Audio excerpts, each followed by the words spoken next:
Jokoan izan diren azken 33 puntuetatik 4 besterik ez dituzte lortu. Entrenatzailea bera ere azalpenik eman ezin da. No encuentro explicación, así que pedir disculpas y ya está. Y mañana levantarnos otra vez y a preparar el partido del domingo. Oso bestelako aldartean dago Atletik, 2-0 irabazi zieten zurigorriek Teneriferi eta sarik gehigarria ere izan du garaipen honek. 3. postuan dagoen Atletikok berdindu egin baitzuen Levanteren aurka, postu horretatik puntu bakarrera dira orain bizkaitarrak eta euren eskutan izango dute Balentria helduden igandean Madrildarren etxera. Baitoaz, Eibarrek larumatean jokatu zuen eta Espainolen aurkako banakako berdinketarekin 35 puntu ditu dagoeneko Realak adina. Mailari eustea zuten helburu armaginek eta dagoeneko lortu dute denboraldi amaiera gozoa. Izango dute Jarai Martin entrenatzailea entzungo dugu. Estamos normalizando lo extraordinario, pero que es muy difícil lo que hemos conseguido, muy contentas, toca celebrarlo.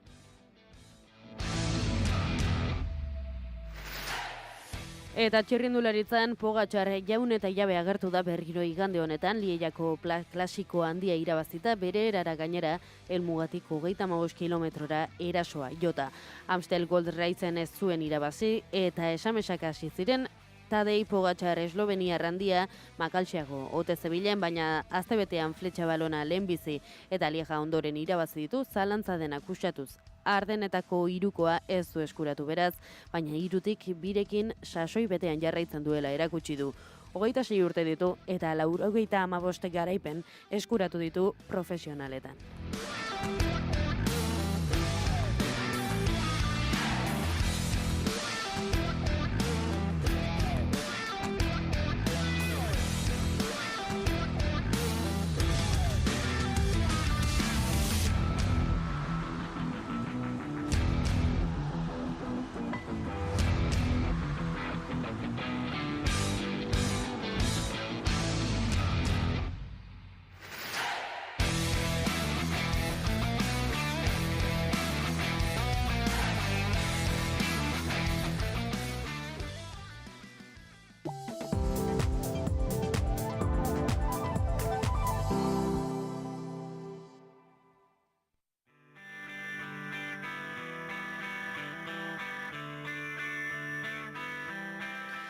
Atzo igandean Nafarroaren eguna izan zela aprobetxatuta, kantu honekin utziko zaituztegu 7:30 bitarte, Mugaldekoak taldearen Baigorritik Erratzurat.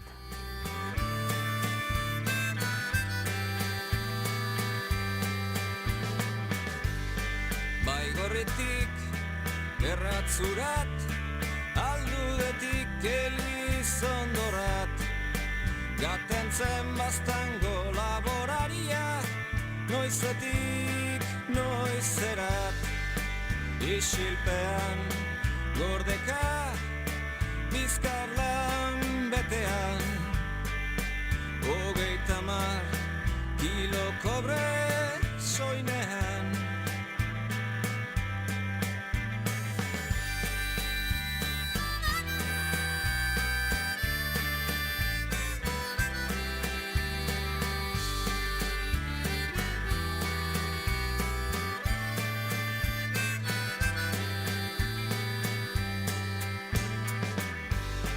Baigorritik Erratzurat, ibaia hondirik ez, itxasarterik ez, oinezko bide malkartsua baizik ez. Izerdita nerbio ta izerdi, bidei deturik, negu gorrian, naiz udazken horbelduan. Mugerik ezean, kontrabandorik ez, pentsatzen zuen laborariak bere artian, etxera bidean, eguna barrian. Duty free etzen guretzat existitzen. Pentsatzen du ozenki Aitona zaharrak, zerrian. Migrazio polizirik ere ez, jendarmeak, haunitz euskaldunak. Karabineroa baizik ez. Tijuana, Tanger, Tarifa, ez ziren Baigorritik erratzuret.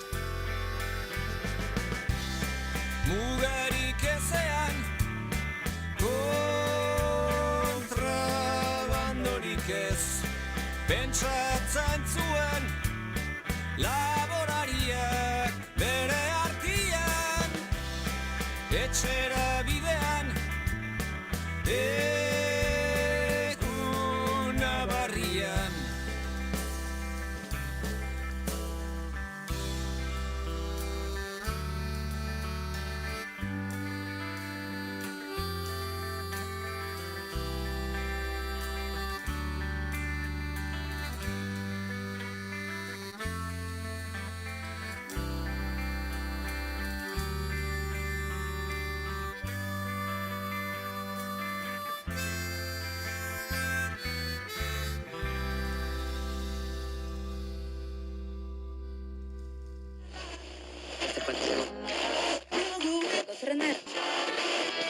Zara konturatzen, iaia, noiz datorren aldaketa, bateria batetik, organiko gotik, elektronikora pasatzen dira.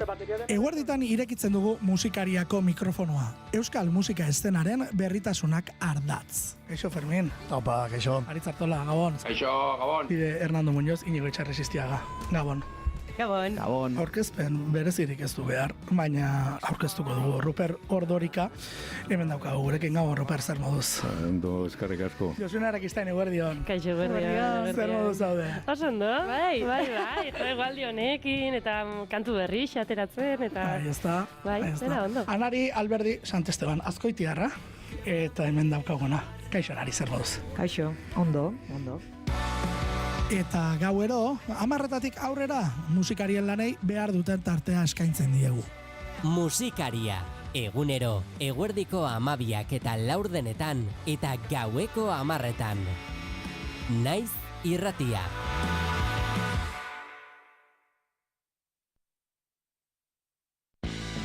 Lider Nando nauzue, eta asteartero, arratsaldeko 7:00, saio berri bat izango dut Naiz irratian.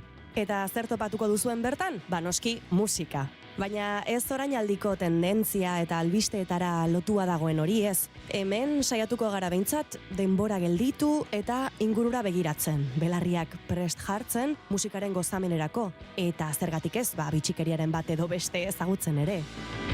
Ad libitum, Lider Nandorekin. Asteartero, arratsaldeko 7:00, Naiz irratian. Ongi etorri, Ad libitum saiora.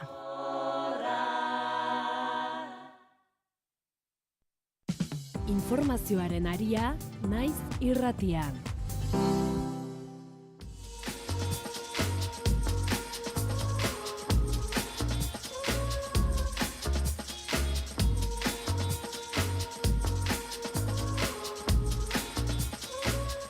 Goizeko 7:30 dira eta horrela dio astelehen honetako Gara eta Naizen editorialak. Memoria historikoa lurpetik ateratzeko lana. Zornotzan, Euskal Herriko hobi komunik handien arakatzen ari dira, edo bertan lan egiten duten voluntarioek diotenez 10 hobiko hobi erraldoia. Laugarren fasean ari dira eta 5. bat ere izango da, beste hobi bat aurkitu bai dute Gorrien Otalurrean. Dagoeneko 126 gorpu atera dituzte lurpetik eta Donostian daude Arantza diren egoitzan, gerrako hainbat borrokalariren eta hoien artean 3 emakumeren ezurrak.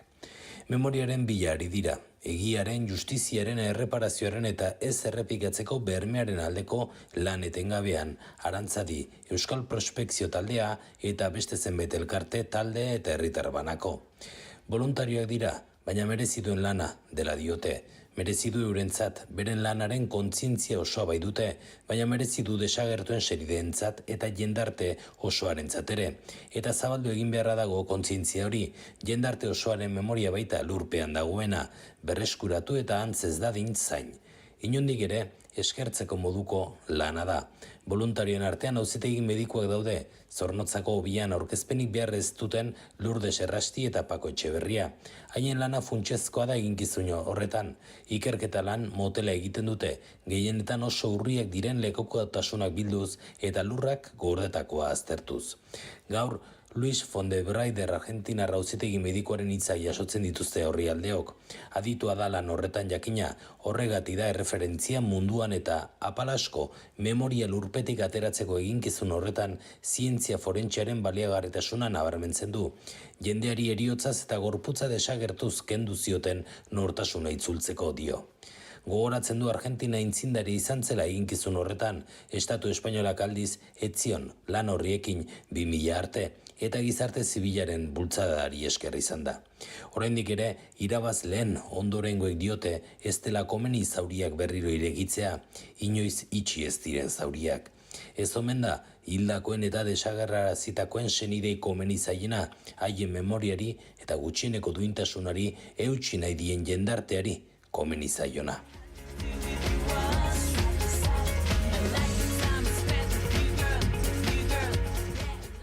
Eta bagoaz, azalean errepasoa egitera. Etxetik hasiko gara egunero bezala, Gare egunkariaren gaurko azala errepasatzen. Gaurkoan titular nagusiak horrela dio. Ezin da, izan senidek desobiratzean egitea, gaurko Naiz eta Gararen editorialaren hildo berdinetik Luis Fondebrider auzitegi antropologiako Argentinako taldearen sortzaileari egin dio elkarrizketa Garak Euskal Herrira egin duen bisitaren harira egindako elkarrizketa honetan, Gaza edo Ukraina bezalako gai goriei buruz mintzatu da, baina Espainiako estatuak frankismoaren biktimekin instituzionalki inplikatzeko duen borondate politiko falta jarri du arreta. Argazkian ikusi daiteke antropologo bat hobi bateko gorpu bati argazkia egiten, izan ere Euskal Prospekzio taldeko eta Arantzadi Zientzia elkarteko voluntarioek 126 gorpu berreskuratu dituzte Leginetxe auzoko hilerrian Zornotzan bertan egindako lau desobiratze kanpainatan.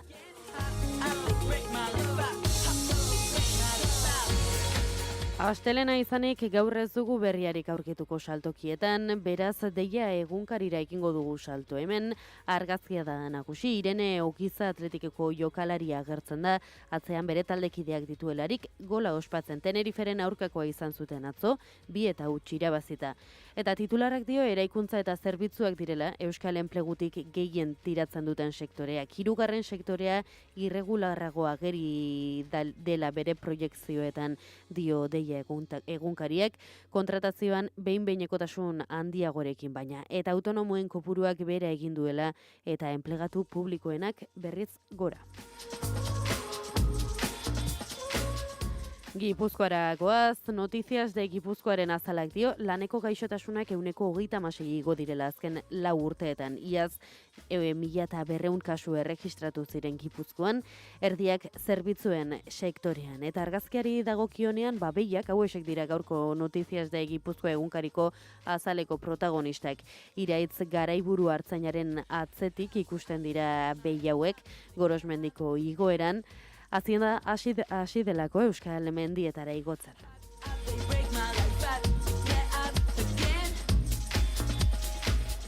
Diario de Navarraren titular nagusiak dio merkataritza elektronikoa erosketen 25% dela Nafarroan. Gaineratzen du gainera, egunkari honek gazteek beren gastuaren ia 40% internet bidez egiten dutela. Gaurkoan argazkia titularraren alboan kokatu du Diario de Navarrak, Xiomara Montenegro eta Claudia García dira, argazkian agertzen direnak enplegu bulego baten aurrean. Langabeziaren aurpegiak direla dio Diario de Navarrak, eta Nafarroak 30.000 pertsona daudela langabezian.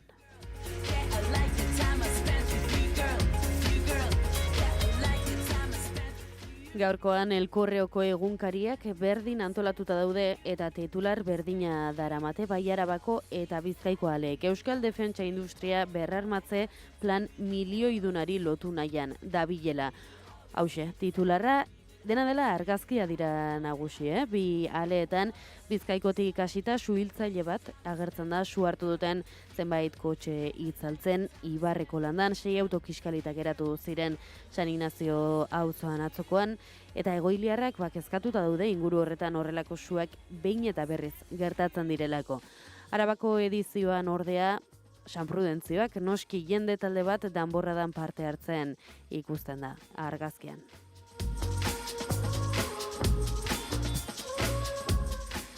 Eta amaitzeko, El Diario Baskoren azalean titularrak hauxe dio, merkataritza elektroniko merkeak gora egin duela eta Gipuzkoak 20.000 pakete entregatzen dituela egunean. Eta argazkia zarra da, El Diario Baskon aurkituko duguna, Antxon Otermin erresistentzia frantzesean parte hartu zuen Donostiarraren fitxa da, argazkian ageri dena, hausen kontzentrazio esparru nazian amaitu zuen honek.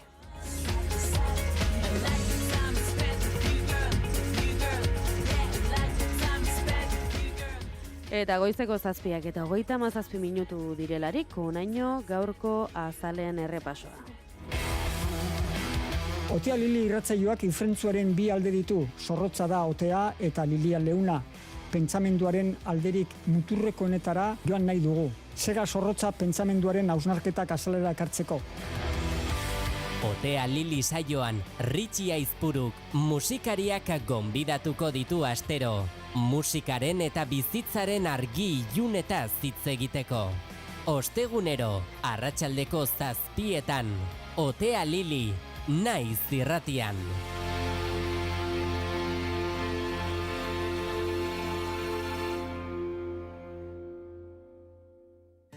Zazpi itxaso eta kolatuak sentitu ditu txalupa zaharrian. Orain hemen gaude mozkorturik abesten, kantauriko kaitxiki honetako txoko ilun batian. Karibeko gardenetan zanga, terrano banazurrak dardarka, itxas milak asko baina ez naiz iritsi, itxasoa eta zerua batzen dire marraotara. Ez aldakizu arnasa falta zaidala, errekan gora noan bakoitzian, arrainen antzera itota, itxasotik apartatzian. Harrapatu gaituzte tabernako argiak, marinel bakartion bizi modu tristia, kamareroak ta eixo skeneko rondia, egun sentiarekin daukagu partitzia. Portuetako lanien liura, marrazo gozetien ozkada, lapurtutako bihotzati txikiak, dauzkat itxas labari junet ozeano azpian. Ez naiz txintxo berkatu gabia,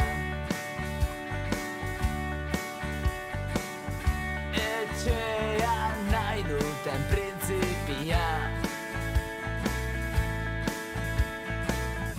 infernuko ateak zabaldu arte, itxasoari zordi zatia. Goizeko 7:41 minutu entzule, eta gaur zabalduko dugu gure oilategia. Horretarako, hemen Bilboko estudioan itxasoleon duten nire alboan, eta esango nuke Donostian zain dagoela, Aritz Santa Maria dagoeneko, egunon. Egunon, bai. Egunon denoi. Bueno, egiten za, eta apur bat arraroa egia esan, kantu honekin eguna aztea. Ez dakit galdetuko dizuet zueri ere, Iruñan edo eta Barakaldon horrela den, baina Lekeition behintzat kantu hau erabiltzen da tabernak isteko. Eta etxera kordua dela esateko. Nik gogoratu naiz larun bat gaueko parrandarekin zeren abestia entzun genuen eta horrekin hori etorri zaite gogora abestia entzutean. Ze polita. Nik ikusten dudana da mundu guztiak ipintzen duela serietan. Baita. Bai, historietan eta... Bai, ostra, kantuak baditu urtetxoak dagoeneko, Bai, baina jarraitzen du. Makonak taldea, bere ibilbidea bukatutzat eman eta faltan botako duguna. Badakizu Lekeitioko atira? Bai. Bueno, dena dela, parranda kontuak utziko ditugu, nahiko parranda izan dugulako, esango nuke, azken asteetan. Beraz, kontu serioekin jarriko gara gaurkoan. Aritz, zuri emango dizute lehen hitza, itsas maila ekarri duzu gaurkoan? Bai, parrandatxo...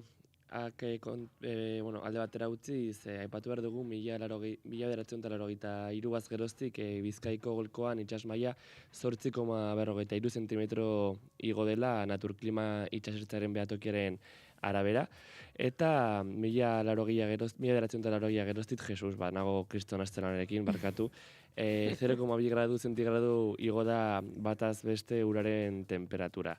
Beroteren ondorioz, bai itsas maila eta bai temperatura gora egiten jarraitzea espero da, eta glaziarren eta izotze geruzen urtzeak dira horien zergatiak.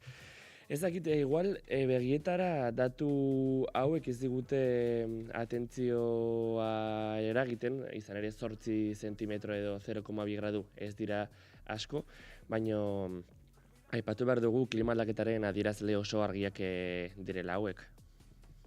Bai, ni egia esan enaiz gai honetan bat ere aditua eta lotxatzen naiz pila bat, baina bai nik nabari dut kostaldeetan eta, ez dakit, baina argazki zarrak ikusita nabaritzen da itsas maila igo dela, ez? Edo ez? Nik zu bezala ez naiz honetan aditua, baina Zarauzko hondartza hartu dute eredu, izan ere igadura eta itsas uholdeak ekiditeko zenbait lan egingo dituzte bertan Malekoian. Pasada bat eruditzen zait. Nik egia esan bisualki ez dintut hori oso ondo bereizi agian zu itsasertzean, itsasalboan bizi izan zara beti, agian beste kontuan da, ez? Baina niko goratzen dut duela ez hainbeste urte, erakusketa batera joan izana, non esaten zuen hori itsas maila, ez dakitzen bat igoko zela, ez dakit zein urterako, eta nik uste dut puntu horretan gaudela, iritsi garela. Badugu gure artean, kostaldean bizi den beste bat, Iker, egunon, zuri ere? Egunon. Zuk nabaritu duzu? Egia esan da, gure herrian hondartzarekin beste historia batzuk izan ditugu. Eta ibaiarekin berdin, 60. hamarkadan esango nuke, buelta hortan, plaza urez betetzen zen gaur egun ez. Ez dakit. Gaur egun, behin edo behin bai, baina ez, hainbestekorik ez. Egia da, igo dela eta hori dana evidentzia zientifikoak daudela, orduan ezin duzu horren aurka ez zer esan. Baina gare batean esaten zen, ez egiz urtetarako, ibaiak eta gaina hartuta izango zutela hainbat puntutan, bat bestea. Gero hartu diren gauzak, sartu ez da lehen da biziko hitza entzun dut Zarauzko hondartza eredu, eta etzaik iruditu justu Zarauzko hondartza ezeren eredu izan daitekeenik, batez ere nola eraiki den Zarautzen ikusita gero, ez? Hortaz, ez dakit bat ezeren eredu izan daiteken, bai, ea nola suntxikidunaren aurrean, nola orain gure burua babestu, ez? Ze itsasoari jandako lurretan nahi baldin bada orain babestu, bai, ezinbestean, egun berkadoren gauza. Zarautza sekulako polemika dago gai horrekin gainera, sekulakoa, ze zarauztarrak oso kontra daude egingo dutenarekin, ze, karo, bista galduko dute itsasokoa hainbat terrazetan, eta ulertzekoa bada, baina da, bueno, zer nahi duzu, terraza edo bista, ez?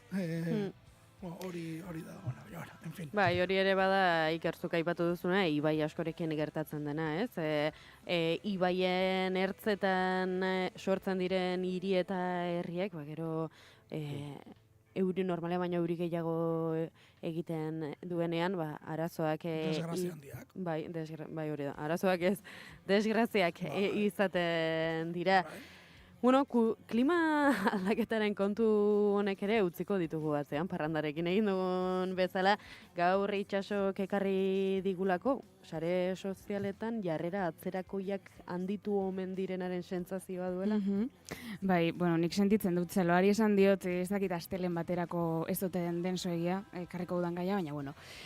Soberan dakigu atzeraldia izaten ari dela gizartean zentzu askotan, ez da? Eta olatu erreakzionarioa izan dela, izuzen gauza batzuk aldatu direlako edo behintzat aldatzeko nahia erakutsi delako, baina noizbenka ikusten ditut gauza batzuk berriro desmoralizatzen dautenak, adibidez azken aste honetan ikusi dut eztabaida sortu dela sareetan emakume gazte baten bideo batekin, esaten zuelako kakotxen artean zalduntasuna edo gentleman modura jokatzea galtzen ari zela nolabait.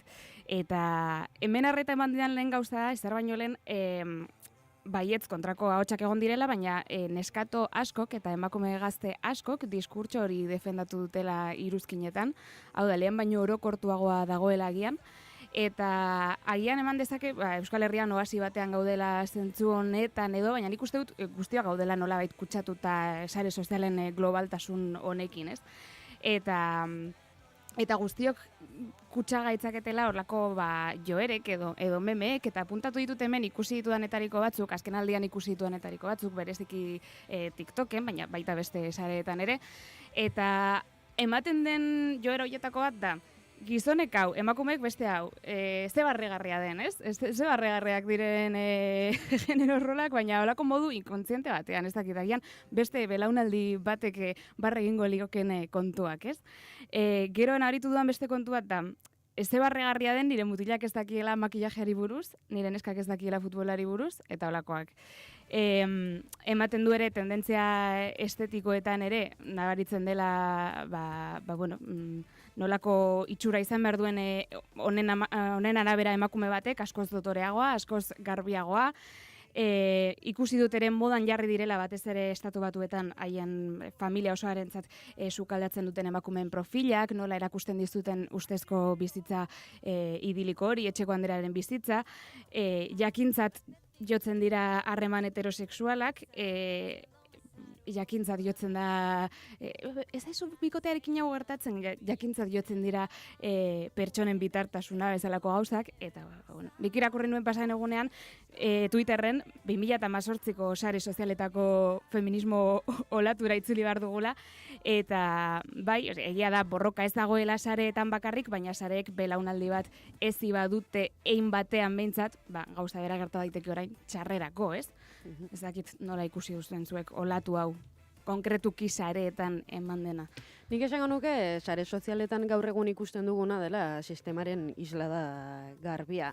Eta 2018ko olatu feminista aipatu duzula, horre ez dakit, kontuz edo konpintza sartzeko zerbait dela iruditzen zait. Trampantojo estiloko zerbait izan ote zenaren sentsazioa izan dut denporan. Mundiak zuei emango dizuet hitza, zuek zer uste duzuen horren inguruan. Bai, ni zuekin bat nator. Aitortu behar dute nik ez dudala TikTokik erabiltzen, baina nire inguruan bai, eta noizean behin ere Twitterra iristen dira bada TikTokeko bideoak edo tendentzia horiek, eta batzuk oso harrigarriak dira. Neri etortzen zaite burura point of view direlako bideo horiek zeinetan nik ikusi izan ditut astakeri nahikotxo, eta zuke esan bezala zaloa, sare sozialak dira ein handi batean gure gizartearen edo gure egunerokotasunen isla da. Nik esango dizut, egiteko modua edo forma aldatu dela, Ez dela erreakzionario hitza sortu da, edo agertu da azkeneko denboratan. Baina hau egon da, eta egongo da, zoritxarrez, beti. Beti egongo delako, gizartearen zati bat, lakra izango dena. Berdin duz gai sozialen aurrean, gainera. Bai, baina asko nagusitu dela, gainera. Nik uste dut ez, nik uste dut egin dena dela modu aldatu. Bai, baina nik uste dut joera hauekiko sortu den erreakzioa, horrela deitu nahi badugu, begionez ikusten dela, edo gaztetxo askok begionez ikusten dutela. Ez pentsan, dik nire belaunaldian baina baritu nuela aldaketa asmo bat. Asmo, baina hori asmo, momentu batean, momentu konkretu batean badirudi zerbait aldatze gora ez, baina hori... Baina asmoa bakarrik izan bada ere, ez dakit, belaunaldi horren pertsona hoien buruetan geratu den zerbait da, bertan betirako bizitzeko geratu den kontu bat da. Aurretik badatorren zerbait delako tamalez, eta saiakerak egin arren beti dagoelako lan egin beharra, oraindik ere. Bai, zalantzarik gabe. Eta egin beharko da. Hori beti. Da hori, niretzako forma aldatu da. Bai, point of view bideo hauek ez dakien erentzat pop irakurtzen duena, POV, da hori ez.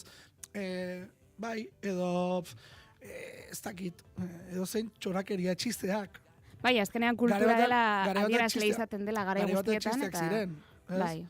Eta ez da, forma aldatu da, kanalak aldatu dira. Bai, ulertzen dizut. Uste dut esan nahizuna dela, kultura beti izaten dela pentsamendu baten isla, eta kasu honetan, memeak edo interneteko kultura. Bai, baina ez da hori esan nahi dudana. Da, lehen ere egoten ziren memeak eta olako pentsamendu orokortuak, baina orain hori dela ondo ikusita dagoena. Niretzako hori da, eta lehen esaten nemileraren aritik, Egon izan dela kontraposizio bat, feminismoaren aldetik sistemarekiko, egon dela horrekin apurtzearen asmo bat, edo saiakera bat, eta nik ere badut itxasorekin konpartitzen dudan sentsazio hori, sasoi batean, bai nabaritu zela indar hori, edo borroka hori gure generazioetan behintzat bai, gure sasoiko jendearentzat bai, baina hor zer gertatu zen, eta horregaitik esaten nuen lehen trampantojoarena. Neoliberalismoak feminismoa bere gain hartu duela ere, feminismoa, feminismo hori. Nik feminismo konsideratzen ez dudana, baina hartu duela bere gain, eta horren ondorioa da gaur egun ere feminismoaren izenean esaten diren barrabaidea hor korronte arraro asko sortu direla eta arrakasta eta gaur egun bizitzen ari garena nire ustez da horren ondorio garbia oso normalizatu egin dela, hitz hori normalizatu egin dela korronte hori sistemak bere gain hartu, bere baitan hartu duelako eta indarrik gabe geratu delako, eta enabil feminismoa gure terminoetan hitz egiten, errepikatzen dut uste du delako hori ez dela feminismoa. Baina jende asko uste du feminismoa edo haiek feminismotzat hartzen dutena, neoliberala izan da ere, uste dute hori estatukoa dela eta orain horren aurka egin behar dutela edo lakostea zer eta ez. Inoiz ez da izan. Bai, eta agian gaur egun sare sozialetan ere ez dagoela ez dakizelan azaldu. Ez dago beldurrik, ez dago... Ez dago beldurrik, ematen du, denok woke, esaten duten moduan ez, woke olatuaren kontra egin behar dutela. Baina eren galdera serio bat, Bereta uste duzu jende honek balduzuela beldurra lehen? Lehen, lotxa bintzat, beldurra ez dakit, baina lotxa puntu bat agian, Nik uste ez, sare sozialetan aurkitu dutela beste erraminta bat, haien diskurtsoak eta lotxagabekeri horiek zabaltzeko, baina nik uste lehen ez dutela beldurrik. Eta lehen akaso erabiltzen zirela, batzuk erabiltzen zutela anonimatoa eta gaur egun gutxiago. Hori igual, hori igual bai pixkat aldatu dela, baina... Nik, beretan, ez dut alako evoluzio nabarmenik ikusi, akaso nire algoritmo bat zuen oso desberdina direlako, Ni ari naiz gaztetxoenei iristen zaizkien mezuetaz, adibidez, orain nerabezaroan sartzen ari den gaztetxo bati iritsiko zaizkien mezuetaz, eta hoiek dira. Bai, ez nik esate dut, 8, iloba, ni ari naiz iloba gatik, etxean ikusi duguna. Duela 8 urte eta gaur egun, ez daiek aldatu pop bideo hauek, 8 urte pasa dira, eta ez daiek aldatu, ez, eduki aldetik, ez. Gauza batzutan zen, guk segitu esaten hau kendu. Ja ikusten genuen zertzegoen. Gauza da, forma berriz diotez, forma aldatu da kaso, mezua kanalizatzeko modua, baina mezua, ondoko mezua, bera ikusten dut, orduan.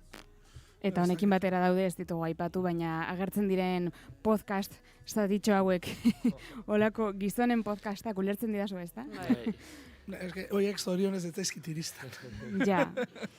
Niri kritikatzen ari den norbaitek ipini badituelako bada ere, baina iristen zaizkit. Bai, eta gero badago podcast oso ospetsu bat, onari eldan diri edo herri ahotsa ematen diana. Bai. Zetan di Barcelona? Bai. Podcasta du?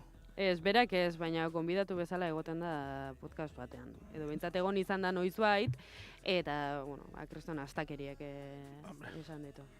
Ez esango du, Bere estilora, bai. Besterik baldaki bai eta.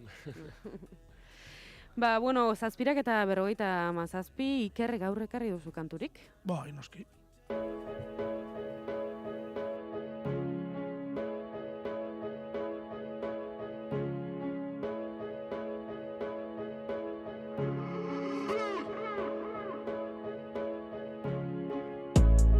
Heart took his heart, big skins, he singing many mart. Few loose carry sun on a Mars bar, through drawer salak and shin to my hard bar. Heart took his heart, hustling in my felchor, yeah. Far but grag when I'm on tour, no top mosh pit, sweaty balls on core. Ezagutuko zenuen dagoeneko, ez da? Nik egia esan ez? Itxasoak fijo baiet. Ez? Jo, espero. Agian esatean pentsatu dut, bale. Hemen akaso ere sartuko da, generoaren arrakala, Zehauak gizonak dira, gizonkeriatan, pelikula ikusi. Nertzuk dira? Nikap da hip-hop irukote bat, Irlandarra, Belfast mendebaldekoa, eta, egin dute olako pelikula bat, iaz, sariak eta lortu dituztena gainera, uste BAFTA sariren bat ere lortu dutela. Baina, kontua da, orain iritsi zaidala niri hau eskuartera, ikusi dudala, jende askok konparatu delako Txin Mafiarekin. Eta nik, bitxikeria pare bat opatu ditut bere kantuetan, eta izan da, bat, Caprizun, aipatzen dute, kantu honetan bertan, Caprizun edaten dagoela, eta hori Txin Mafia justu hombre klabo kantuan esan du orain, eta ja esate duzu, zerbait gertatu alda hemen. Baina bitxiago irutu zait, atzerago joan da, beste kantu batean, Nikapek esaten duela, 24 Carlsberg eta gintorik bat edan zituela, eta nik ara kalambreaken esaten du hori gozategik. Azken egoko gakola. Eta esaten duen, ostras, ze bitxikeria polita, bat eta bestearekin kasualitatez eman dena. Orain, egiari zor nik zalantza dut, ea Txin Mafiakoek Nikap ezagutu zuten, guguk guztik gehi lehenago, edo ez, zalantza hori betirako geratuko zaigula uste dutala ere. Bai, izan daiteke, hor zalantza argitzeko bakarra Iker zure bitartez da, Gaelikoz abesten dute hori da kontua, eta erreakzionario moduan, ikustetan olako bestabide Euskal Herran egon dena, ez? Eta, agertzen da nola Irlandar independentista batzuk, drogen aurka daudenak, hauei drogen erabileragatik eta sustapenagatik eta sekulako gurra ematen diotela, eta mesedez hori ez egin gure hizkuntza eta kulturaren izenean, eta, badagor pelikula polita da, eta, Nikapek Bartzelonan joko du kainaren 8an edo uste dut, eta malez ezingo dut ikusi, baina, hor geratzen da, taldearen pelikula eta kontzertuaren gomendioa 8ak dira, bihar arte. Bihar arte.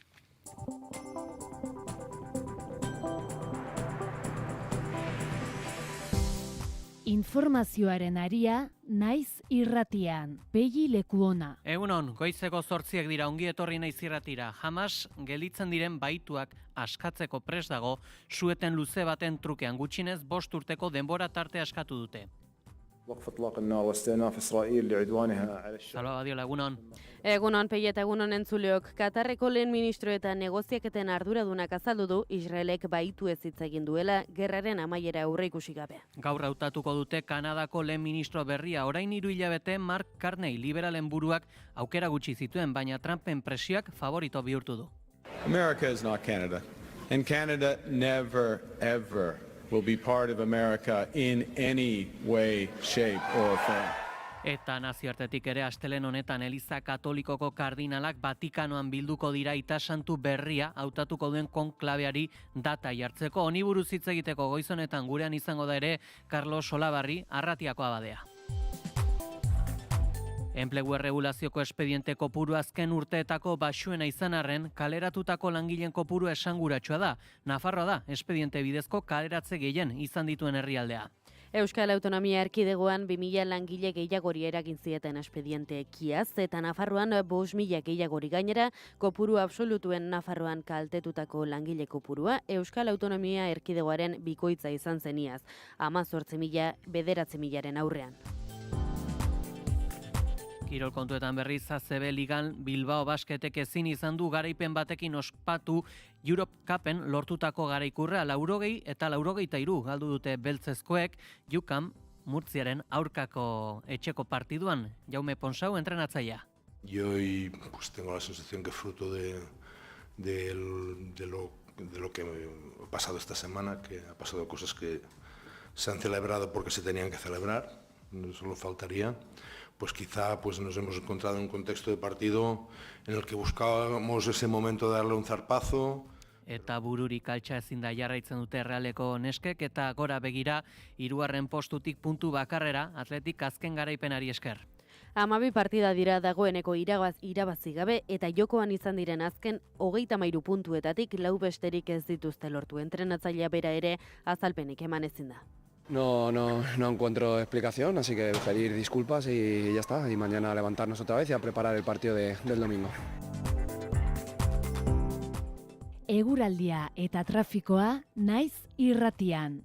Errepidei dagokienez badu nabarmentzeko jazoerarik?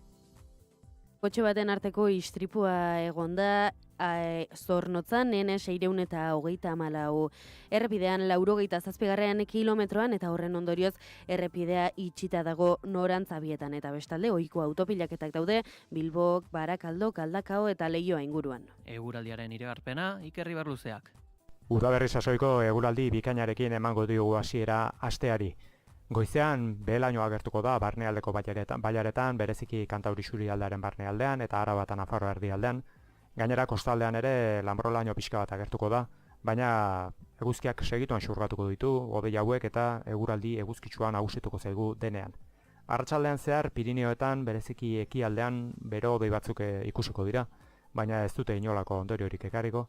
Gainantzeko lekuetan aldiz, zeru urdina eta eguraldi eguzkitsua nagusituko dira eta oso eguraldi lasaiarekin emango digu amaiera egunari. Haizeak hego-ekialdetik joko du, arratsaldean kostaldean brisa sartuko da, baina egunaren amaieran hego-ekialdekoa nagusituko da bertan ere. Temperatura minimoak jaitsi egingo dira, goiza freskoa izango da, 3 eta 10 gradu bitartean errendituko dira. Maximoak aldiz gora egingo dute, Kantauri Isurialdean 19 eta 23 gradu bitartean errendituko dira, eta hego Isurialdean 20 eta 24 gradu bitartean, temperatura freskoenak kostaldean eta bereziki Bizkaian emango dira, eta altuenak aldiz, Erriberan.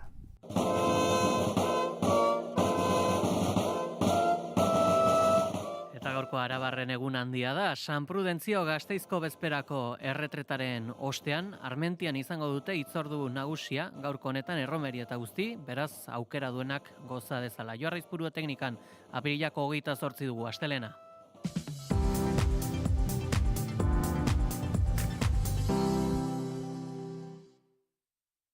Erri urratx maiatzaren 11an senpereko aintziran. Ezpalak Olatz Salvador, Kukai, Suni, Dupla, Maskak, Ingot, Pontspailazoa, Mirabe, Pielete, Tokiko Gunea eta askoz gehiago.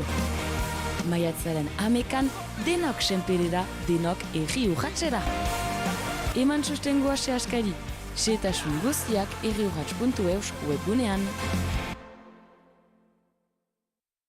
Etxean berrikuntzak egin behar dituzu, behar duzun guztia daukagu. Sukaldeak, bainugelak, zeramika, armairuak, leihoak, zoruak, ateak, denedarik leku bakar batean. Alkain Hondarribia eta Alkain Astigarraga. Erantzunik profesionalena eta aholkularitarik onena mota guztietako etxeetan espezialistak direnen eskutik. Bai, Alkainen! Informazioaren aria.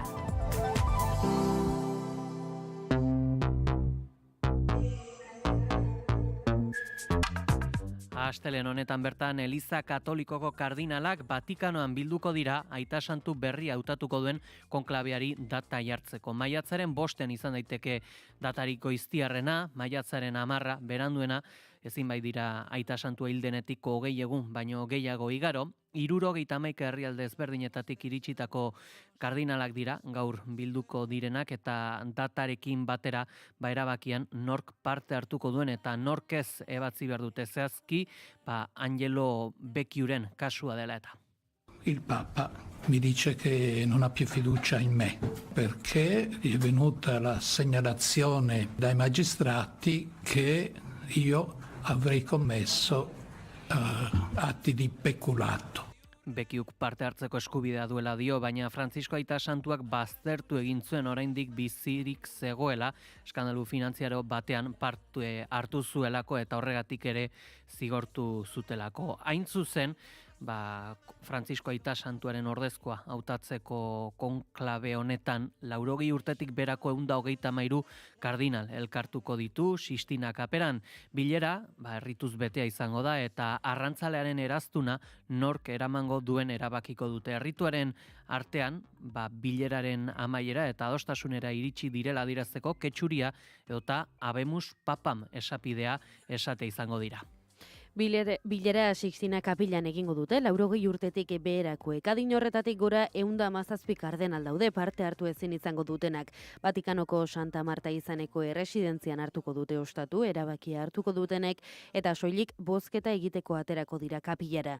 Lehen egunak jadanik erritu propioak ditu. San Petri Basilikan goiz eta arratsaldean mezabana izango dute, eta hortik prozesioan evangelioaren gainean eskua jarrita zin egingo dute. Ondoren, extra omnes guztiak kanpora hitzak esanaz erabaki hartuko duten kardenalak soilik geratuko dira barruan, hauek Eligo Insumun Pontifizem jartzen duen papertxoa jasoko dute, euren Aita Santu berriaren izena jartzeko. Ondoren, txandaka paperak eskutan jainkoaren izenean euren aburuz Eliza Katolikoa zuzenduko duen pertsonaren izena plater batean jarri, eta botoak zenbatzeko boto kutxan jartuko dute papera behin bozka guztiak emanik, kutxan ahastu eta zenbaketari ekingo diote. Inork ez badu botoen bieren jasotzen, beste bozketa bat egingo dute.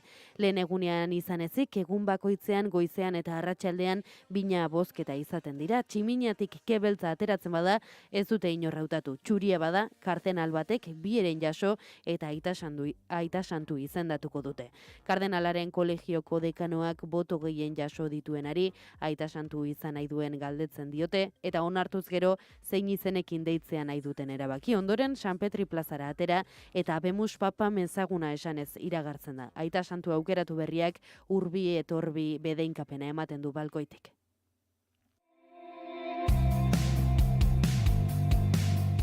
Gaur bertan hautatuko dute Kanadako lehen ministro berria, orain 3 hilabete Mark Carney liberalen buruak aukera gutxi zituen, baina Trumpen presio dela eta favorito bilakatuta. Jon Telleria. Urtarrilaren 6an iragarri zuen Justin Trudeau Kanadako lehen ministro liberalak bere dimisioa. I intend to resign as party leader, as prime minister. Inkesta guztien arabera aukera txikienik ere ez zuen karguari usteko eta hala aitortu zuen berak ere bere agurrean, bere herriak egiz aukeratzeko modua behartzuela zioen. This country deserves a real choice in the next election. Bere dimisio iritsi zenean 25 puntutik gorako aldea ateratzen zion alderdi kontserbadoreak liberalari. Trudeauren alderdia botuen 20% ere etzen iristen. Nanos enpresaren inkesta zen. Pasaden astean etxe horrek berak publiko egindako inkestan alderdi liberala ageri da lehen postuan, kontserbadorei 4 puntuko aldea ateraz. Zer pasada 3 hilabetetan zorupean egotetik irabazteko hautagai nagusi izan dadin alderdi liberala. Bi kontu nagusiki, erreleboa batetik, Mark Carney jarri zuten liberalek Trudeauren oinordeko gobernuan. Bonjour tout le monde. Hello everyone. It is my honor to respond to the Governor General's. Arrakala ireki du hilabete hauetan bere alderdikidearekiko karbonoari izarritako zerga kendu du eta kapitalaren irabazi izarritako zerga ere moldatu egin du. Banku gizona da Carney eta bide horretatik indartu du bere izaera. Baina itxura guztien arabera gehien eragin duen faktorea herrialde bizilagunean gertatu da Donald Trumpen iritsierarekin. Canada would be great as our cherished 51st state. You wouldn't have to worry about borders, you wouldn't Etxe zurire iritsi eta gutxira hasi zen mehatxuka, Kanada estatu batuen parte egingo zuela esanez, eta iparraldeko bazkidea gutxietxiz.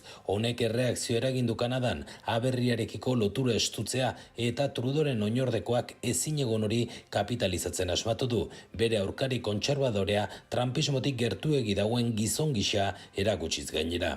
America is not Canada, and Canada never, ever will be part of America in any way, shape or form. Euskal Herriko astearteko goizaldean ezagutuko ditugu Kanadako emaitzak eta inkestek iragarritako jauzia baieztatzen bada, sakon aztertzeko mugimendu politikoa izango da.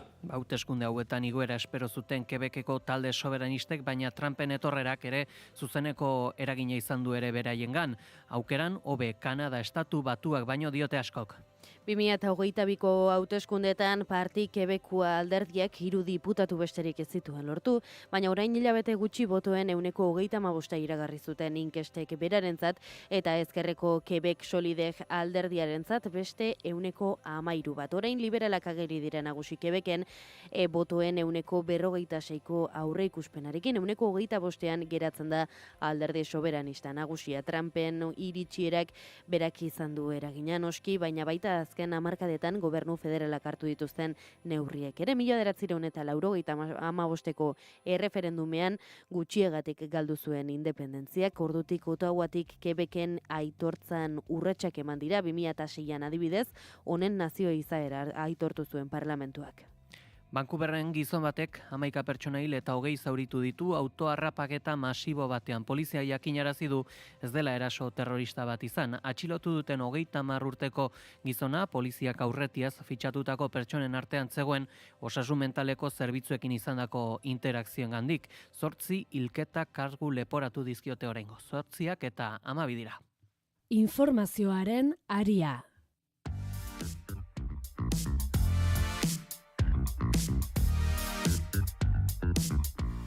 Arlo ekonomikoari dagokionez esango dugu enplegu erregulazioko espediente kopurua azken urteetako baxuena izan arren kaleratutako langileen kopurua esanguratsua da. Nafarroa da espediente bidezko kaleratze gehien egon diren herrialdea.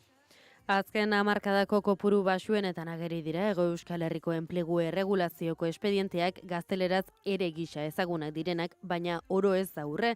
Euskal Autonomia Erkidegoan 276 izan dira orain 2 urte, 18 gutxiago iaz. Kontrapuntua lanpostu galeretan ikus daiteke ordea 2023an 50 espedientek amaitu baitzuten kaleratzeekin eta iaz 52. Gainera urtengo lehen 2 hilabetetan 62 espediente tramitatu dira dagoeneko, azken 2 urteetako bataz bestekoa baino eren bat. Gehiago Nafarroaren kasuan 2023an 151 espediente tramitatu ziren, 142 iaz. Bizkaian baino gehiago dira eta herrialde bakoitzaren pisu erlatiboa kontuan hartuta zifraren izaera kezkagarria erakusten du.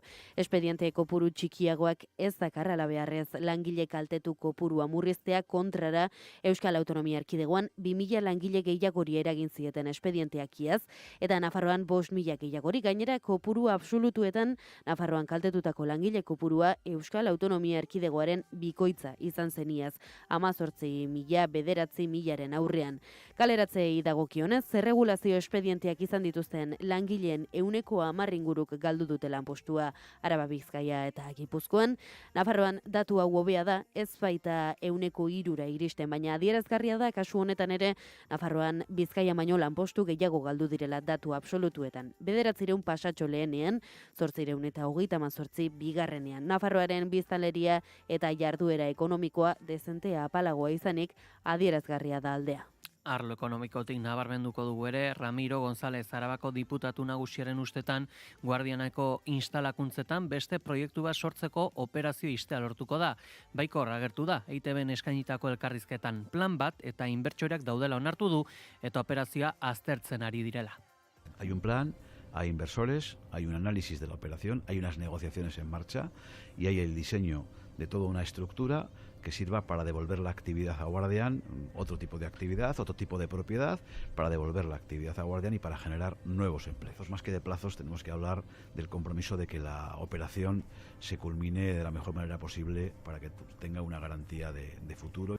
Zalaparta dugu, Baionako ostalaritza sektorean, terrazek arau zorrotzak bete beharko dituzte urritik aurrera, honek ostalari askoren haserrea eragindu, eta zehazki hiriburuak altzaria, koloreak edota espazio publikoaren okupazioa arautu du, eta ostalariek irailaren amaiera bitarteko denbora izango dute egokitzeko. Debekatuak geldituko dira aluminiozko mahai distiratsuak, aulki txirikordatuak, terratzan erdiko publizitate euskarriak eta eguzkitik edo euritik babesten duten eguzkitakoak. Informazioaren aria.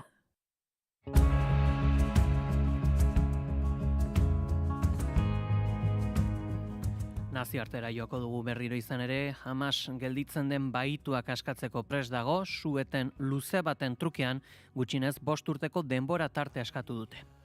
Mohamed bin Abdulrahman Al-Thani, Katarreko lehen ministro eta herrialdeko diplomaziaren arduradunak prentsaurrekoan onartu du Hamas prest dagoela bahituak askatzeko.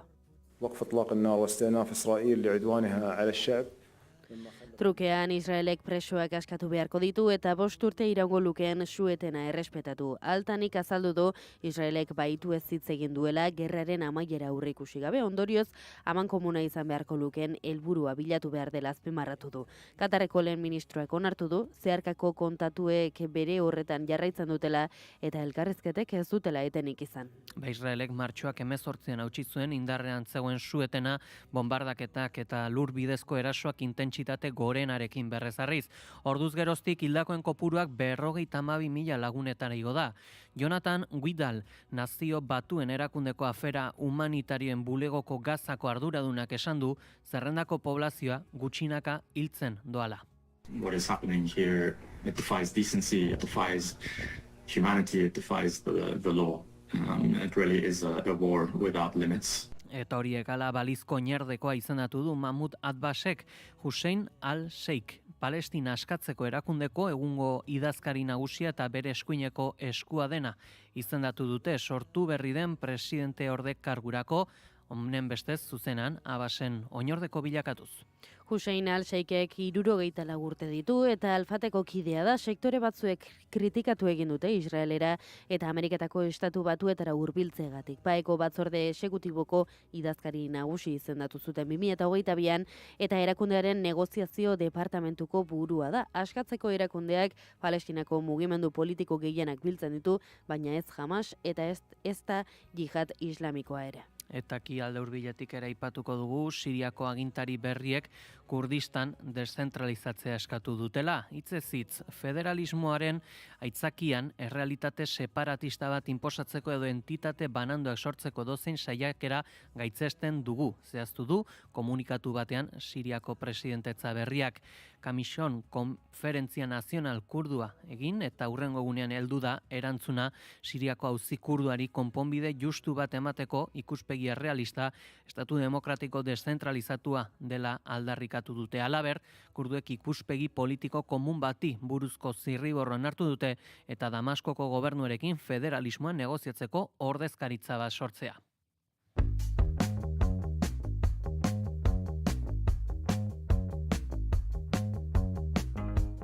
Goizeko 8:19 festare albiste dugu. Arabarren egun handia baita gaur San Prudentzio. Gasteizko bezperako erretretaren ostean, Armentian izango dute hitzordu nagusia gaur.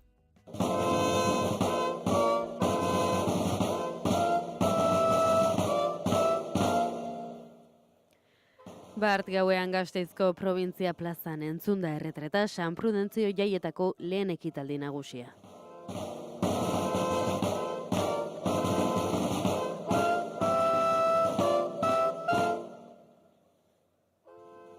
Arabako egunhandiari bide emateko ekitaldiaren ostean, astelehen honetan Armentiako Basilikaren inguruan da hitzordu nagusia eta urteroko moduan jendetza espero da.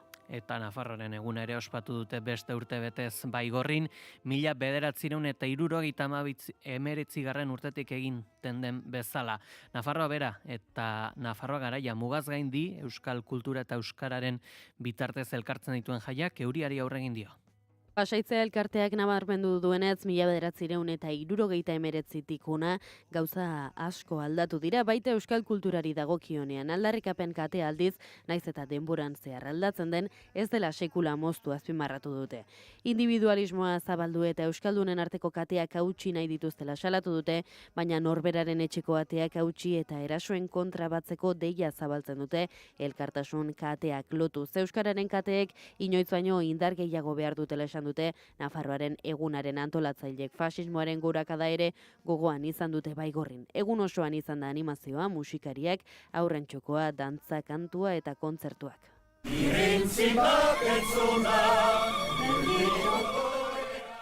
Eta eguneko une garrantzitsuetako bat margolan baten estreinaldia izan da. Herriak bizi behar du lelopean ikako hainbat militanteren irudiak dituen lana estreinatu dute. Irulegiko irratiak jaso du honen arrazoia.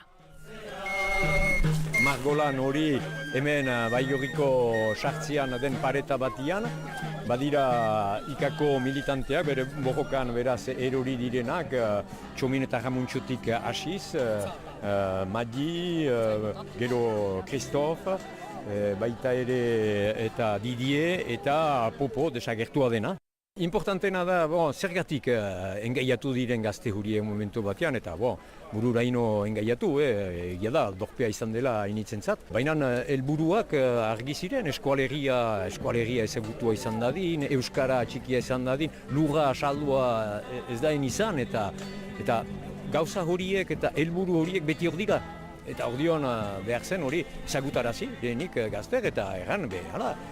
Lan hori, borroka hori, beti segitu behar da, manerak aldatzen badira ere, aintzina segitu behar da, eta hemen markatua dena handizki, herriak bizi behar du, hori beti balida, oraikotasuna badu horrek, eta hori nahizen transmititu.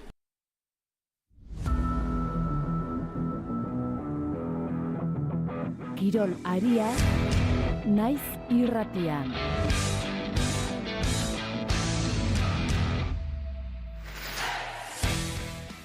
Eta kirol kontuak aipatzeko gurekin dugu, Aritz Santa Maria, egunon? Egunon.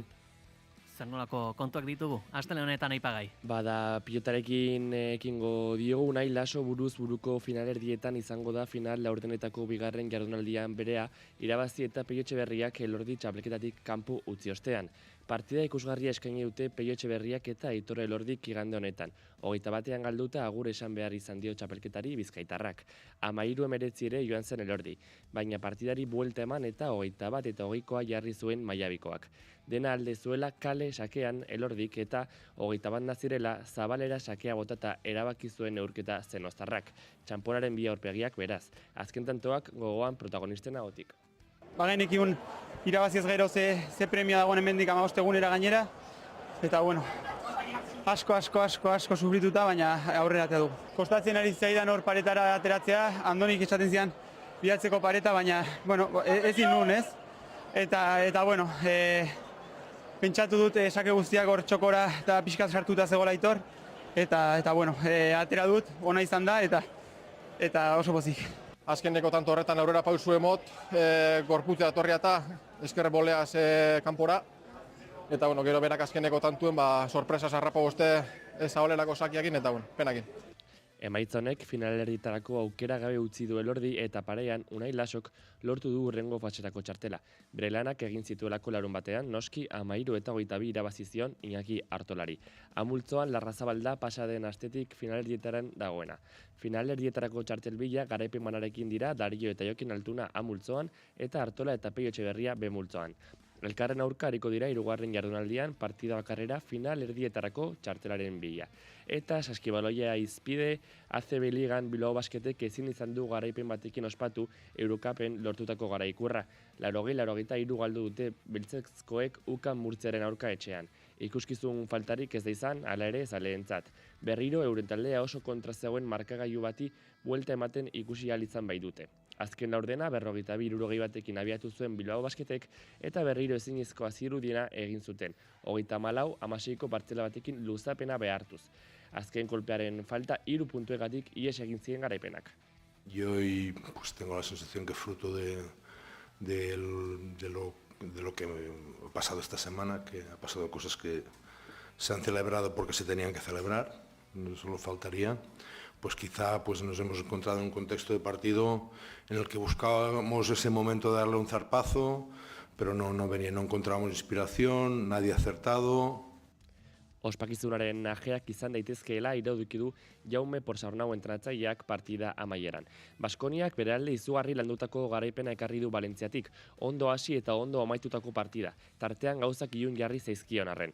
Bi luzapen behar izan dituzte Gasteiztarrek lehen laurdenean bideratua zuten partida irabazteko. 19-29 batekin aurreratu ziren Paulo Lasoren mutilak, baina tarteak murriztu zizkion Valentziak, bereziki azken laurdeneko 26-18arekin. Luzapena eta lehen luzapenean berdinketa berriz. Bigarren luzapena eta hor garaipena. 125-128 azkenean. Pozik Paulo Laso entrenatzailea bere jokalarien jarrerarekin. Bueno, lo primero felicitar a mi equipo por la victoria, sobre todo por un poco la capacidad de aguantarte en el partido, ¿no? Creo que hemos tenido momentos buenos, momentos malos, pero bueno, de alguna manera siempre hemos estado bastante enfocados en sacarlo adelante, ¿no? Y para nosotros era obligatorio hoy jugar con ese nivel de concentración que en algunos momentos, pues no, cuando lo perdíamos, 20 segundos, ¡pam!, ellos te entraban.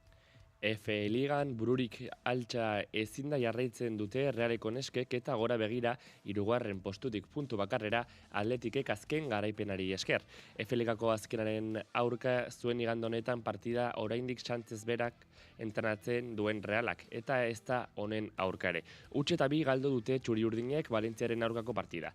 12 partida dira dagoeneko irabazi gabe eta jokoan izan diren azken 33 puntuetatik 4 besterik ez dituzte lortu. Entrenatzailea bera ere azalpenik eman ezin da. No encuentro explicación, así que pedir disculpas y ya está. Y mañana levantarnos otra vez y a preparar el partido del domingo. Oso bestelako aldartean dago Atletik. 2-0 irabazi zieten zurigorriek Teneriferi eta sari gehigarria ere izan du garaipen honek. 3. postuan dagoen Atletikok berdindu egin baizuen Levanteren aurka. Postu horretatik puntu bakarrera dira orain bizkaitarrak eta euren eskutan izango dute Valentria, heldu den igandean Madrilarren etxera baidoaz. Eibarrek larun batean jokatu zuen eta Espainolen aurkako banako berdinketarekin 35 puntu ditu dagoeneko. Realak adina. Mailari eustea zuten helburu armaginek eta dagoeneko lortu dute. Denboraldi amaiera gozoa izango dute armaginek beraz. Jerai Martín, entrenatzailea. Estamos normalizando lo extraordinario, pero que es muy difícil lo que hemos conseguido. Muy contentas, toca celebrarlo. Pogačar jaun eta jabe agertu da berriro igande honetan Liejako klasiko handia irabazita. Bere erara gainera, helmugatik 35 kilometrora erasoa jota. Amstel Gold Racen ez zuen irabazi eta esamesak hasi ziren. Tadej Pogačar Eslovenia handia makalxeago ote zebilen. Baina astebetean fletxa balona lehen bizi eta Lieja ondorin irabazi ditu zalantza denak usatuz. Ardenetako 3koa ez du eskuratu beraz, baina 3tik 2rekin sasoi batean jarraitzen duela erakutsi du. Eta amaitu hau aurretik, atletismo kontu bat, Tasefa Etiopiarrak munduko errekor berria ezarri du Londreseko maratoian. 2 ordu, 15 minutu eta 50 segundu da erreferentzia berria emakumezkoen maratoian. Gizonezkoetan, Sebastian Sou izan da garaia. Lasterketa herrikoia ere izan da Londresen 50.000 korrikalari ingururekin. Aldarrikapena ere protagonista izan da ekitaldi jendetsu honetan. UK Labour government is complicit in enabling a genocide in Palestine. We continue to provide arms to Israel. Hainbat ekitzaileek Palestinaren aldeko protesta egin dute lasterketan sartuz. To Israel, the genocidal state of Israel. We are breaking UK domestic law and international law by supplying Israel with arms. Stop the genocide. Guzti hauekin gelditzen gara. Eskerrik asko Aritz. Arte.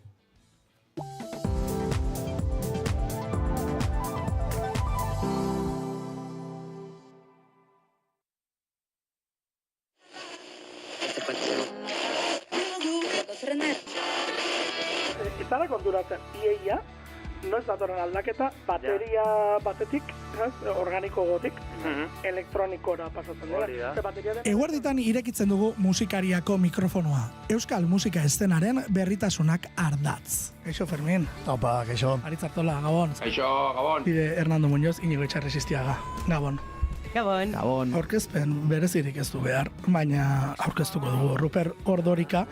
Hemen daukagu gurekin. Gabon, Ruper, zer moduz? Ondo, eskerrik asko. Josune Arakistain, eguerdion. Kaixo, eguerdion. Zer moduz zaude? Oso ondo. Bai. Egualdi honekin, eta kantu berri xateratzen, eta... Bai, ez da. Bai, zera ondo. Anari Alberdi Santesteban, azkoitiarra, eta hemen daukaguna. Kaixo, Anari, zer moduz? Kaixo, ondo. Eta gauero, 10:00 aurrera, musikarien lanei behar duten tartea eskaintzen diegu. Musikaria, egunero, eguerdiko 12 eta laurdenetan, eta gaueko 10:00. Naiz irratia. Informazioaren aria, naiz irratian.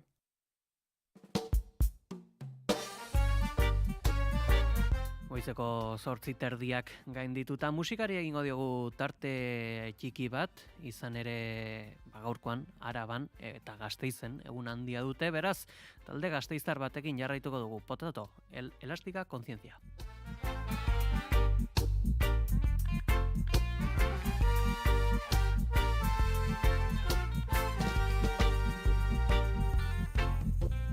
Uso y abuso de la ciencia, todo según su conveniencia, con tal de guardar las apariencias para mantener así elástica conciencia.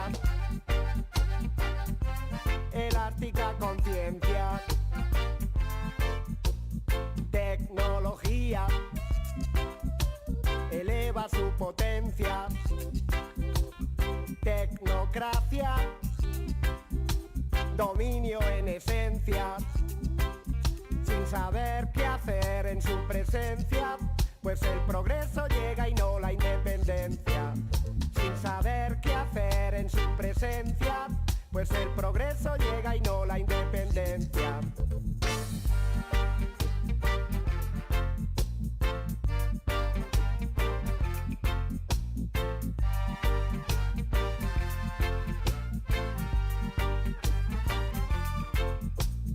Mientras aquí en esta misma tierra otras culturas, mientras aquí en esta misma tierra otras creencias se integran al medio con inteligencia para conseguir también autosuficiencia, elástica conciencia.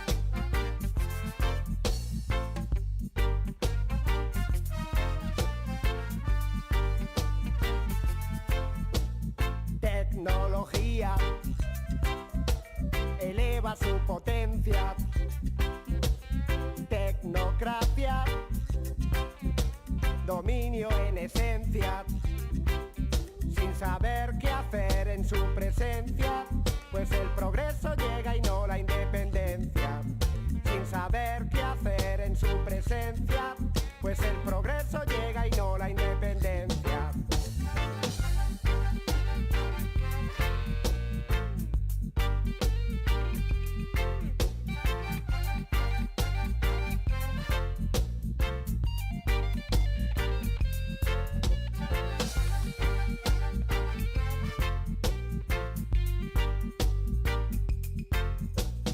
Mientras aquí en esta misma tierra otras culturas, mientras aquí en esta misma tierra otras creencias se integran al medio con inteligencia para conseguir también autosuficiencia, elástica conciencia.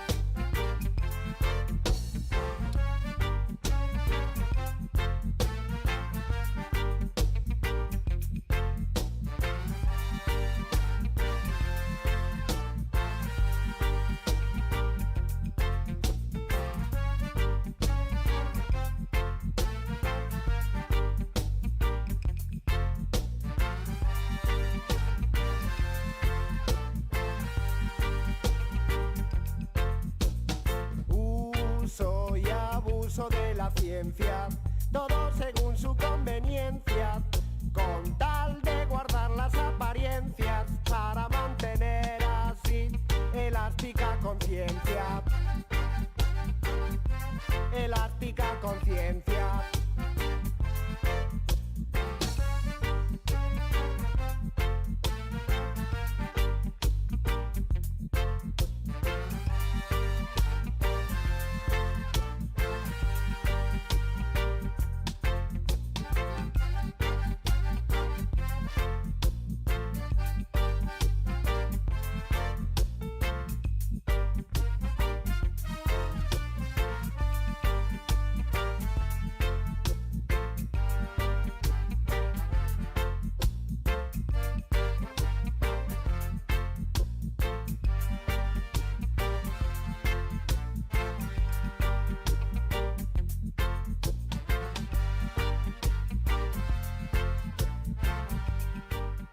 Eguraldia eta trafikoa naiz irratian. Beno, goizeko beratziako gutxitara heltzen ari garela, errepidei dagokienez esango dugu. Gaurko honetan adibili behar dela N634 errepidean, Zornotza parean, bertan kamioi eta auto baten arteko istripu larria izan baita, ez dakigu, bertan zauriturik edo egonote den, baina dakiguna da istriponen ondorioz bi noranzkoetan errepide itxi behar izan dutela eta honen ondorioz autopilaketak dauzkagula. Eta baitare, nola ezoiko autopilaketak, goizparteko ordu hauetan, Bilbo, Barakaldo, Galdakao, Leioa inguruan, A8 autobideren baitan, beti bezala edota Errontegiko zubian bertan. Eguraldiaren nondik norako guztiak, Ikerri Barluzeak. Udaberri sasoiko eguraldi bikainarekin emango diogu hasiera asteari. Goizean behelaino agertuko da barnealdeko bailaretan, bereziki Kantauri Isurialdearen barnealdean eta Araba eta Nafarroa erdialdean.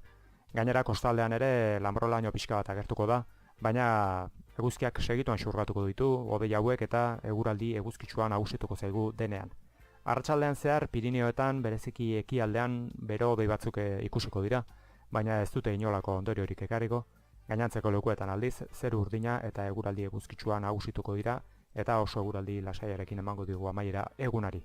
Haizeak hego-ekialdetik joko du, arratsaldean kostaldean brisa sartuko da, baina egunaren amaieran hego-ekialdekoa nagusituko da bertan ere. Temperatura minimoak jaitsi egingo dira, goiza freskoa izango da, 3 eta 10 gradu bitartean errendituko dira. Maximoak aldiz gora egingo dute, Kantauri Isurialdean 19 eta 23 gradu bitartean errendituko dira, eta Hego Isurialdean 20 eta 24 gradu bitartean, temperatura freskoenak kostaldean eta bereziki Bizkaian emango dira, eta altuenak aldiz Erriberan. Horixe bera, temperatura freskoak oraingoz, 10 gradu Donostian, Bilbon bezala, 9 gradu Donibane, Garazi eta Baionan, 11 gradu Maulen, 5 gradu Gasteizen eta 6 gradu Iruñan. Baina ez kezkatu, temperaturek gorantz joko dute.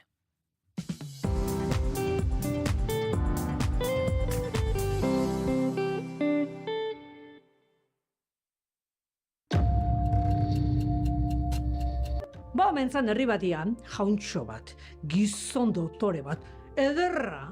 Jendiakin harreman onak zitun. Ai, Inaxio, entzun aldezu. Berriz ere, bai, hauek sortia edukiko dute alako kotxi erosteko. Eta Inaxiok beti badakizue, atzetik. Bai, naska, bai, Fermina. Egin ezakurrea. Orduan astoak, isatxa altxatu zuen. Eta pla, pla, pla, pla! Ui ama, asto hau zoragarria da. Periko, etorri, gaur gabien, zu geratuko zara, erropak zainketan. Eta norbait gerturatzen bada, kendu jozu, erropak lapurketako gogue. Baina eske ogia hundiagoa zen. Eta harrituta eta pizka beldurtuta nagusiaren gana joan eta aizu hau atera da. Agian, eman beharko genioke.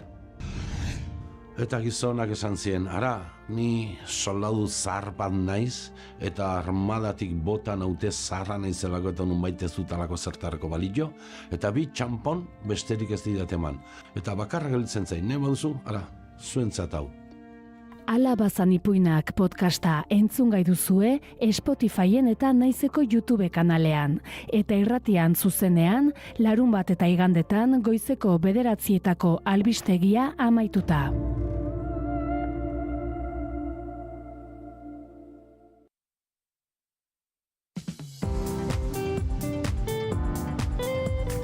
Informazioaren aria.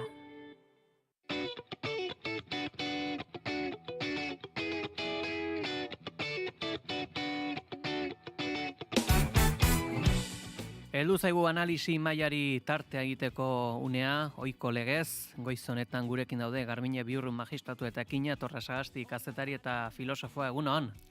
Egunon. Bueno. Egunon, Garbiñe. Egunon bai, kostazaiz sartzen, Ohitura falta. Ez da, ohitura falta, ez.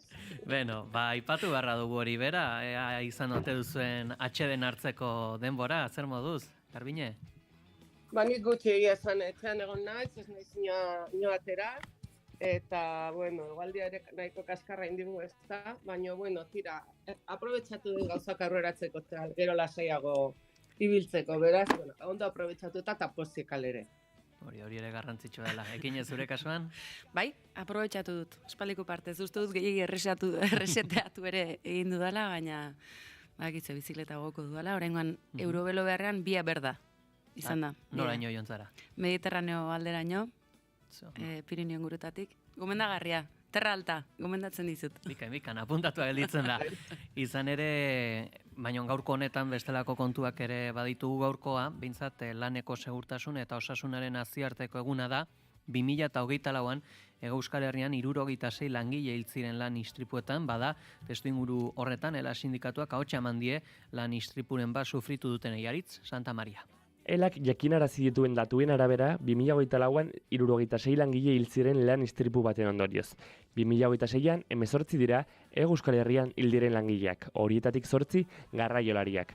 ELAk ahotsa eman die ezbeharren bat sufritu dutenei, eta pirilaren 28an beretin egingo du egoera hau salatzeko. Izaro Mujikak, ELAko kideak, instituzioen babes falta kritikatu du. Urtero egiten dan moduan, egun horretan oso ohikoa izaten da instituzio desberdinetatik, lelo zoragarriak entzutea, laneko osasunaren eta segurtasunaren alde. Gure sensazioa da, urtean zehar egiten ez duten hori konpentsatu nahian edo egiten dutela hori. Esan bezala, sindikatuak egin duen agerraldian hitza eman die lan istripuren bat pairatu dituztenei. Haien lekukoak kontatu dituzte Sarak, Giekesek eta Iratsek. Giekesek 2021an izan zuen ezbeharra. Idiazabaleko 4 lagun enpresan lan egiten zuenean. Entzun dezagun bere lekukoa. Eta 2021ko azarak 15ean istripu bat izan nuen Gipuzkoako 4 lagun enpresan. Eta horren ezbeharra horren ondorioz, hanka aldu du. Eta aurrera, ni bizikletan ibiltzea gustatu izan zait beti, eta hortik ezin dut gehiegi ibili, edo ez behintzet lehengo neurri berdinean. Eta orduan saio gogorrak egiten ari naiz errehabilitazio aldetik, entrenadore personal batekin, eta bizi aldatu da egizan, fiskat. Baina, bagoaz poliki. Sara, bere aldetik, laneko jazarpenaren biktima izan zen. Mi historia es una historia de dolor, pero también de valentía, dignidad y transformación. Durante años trabajé con compromiso, pero acabé siendo víctima de acoso psicológico en mi empresa por parte de una superior jerárquica que me humilló, me puso en riesgo físico, ignorando mis limitaciones médicas, de mis informes de la Seguridad Social, y eso me llevó a vivir situaciones que pusieron mi salud al límite, tanto física como emocionalmente. Merkadonan lan egiten du Sarak eta bera leku aldatu izana salatu du. Dena den hori ez da jaso zuen zigor bakarra. Bitartean erasotzaileak ez du inolako zigorrik jaso. Denunciamos como acoso laboral, ganamos, la empresa recurrió nuestra denuncia, ganamos ese recurso también. A raíz de esto la empresa levantó un protocolo de acoso que a día de hoy, un año después, ni mis compañeras ni yo sabemos el resultado de esta resolución. De esta investigación que hizo la empresa, lo único que sabemos es que a una de ellas llegaron a un acuerdo para que retirara la denuncia, a otra la echaron con un despido procedente, que se reclamó como nulo y se ganó después. Y en mi caso me cambiaron de centro de trabajo, la persona que me acosó sigue en su centro de trabajo. Entzun ditugun bezalako beste 11 lekuko daude eta enpresek langileen osasunerako eskubidea ez errespetatzea salatu du Izaro Mujikak, ELAko kideak. Izan ere, ez dute bermatzen langileek lanerako daukaten osasunerako daukaten eskubidea. Klase enpresarialak bere interesak bakarrik defendatzen ditu, irabazi goseak itxutzen dituztelarik, ez? Eta horre guztiak azken finean eragina dauka langile klasearen lan baldintzetan. Honek langile klasea prekarietatera kondenatzen du Mujikak esan duenez, eta Eusko Jaurlaritza eta Nafarroako gobernua konplizetzat jo ditu. Bain zuzen, ezakit askotan esparru honetaz hitz egiterako garaian lan osasunaz, lan istripuez, foku askotan joaten zaigu lan fisikoagoak direnetara, industria, eraikuntza, noski, hemen istripuren bat egon noi baldin bada, askotan mortalak ere larriagoak izaten dira, entzun dugu Jakesen testigantza berak hanka ere galdu zuen, baina gu gizarte zientzietakoak gara, eta honi ere erreparatu nahi diogu, hain zuzen, gure lana ez delarik hain fisikoa, baina honeak alboan utz dezake laneko osasunaren zeinketa ere, Garbine? Barkatu. Alde batetik lan guztiek daukate alde fisiko bat, hori ezin da ukatu, nola eseritzen gara, aurikularrak nola jartzen dituzuen, adibidez kazetariak, nola ateratzen zaioten korrika, en fin, hori dana. Baina egia da, egun alde fisiko hori eta lan fisikoagoak ahaztu gabe, baina momentu honetan elkarrizketa hortik handi joalako aparte utzita, azpimarratu behar da emakume honek, hitz egin duen emakume honek esaten duena, ezta? Hau da, arrisku psikosozialak ere badaudela, eta arrisku psikosozialak ere prebenitu egin behar direla, eta horretarako ere badaudela tresnak, eta horretarako batez ere badagoela bete beharra, obligazioa, hau da, enpresa buruek ere bai, arrisku psikosozialak ebaluatzen, neurtzen eta prebenitzeko bete beharra daukate legez, eta gero eta gehiago gaina epaitegietan, auzitegietan hori onartzen da, eta horrelako kasuren bat gertatzen denean, aztertzen da, arrisku psikosozial horiek ebaluatu ziren, nola ebaluatu ziren, eta protokoloren bat bazegoen horiek danak prebenitzeko, eta horiei erantzuna emateko. Egia da, arrisku psikosozialak, psikosozialen protokolo, jazarpenari buruzko protokoloak, edo berdintasunari buruzko protokoloak, eta arrisku sozialak puroak hartuta, egia da gehien bat jarri dela fokoa edo gehien bat azpimarratu dela zigorra, ezta? Gertatu eta gero nola zigortu, eta baita ere nola indemnizatu zen nolako kalte ordainak eman. Eta nola zigortu enpresa. Baina nik uste dut fokoa, kasu horietan ere bai, arrisku psikosozialetan ere bai, eraman behar dela fokoa prebentziora. Prebentzioa da gehien bat interesatzen zaiguna. Prebentzioa zertarako 1985ko 38 legea diona prebenitzeko arriskuak ez gertatzeko, arriskuak ez gauzatzeko. Hau da, lan istripuak eta gaixotasun profesionalak ekiditzeko. Hori da legearen helburua. Ekiditu arriskuak prebentzioaren bitartez. Bai, nik uste dute Garbinek nahiko ondo azaldu duela. Gaiari beste ertz batetik heltzearren, prebentzio lana, prozedurak, uste dut hemen prozedurak ere beti direla garrantzitsuak, prebentzioari dagokionean eta bestela ere, eta arrisku psikosozialak aipatzen ditu Garbinek, uste dut hemen oinarrian badela pixka bat gizarte egituraketaren isla bat, ezta? Lanean, azken batean geure bizitzen urduen konputo gehiagizko bat pasatzen dugu, uste dut, eta horrek noski gure bizi maila pribatua, gure izaera bera, gure osasuna goitik bera baldintzatzen du noski, bai esan dezagun buruz, eta baita fisikoki ere biak bat datauzelako azken batean, ez? Izan daiteke, ez dakit, lan mekanizatuetan, industrian egia da, arrisku maila handiak egon daitezkela, lanera bideko istripu edo ezbeharren auzia ere interesgarria da, errepidea bera ere tartean sartzen delako, eta gerora lan harremanen baitan zer gertatzen den, ez? Uste dut, gaiak askorako eman dezakeela, inzidentzia maila handia delako, personen arteko lan harremanak badakigulako berez, ez direla gauza esan dezagun erraz bat, eginak datozen gauzak, eta mundu benetan interesgarria da, eta uste dut oraindik ere asko dagoela egiteko, ikertzeko, eta noski betikoa, baliabideak jartzeko, ze gatazkarik ez egotea, ezinezkoa da. Ez dizaiogun eskatu bizitzako edozein esparruri hori norberak bere ingurura behiratu ezkero gatazkak toki guztietan daudelako, ezta? Gauza da gatazka hauei edo intzidentzia hauei zenolako bide eman. Uste dute beti ere zaintza hitza azken aspaldi honetan akaso ez dugu hainbestetan entzun, momentu batez auspotua izan da, baina gerora uste dut pixka bat diluitu egin dela, zaintzari buruz ari garenean kontu hauek ere erdira ekarri ezkero, edozein gatazketan inplikatuta dagoen langile, arduradun uste dute nolabaiteko azterketa eta zaintza planak ere egin behar direla, egia da, auzitegien bidea hor dagoela beti, eta uste dute oro har derrigorrezkoa dela larritasun maila batetik aurrera, gutxienez konstantzia bat egoteko eta helduleku bat, baina uste dut epaitegien funtzio horretatik haratago edozein lan baldintzen oinarrietan, bermeetan kokatuta egon beharra dagoela, norbaitek ezin duela sufritzen egon eta bere osasuna kaltetzen.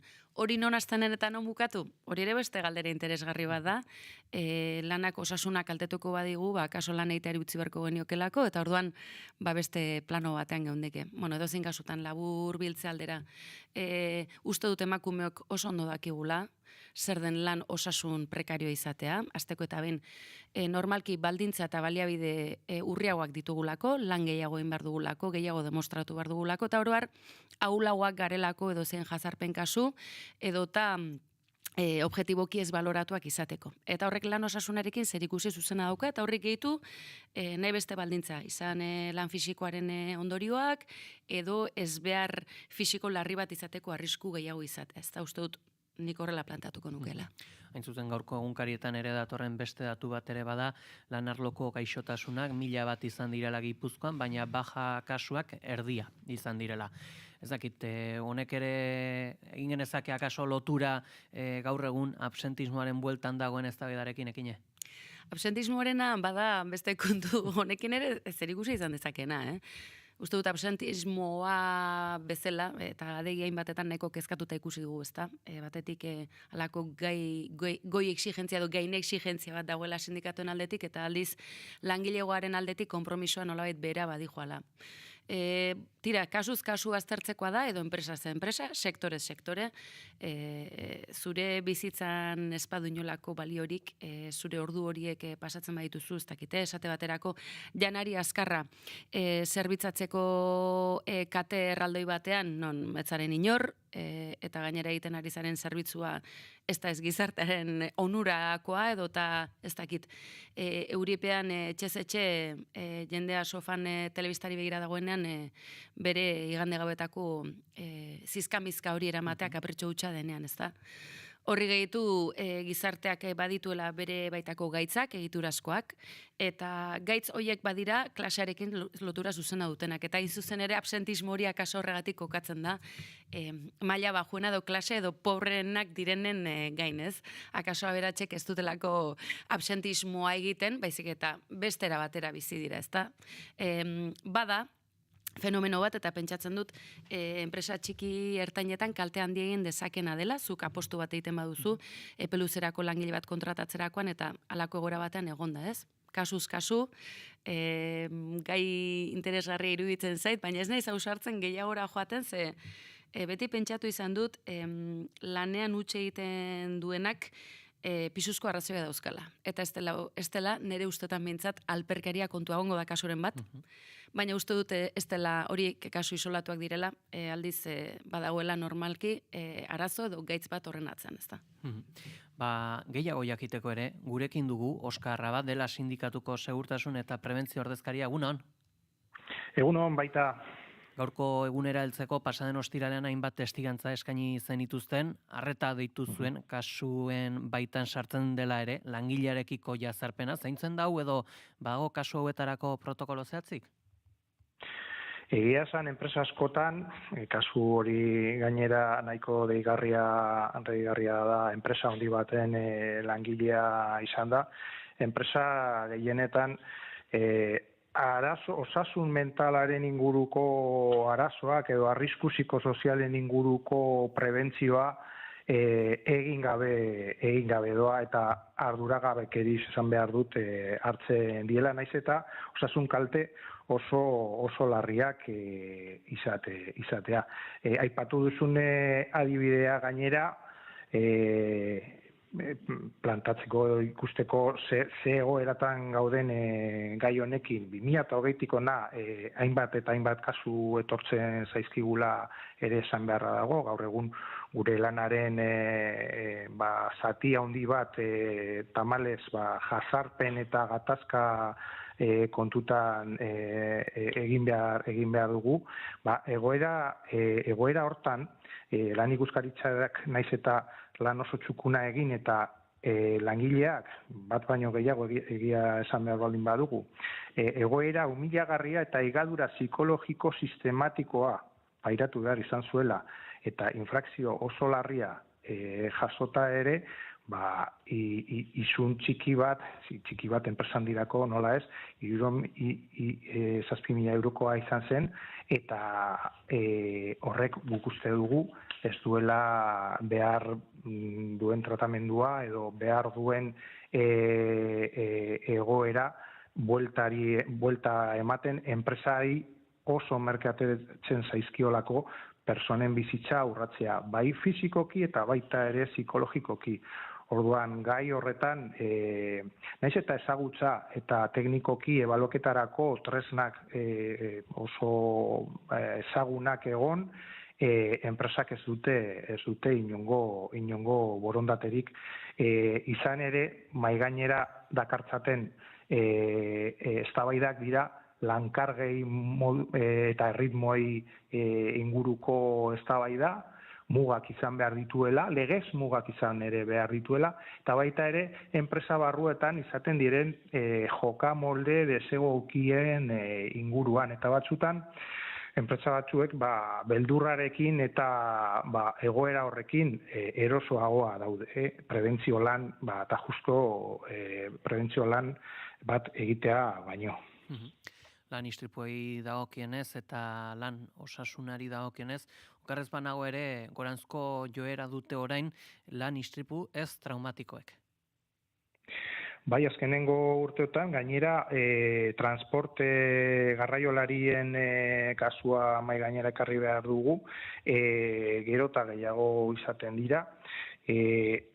Hortan ere, lan handia eta gabezia handiak identifikatzen ditugu sistemak berak zailtasun asko jartzen dituelako, lan iturriko arazo istripu baten moduan identifikatzeko eta onartzeko momentuan. Eta horrek bai senitartekoei eta baita ere, beste gainontzeko lankide, prozesu gogor luze eta are gehiago mingarriagoa provokatzen die.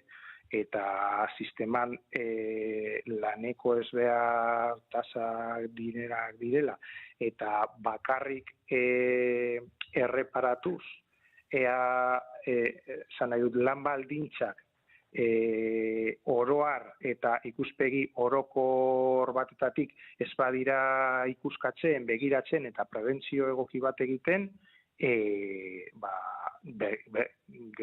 berriro gertatuko zaigu eta etengabe gertatuko zaigun arazo larria da. Lan osasunaren arloan, sektore txikiagoa baldin bada ere aski esanguratsua ere badena da baso lanena. Zer dela eta lan hauek hain arriskutsuak izaten dira? Bueno, berez, arriskua hor dago, aktibitate berari lotuta, kanpoan delako, normalean, landa edo alde ezer oso eta ez oso seguruak lan egiteko, halere urtez urte izaten ditugun lan istripu hilgarrien ikerketan ikusten da beti ere ondorio edo arrisku iturri berberak.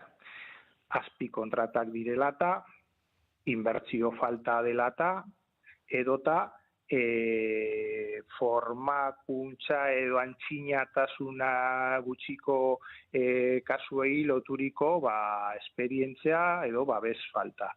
Orduan, elatik salatu behar dugu beti, prebentzio lan hori ez dela egiten patronalek oroar ikusten dutelako kostu baten modura eta ez dute lehenesten legea bermatzea eta inbertsio bat bermatzea hori ez gertatzeko, eta gero bestalde ere jarraipen bat egin beharko litzatekeela erakundeen partetik, eta urtez urte eskaera berdinak luzatzen dizkiegu bai erkidegoko eta baita Nafarroako gobernuei, bitarteko nahiko emateko bai Osalani edo Nafarroko institutuari, baino baita ere lan ikuskaritzari behar bezalako jarraipena egiteko eta behar bezalako lana posible egiteko behar den zorroztasunez, behar den denborarekin eta behar den bitartekoekin. Edabidentzat istripu mortalak izaten dira albiste, baina behin sindikalista batek esan zidan istripuen kopurua handia izaten dela. Hau da, soilik mortaletara begiratuz gero, dimentsio handi bat gelditzen dela kanpoan. Egunean, gutxi gora bera, zenbat istripu izan ohi dira? Gu urtez urte ia astebetero bat egoten da. Urte gogorrenetan, aurten bat da terdi esango genuke estadistikoki daukagula, eta urterik gogorrenetan ia bi izan ditugu astero.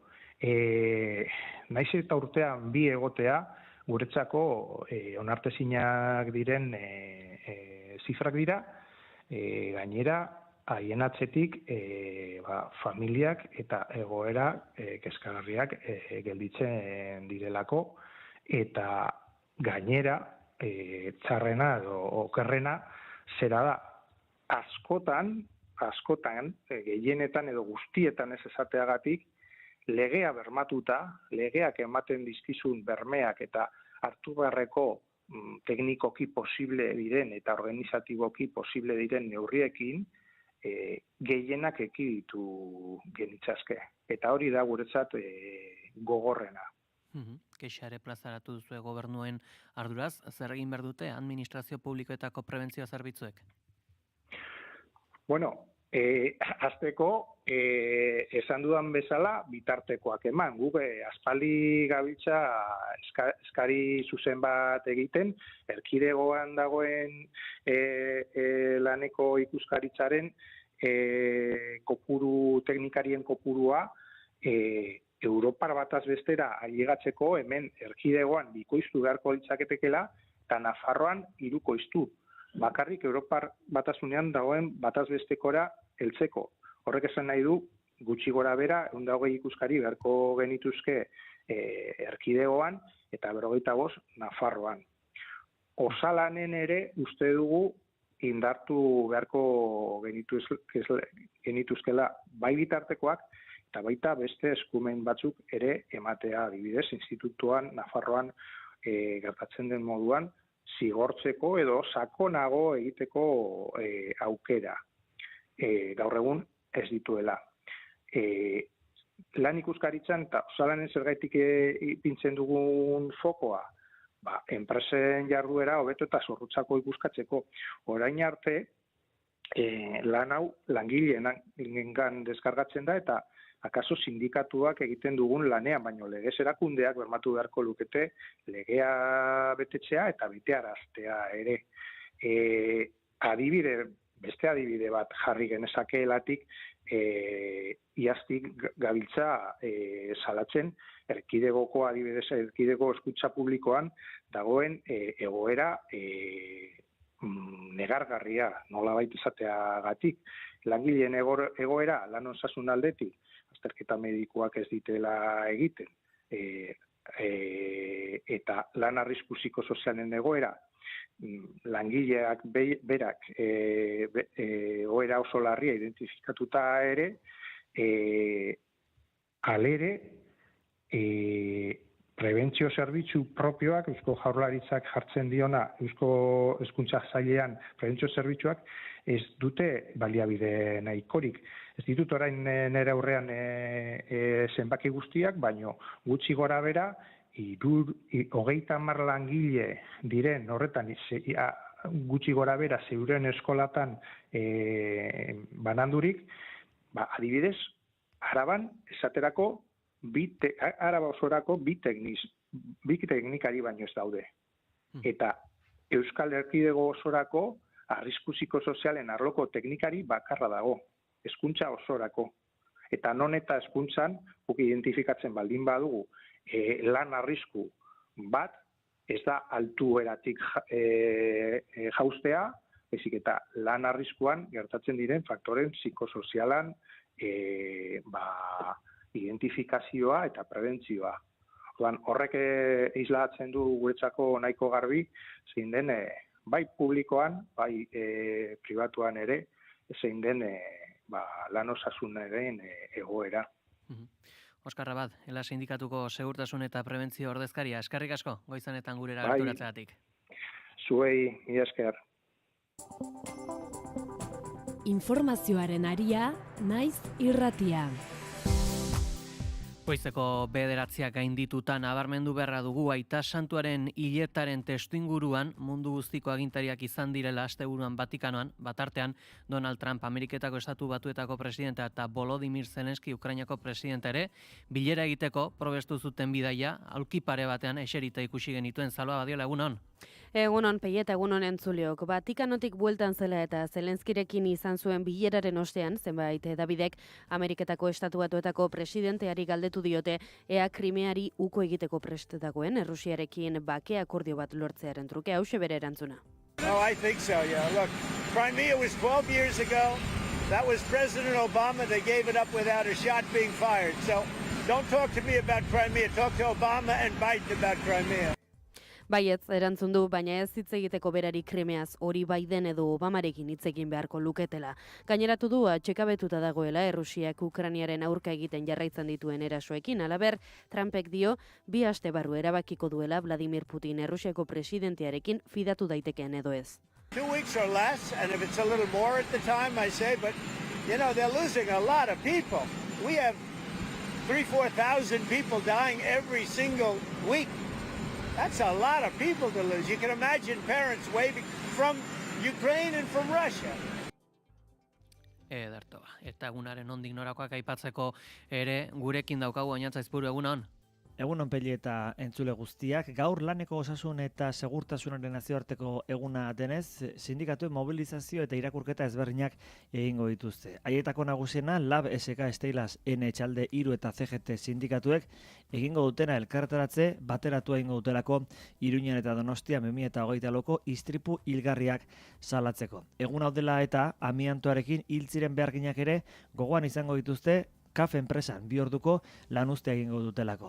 Osalanek berriz, apirilaren 28ko sentsibilizazio kanpainaren aurkezpena egingo du, lan segurtasuna betetzeko neurrien kanpaina. Iruñeko Volkswagen landabeneko langile berriz, lanuztea egingo dute, kotxe elektrikoa egiteko eraikitzen ari diren lantoki berrian lan segurtasuneko arazoak daudela salatzeko. Bestelako gaietan berriz, Donostiako San Bartolome herri plataformak udalak berta merkataritza zentrua proiektua baztertu izana baloratuko du. Eta Guardiko 12 2024tiko 25 egindako herritarren zientzia kanpainaren barruan Clean Citiesek eta ekologistak martxan taldek CO2 neurketak egin zituzten Donostiako eskola ingurunetan eta honen inguruko datuak eskainiko dituzte. Gaur egun handia Gasteizen, Armentian zentratuko da gaurkoan festa, San Prudentzio egunaren festa, eta hortik aurrera amaitzeko bi kontu pegi batetik, Poltsiko antzerkia jaialdiaren aurkezpena egingo dutela Bilbon, eta Leioako umore azokaren aurkezpena izango dela. Guzti hauekin aldizan era. Eskerrik asko Oñatz. Eguraldia eta trafikoa naiz irratian. Errepidea okienez badu nabarmentzeko jazorarik? Orain dela ordubete pasatxo kamioi eta kotxe baten arteko istripu larria egon da, Zornotzan N624 errepidean 87 kilometroan eta horren ondorioz errepidea itxita dago eta bestalde ohiko autopilaketak daude Bilbo, Barakaldon, Galdakao eta Leioa inguruan. Ederto. Eskerrik asko Salva.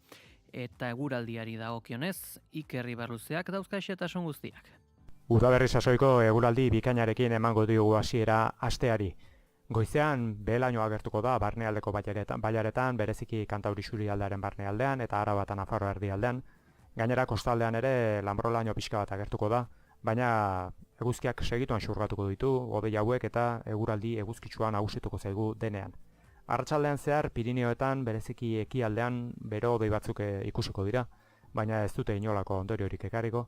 Gainantzeko lekuetan aldiz, zeru urdina eta eguraldi eguzkitsua nagusituko dira eta oso eguraldi lasaiarekin emango digu amaiera egunari. Haizeak hego-ekialdetik joko du, arratsaldean kostaldean brisa sartuko da, baina egunaren amaieran hego-ekialdekoa nagusituko da bertan ere. Temperatura minimoak jaitsi egingo dira, goiza freskoa izango da, 3 eta 10 gradu bitartean errendituko dira.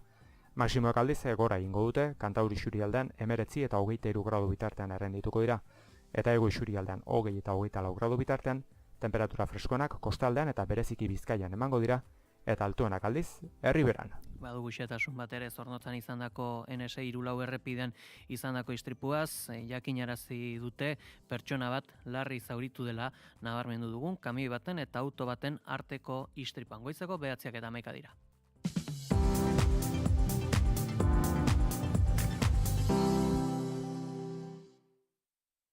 Euskotrenek jakinarazten du. Gu ere txuri urdin gara, eta realearenan reala animatu dezazun, partiduaren egunetan zerbitzu bereziak eskaintzen dizkizugu. Ordutegi guztiak webgunean eta aplikazioan. Egin bat mugikortasun jasangarriarekin. Euskotren, Eusko Jaurlaritza.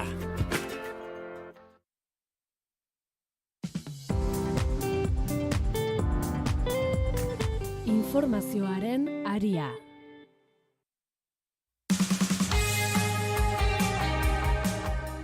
Goizeko 9:12 segituan sartuko era bete-betean Frantzisko Aita Santuaren heriotzan, hileta lizkizunetan eta baita ere konklabean, baina hori bai, hain zuzen, entzun dugu, hileta lizkizunaren ondorietako bat zein izan den, espero gabeko bilera hori, Zelenski eta Trumpen artean, aipatzen dute ere, mirari xelebra egin zuela Frantziskok, basilika katoliko batean, bilera izan zutelako, apostoliko bat, zehazki, protestante batek, eta baita ere, judutar batek, Ukrainari buruz hitz egiteko, eta gero sartuko era bete-betean, baina ez dakit, Obamak eta Bideni galdetzeko Krimeari buruz esan du Trumpek, eta ez dakit, ekine, izan ote daiteke soluzioetakoa Krimea uztea edo, eta gainera esperota gabeko bilera ere izan zen, Zelenskik historikotzat jozun. Bai, garai berezietan are bereziago, ezta? Badirudi egunetik egunera munduaren norabide ezoiko esango dugu, baina akaso guk mundu gerra ez genuen ezagutu. Bai ordea, geure etxeko nagusienek gerra zibila, uste dute guretzako ez dakite ezoikotasun hau honezkero ohiko bilakatu zaigula eta munduak ere honela funtzionatzen duela, eta tensio militar horiek mai gainean egon badaude, are gehiago Vatikanoko buruaren eriotza tarteko mundu mailako, ez? Ordezkari guztiak bat ere ikusita. Ez dakit nik zein izango den honen ondorena.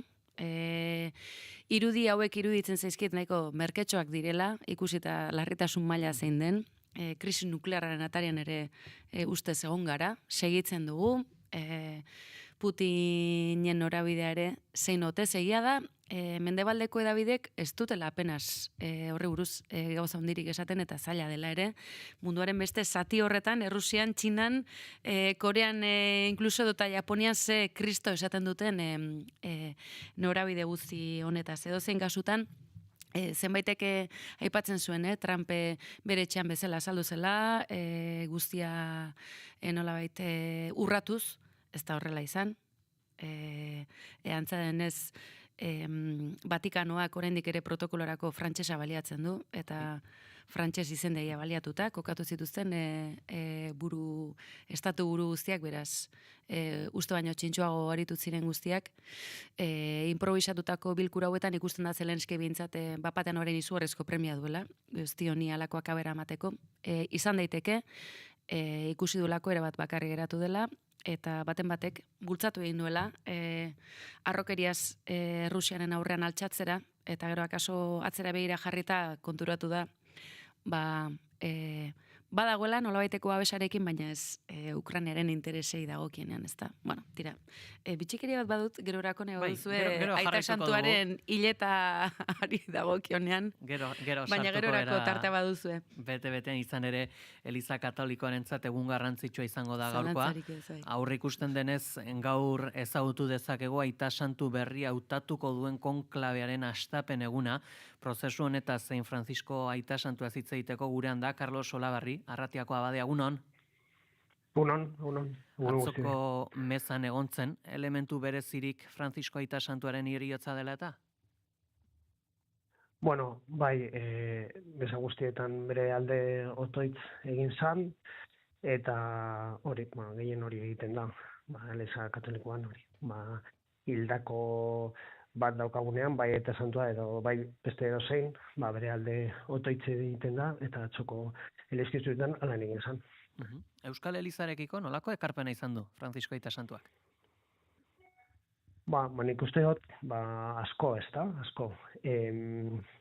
Jente gutxi daki, eta hori bitxikeri bat da, Aita Santua lurperetuta dagoen Santa Maria Maiore basilikan, hor Loiolako Ignaziok bere lehengo meza, emone bala, ez da?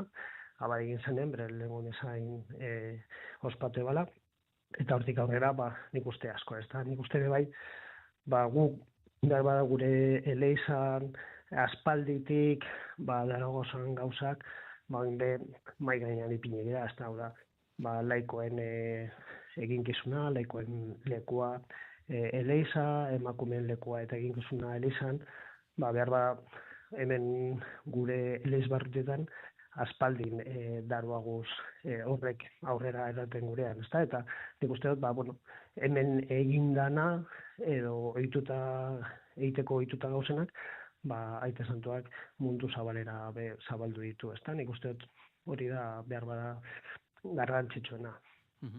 Aita Santuaren hiletalizkizunak edo hilobia izan dira, Franciscoren molden erakusle, xumetasuna edo pobreziaren botoa, iraunkortasunez gelditzeko etorri dira Eliza Katolikora? Gurako pentsa baiet, ez da, nik uste dut, bere hiletalizkizunak eta ospakizunak, bera bizi izan dan modure izan direla, ezta? Eta gurako pentsa, berak zarretan zer dugu bestala, ezta? Gurako pentsatzea, Eliza pobre bat izan daite, pobre entzate bai, ezta? Eta nik uste dut hori, beharrezkoa dela. Azkenean hori da Jesusen evangelioa, hori da Kristoren evangelioa, eta hori da Elizan askok eta askok, behar gehienok edo iadanok gurako egunkien, ezta? Horre, Franciscoren bidaiek irizpide argia izan dute lagundu beharreko txokoetara jotea. Hala ere, ez da deigarri izan, Francisco Loiolako santutegia bisitatu ez izana, Jesusen konpaineren sortzaileari keinu bat eginez?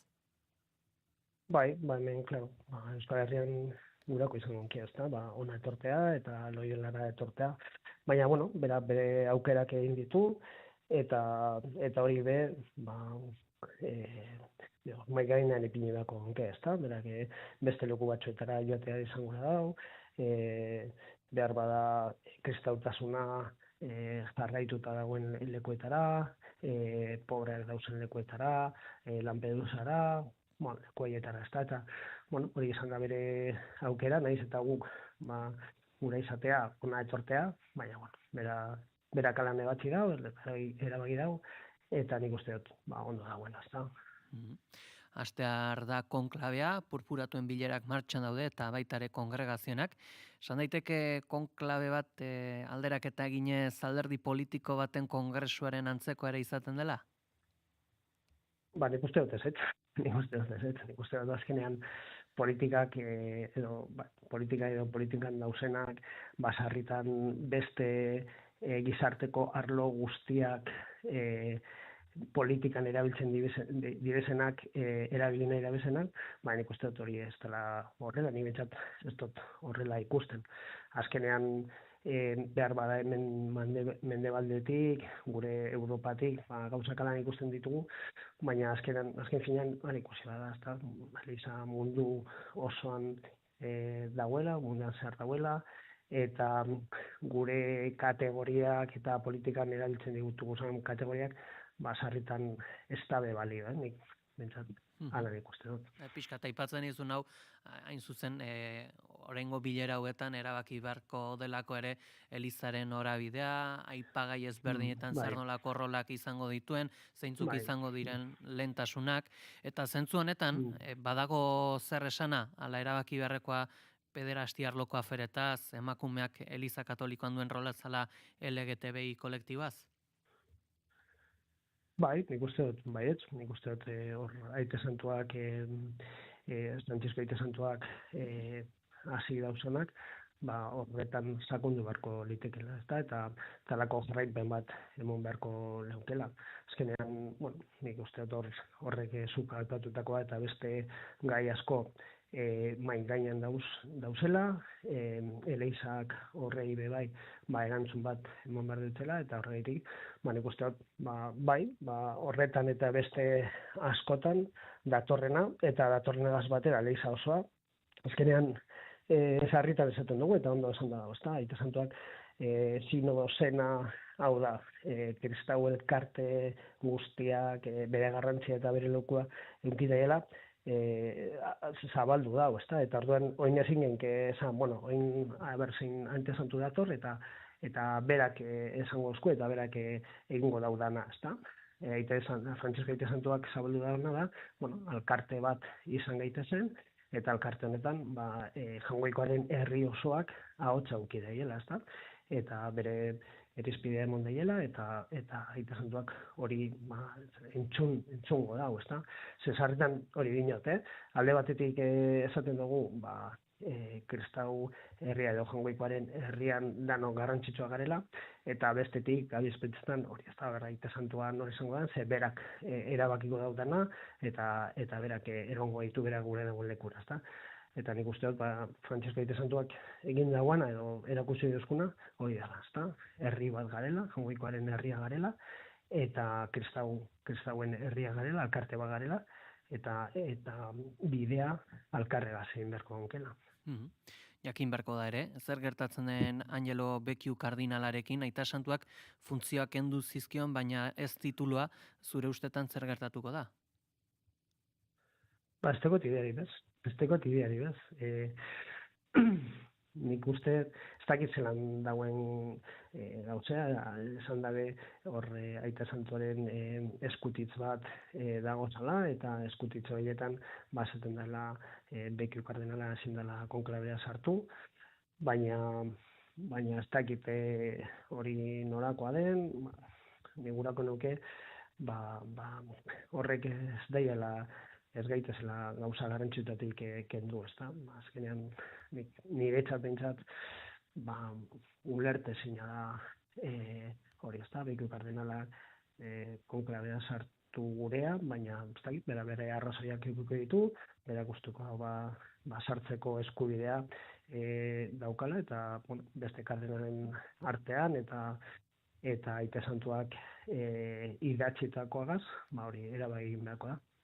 Konklabez gain abian daude ere, kongregazioen bilera propioak. Kardinal batek motu propioz egiten du hautaketa, ala bere kongregazioan hitz egindakoak eragina izaten du? Bere buruz egiten da, kardinal bakoitzak bere buruz egiten da. Izenean, eta bai, ez dago inoren izenean bozketarik egiten, edo bere izenean egiten da.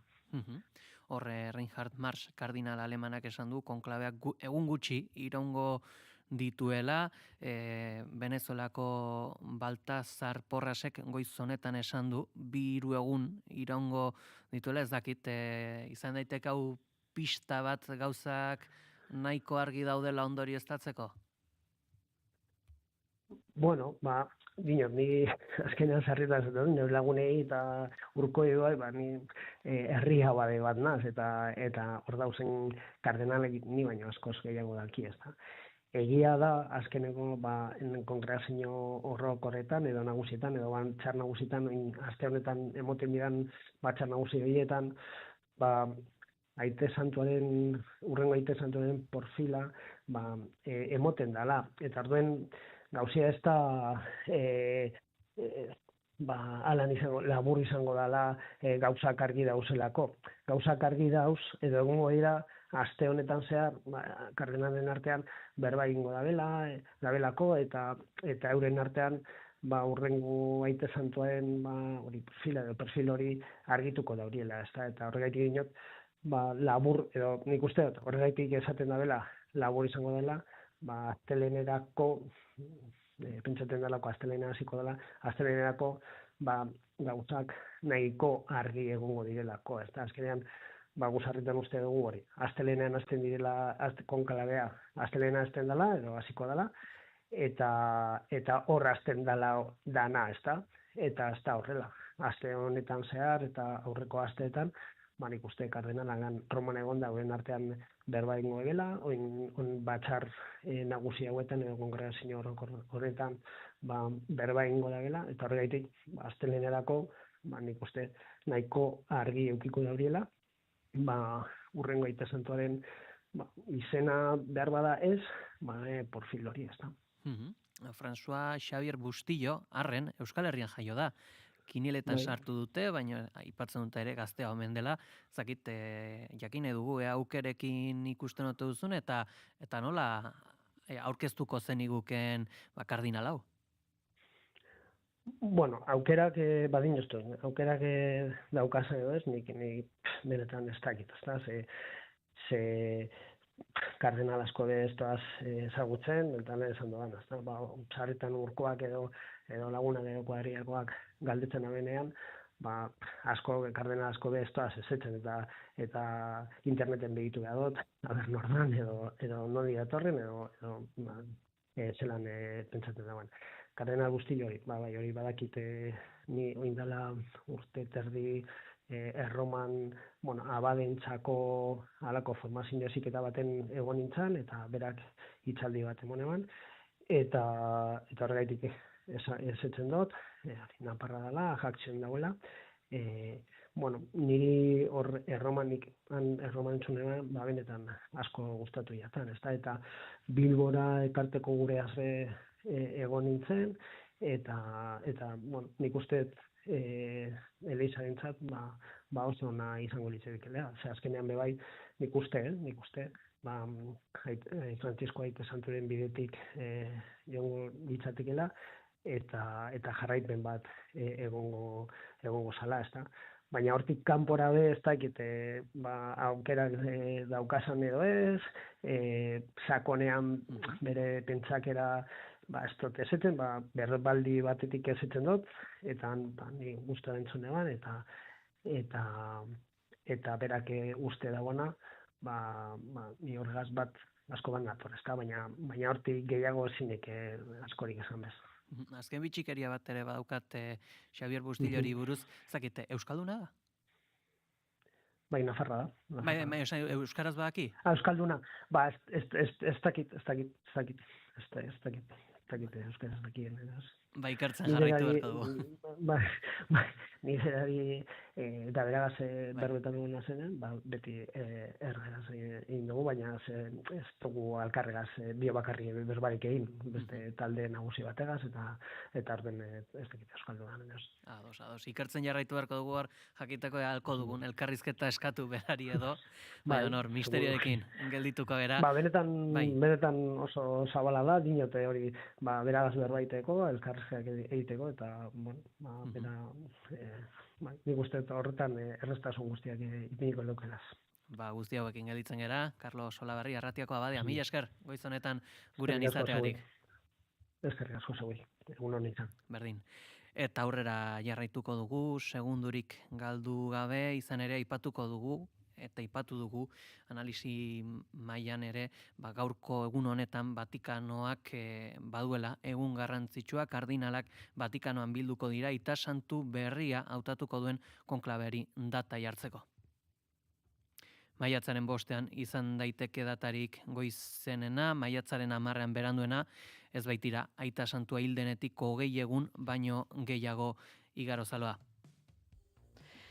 71 herrialde ezberdinetatik iritsitako kardenalak dira. Datarekin batera erabakian nork parte hartuko duen eta nork ez ebatzi beharko dute, zehazki Angelo Becchiuren kasua.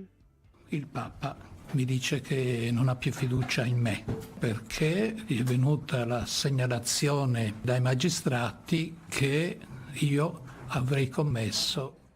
Berak parte hartzeko eskubidea duela dio, baina Frantzisko aita santuak baztertu egin zuen, oraindik bizirik zegoela eskandalu finantziero batean parte hartu zuelako. Bete-betean sartzeko, galdetu behar dizuetea zer gerta daiteken Becchiu kardinalarekin, galdetu diogu Oskar Rabadi, baina berak ere ez dauka argi, Garbine? Ekine? Bai, egia esan da, nahiko kiniela interesgarriak dira hauek, ezta? Oso gogoko dut serie bat, Sorrentinok egindakoa, The Pope eta gero The New Pope, ezta? Eta gainera Bob Dylanen abestia, gerora Jimi Hendrixek ezagun egin zuena da intro musika, All Around the Dodge Tower, eta oso interesgarria. Jakineko nuke Vatikanoan azken garaietan ze girotxo izan duten, ze jakina da aita santuak ohituraz behintzat nahiko adineko direla, eta naiz eta agintaldi luzeak izaten dituzten klinikoki oso baldintzatutakoak, ez? Eta orduan kinela guztiak badute aldaera kliniko garrantzitsu bat, eta horretan azken aita santu honek behintzat eskatuta nahi izan du, zendu, zegokion tokian, ez? Eta ez ospitalean, eta hori, bada, nik uste dute ezagite erabaki bat, aurretik zenolako prozesua zegoen nolabait irudikatzeko alegia. Guztia ondo pentsatuta eta ondo lotuta egongo dela, susmatzen dut. Gertatzen dena da, azken orduko jokoak beti gerta daitezkela. Entzun izan ditut iritziak aita santu hau nahiko ausart izan dela, kontrakoak ere egunotan sare sozialetan hainbat ere izan direla, ez dela ausart izan, ez dela burura eramateko aita santua izan, gaur goizean beste analisia tal batean entzuten nuen bere pasioa edota maitasuna izan dela prozesuei bultza ematearena, eta gerokoak horretan alegin du dela. Beraz, ez dakit, abian jarri duen prozesu hori bestari gabe martxan jartzea izan den, bere misioan ez eta burura ez joan, eta horregatik historian gogoan hartua izan, ala baten bate jarrepena eman ahal izango dion. Aipatzen zenaren arira, aita santu nafar bat izatea, ez dakit, garai bereziotan, ez dakit, noraino gel gaitezkeen, akaso euskaldunok estatua ez, baina estatu buru euskaldun bat bai, oso gauza bitxia izango litzateke, ze aipatzen zuen elkarrezketatuak ez da, herria dela, komunitatea dela, katoliko, apostoliko, bada, kristauei buruz hizketan jarrita, baina estatu bat da, Vatikano estatu bat da, bere armada propio ere badu, orain 500 urtetik, eta enpresa handi bat ere bat da, eta fiskalitateari dagokionen ere goera nahiko berezia eta propioa daukana, ezta? Beraz, estatu bat, mundu mailako korporazio bat, milioika jarraitzaile, eta esango dugu, estatu buru berriak edo enpresa buru berri honek izango duen ideologia eta behintzat norabideak nolabait guzti bera egingo digula, ezta? Ikusi besterik ez dagoelako, nolabaiteko involuzio batean gaudela, emakumen haurdunaldia eteteko eskubidea kolokan da estatu batzuetan kasi bizio osoko espetxe zigorrak ezarriz, LGTBI kolektiboaren egoera ere bada dena, eta gero bestetik emakumearen papera, ezta? Naiz eta nik neuk Ez dut pairatu, gurasoak bezala edo aiton amonek bezala eliza, batez ere gurasoak bezala, ez? Frankismo garaian nahiko harrotutako eliza katoliko apostoliko hori, guk beste begi batzuekin ikusten dugu, eta akaso horregatik ere, begiko izatera ere iritsi gaitezke, naiz eta ez izan listarrak, laiko komunitate horretan egon, edo zen kasutan, 2-3 egun iraungo duen konklabe famatu honetan, zer gertatuko den, aipatu du elkarrizketatuak ezta, kardinal bakoitzak ere baduela bere botu propioa, neko estilo absolutista badu kontuak, beraz, alderdi baten kongresu ez dakit, korporazio handi baten administrazio kongresuan eraberritzea akaso ere bai, uste dut hemen interes ilun eta oso atzerako eta arkaiko asko dagoela, gardentasunetik gutxi izango duela, eta horregatik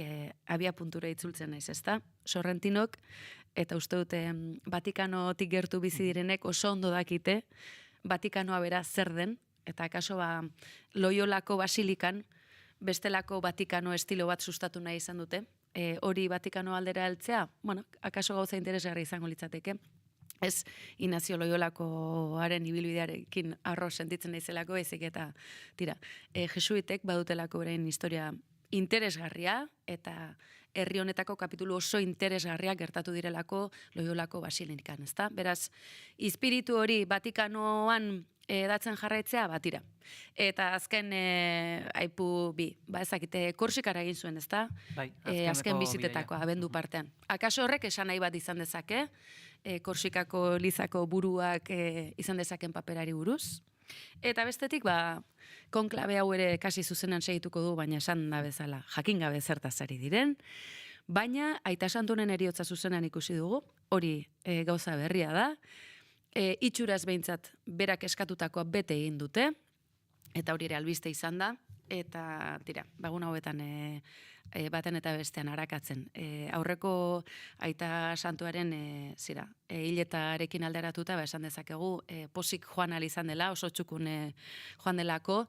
Julian Assange bera ere ikusi dugu hileta elizkizunetan, izugarri izan da, ze nolako aniztasuna, arrasto bat utzi du, ze aurreko Aita Santuaren hiletari dagokionean, nahi duenak sarean arakatu dezala. Hasieran fake bat zela uste nuen, baina antza denez, mediku gaiztotxo bat edo neko esperimentala tokatu zitzaion, eta enbalsamatzerakoan ez zuen asmatu, eta hileta elizkizunak, harrituta nago, nola inork ez duen oraindik filmarik egin, Tarantinok, edo akaso ez da inorra usartu ate hori zabaltzera, baina benetan interesgarri harakatu, eta hortxe duzue baina esan dakoa, uste dute Nafar bat Vatikanoko buru, uste dute zetz, baina tira, zergatik ez, eta heldulekuren bat honen aldeko apostu egiteko, tira, eta Nafarra Loiolako basilikarekin edo Loiolatarrekin lotura izan dezakena eta Vatikanoa, egia esan da, hori ere historikoa izango litzateke euskal politika gintzan inkluso baita ere, ezta? Garbine, ezagite jakin nahi dugu, zu zeuk ere zer nola ikusten duzun konklabea eta nola ikusten duzun aipatu ditugun kontuak Carlos Olabarriarekin? Bueno, galdu egin dut, Carlos Olabarriaren elkarrizketaz bigarren zatia, moztu intzaitelako bideo deia, baina tira, egia esan nik ez dakit ezer honi buruz, eta nik uste dut inorrek ez dakiela. Adibidez, aurretik, hileta elizkizunari buruz, izugarrizko ikuskizuna iruditu zitzaidan, tarteka ikusi nuen eta gira da. Ikusteko zoragarria, niretzat espektakulo zoragarria izan zen, kolore, nola ze ordena, nola zegoen dena milimetratuta, hori badu ona Elizak ez da, dena oso ondo protokolizatuta daukala, mendeak dira, eta denak ondo ordenatuta zegoen, eta hori niretzat hola ikusteko, telebistan ikusteko izugarria izan zen. Eta entzuteko ere bai, koroa eta bar. Beraz, alde horretatikan telebista ikuskizun moduan, kategorikoa. Bigarren, Francisco Aita Santuari buruzko nire irudia badaukat, nire ideia, baino ez dakit denborak esango du. Nik uste dut perspektiba pixka bat ere bai behar dela. Egia da zabaldu dituela ate batzuk, eta zabaldu behar bada ideia berri batzuk ere, eta nolabait onartu egin dituela Eliza barruan, naia behintzat hori eskaini du edozein persona guztiak, ez da, baina hori Elizaren, printzipioz Elizaren mezua izan da beti, naiz eta persona batzuren edo kolektibo batzuren jarrera Eliza ofizialak ez onartu, Frantziskoren bidetik hori onartu egin da, naiz eta hori ez ofizializatu, zeren eta azkenean hori dana izaten ari da oraindikan, bere naia, bere borondatea, baino ez da ezertan gauzatu, gauza bera emakumeekin, ez da. Eta zer gerta daitekeen hemendik aurrera, badirudi ohituraz horrela gertatu izan dalako Eliza Katolikoan oreka mantentzeko estilo bateko aita santu bati beste estiloko aita santu bat jarraitzen diola, ez da. Eta nik ez daukat ideiarik, nik uste dut oso konplexua dela, hor dauden indarrak bakoitzak bere aldera egiten, gutxinez bi alde izango dira, dauden interesak Kinek aipatu ditu, ez da, hor interes asko daude, ekonomikoak, Vatikano ere estatu bat da, txikia, armada txikia dauka, baina, tira, printzipioz estatu baten egitura mantentzen du, eta gero interes ideologikoak, ez da berdina Elizarentzat eta ez da berdina mundu katolikoarentzat, kakotxo tartean nork agintzen duen, ez da. Baina orain arte hitz egin duten ofizialistek, hau da, alde batetikan, hileta alizkizuna zuzendu zuen, ez naiz goatzen, kardenala, zaharrena uste dela, ez da, dekanoa, esan zuten horrek egindako homilian, sermoian, diskurtsoan, eta gero atzo parolik, eta hitz egin dutenek Frantzisko aita santuaren bidetik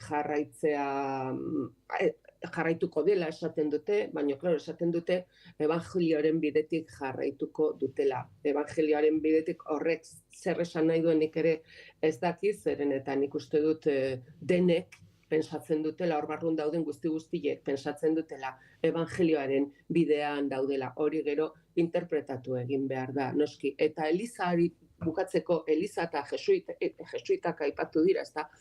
Jesuitei eta Elizari gertatzen zaie gauza bera, edo egiten dute gauza bera. Daude toki guztietan, ideologia guztiekin, eta edozeinek irabazten duela, munduko edozein tokitan, beraiek handaude batzuk edo bestek, baina beren errepresentazio bat, ordezkaritza bat, hor dago, beti eta horrela gertatu da, Hego Ameriketara jotzen badugu, hor daukago, ez da, zer gertatu dan, eta, baina beti egon dira hor. Eta ez dakit, adibidez, berdin zait, baina iruditzen zait, Eliza Katolikoarentzat interesgarria izango litzak jokeela, Frantziskori jarraitzeko, hego aldeko bat izatea, ez da. Ez dakit Afrikakoa, edo Asiakoa, edo, Hego Ameriketakoa ez da izango, zen eta pensatzen dut, Frantzisko izan dalako, baina nik uste dut horrek nolabait itxi ez da inoiz itxiko, baina horrek behar bada erreztuko litzaiokeela Elizari Frantziskoren bidetik jarraitzea, eta zabaltzea, irikitzea, gaur egun beren nolabait beren itxaropena jendearen aldetik, jende kopuruaren aldetik dauden herrialdetara. Horretara zabaldu beharko lukete, marketing pixkat egingo balute, baina nik marketing oso gutxi ikusten dut Eliza Katolikoan, eta bestela ikusi besterik ez dago bertako hemengo Elizak nola dauden ze jende dagoen, ze adineko jende dagoen, eta hor falta da zerbait piztu behar dute, benetan eragina, influentzia eukin nahi badute, eta bertan egon nahi badute, baita ere mendebalde aberatzean. Garbiñe, hain zuzen hori bera ere galdetzen genuen, hileta elizkizunak edo teilobia izan direla Frantziskoren molden erakusle, xumetasuna edo pobreziaren botoa, iraunkortasunez gelditzeko etorri dira Eliza Katolikora, eta hau ere akaso izan daiteke jendea erakartzeko baliabide bat? Garbiñe? Bai, barkatu, egia, ez dakit, ez dakit nik zer egin daiteke. Nik uste dut Franciscoren mesua izan da garbila, bueno, gero gauzak, adibidez hiletalizkizunak, laun batekoak, bueno, xumea, ez dakit horri xumea esan diezaiokegun, ez da, gero, bueno, bere hilobian egongo da, nolakoa da, eta bueno, baina badirudi lurperatu dutela, ez dakit, mendiko ermita txiki batean, ez da, bueno, azkenean,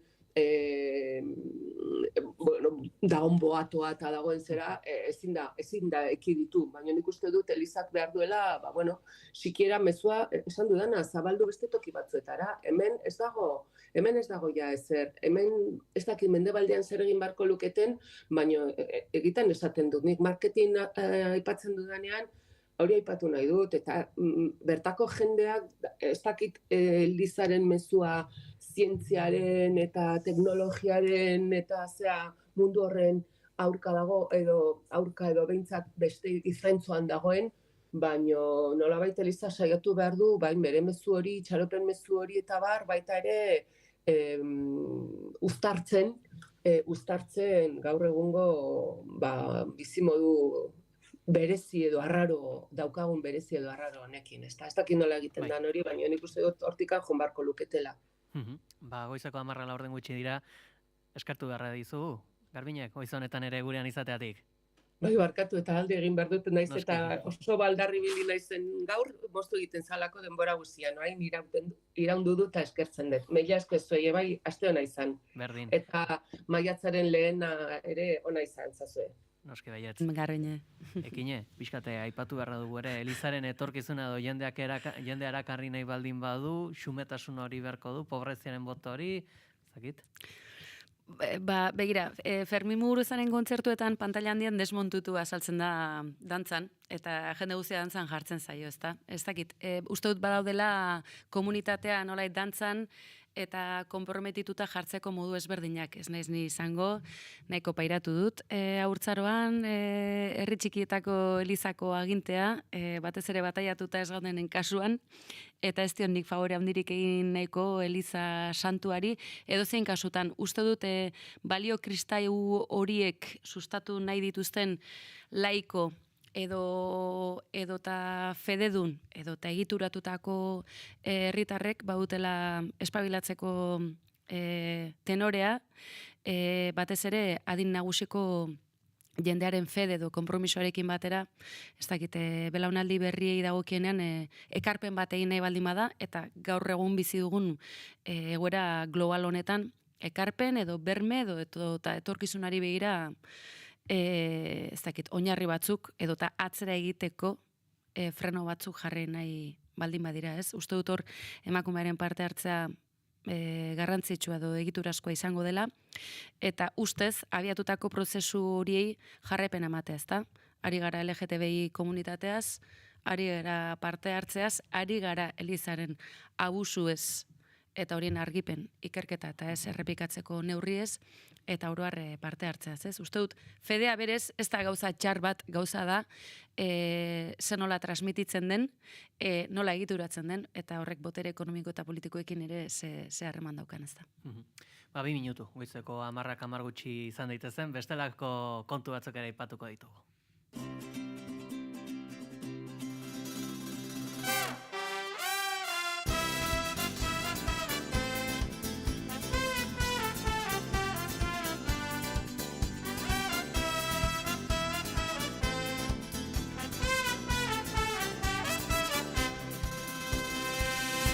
Koloretako amesak ez nanagoenean. Maite zaitut jaialdiko musikarien entxegu orokorra izan da Pasai Donibanen. Pasai Donibaneko Juan Berasategi kulturgunean elkartu dira, emanaldiari zuzeneko musika jarriko dioten musikariak entxegu orokor bat egiteko, guztira 14 musikari, puntako profesionalak eta Pirritx, Porrotx eta Marimototx bidea partekatuko dutenak. Ekimen honetaz gehiago jakiteko gurekin dugu Amagoia Mujika lankidea eta ekimenaren sustatzailetako bat, egunon? Bueno, Maite zaitut kantuak 20 urte betetzen ditu, herri omenaldi eskainiko zaie Pirritx, Porrotx eta Marimototxi, zergaitik? Hainbeste arrazoi daude omenaldia egiteko, ez?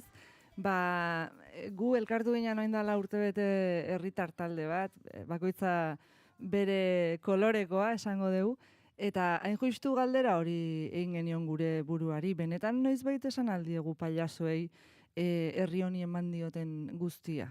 Ze hauek eman ta jaso da beraien filosofia, baina eman egin dute, baina ez dakigu jaso ote duten merezi aina. Orduan, zergatik merezi dutelako omenaldi hau eta beste askoz gehiago, 37 urte daramatelako euskeratikan herri honi giza balioak ematen, pailazo gintzatik herria eta herrigintza egiteko modu bat erakutsi digutelako, denentzako mundua egiteko borroka egiten dutelako, borroka txikia egunero, eta nik uste arrazoiak sobran ikusten genitula herri omenaldi ontarako.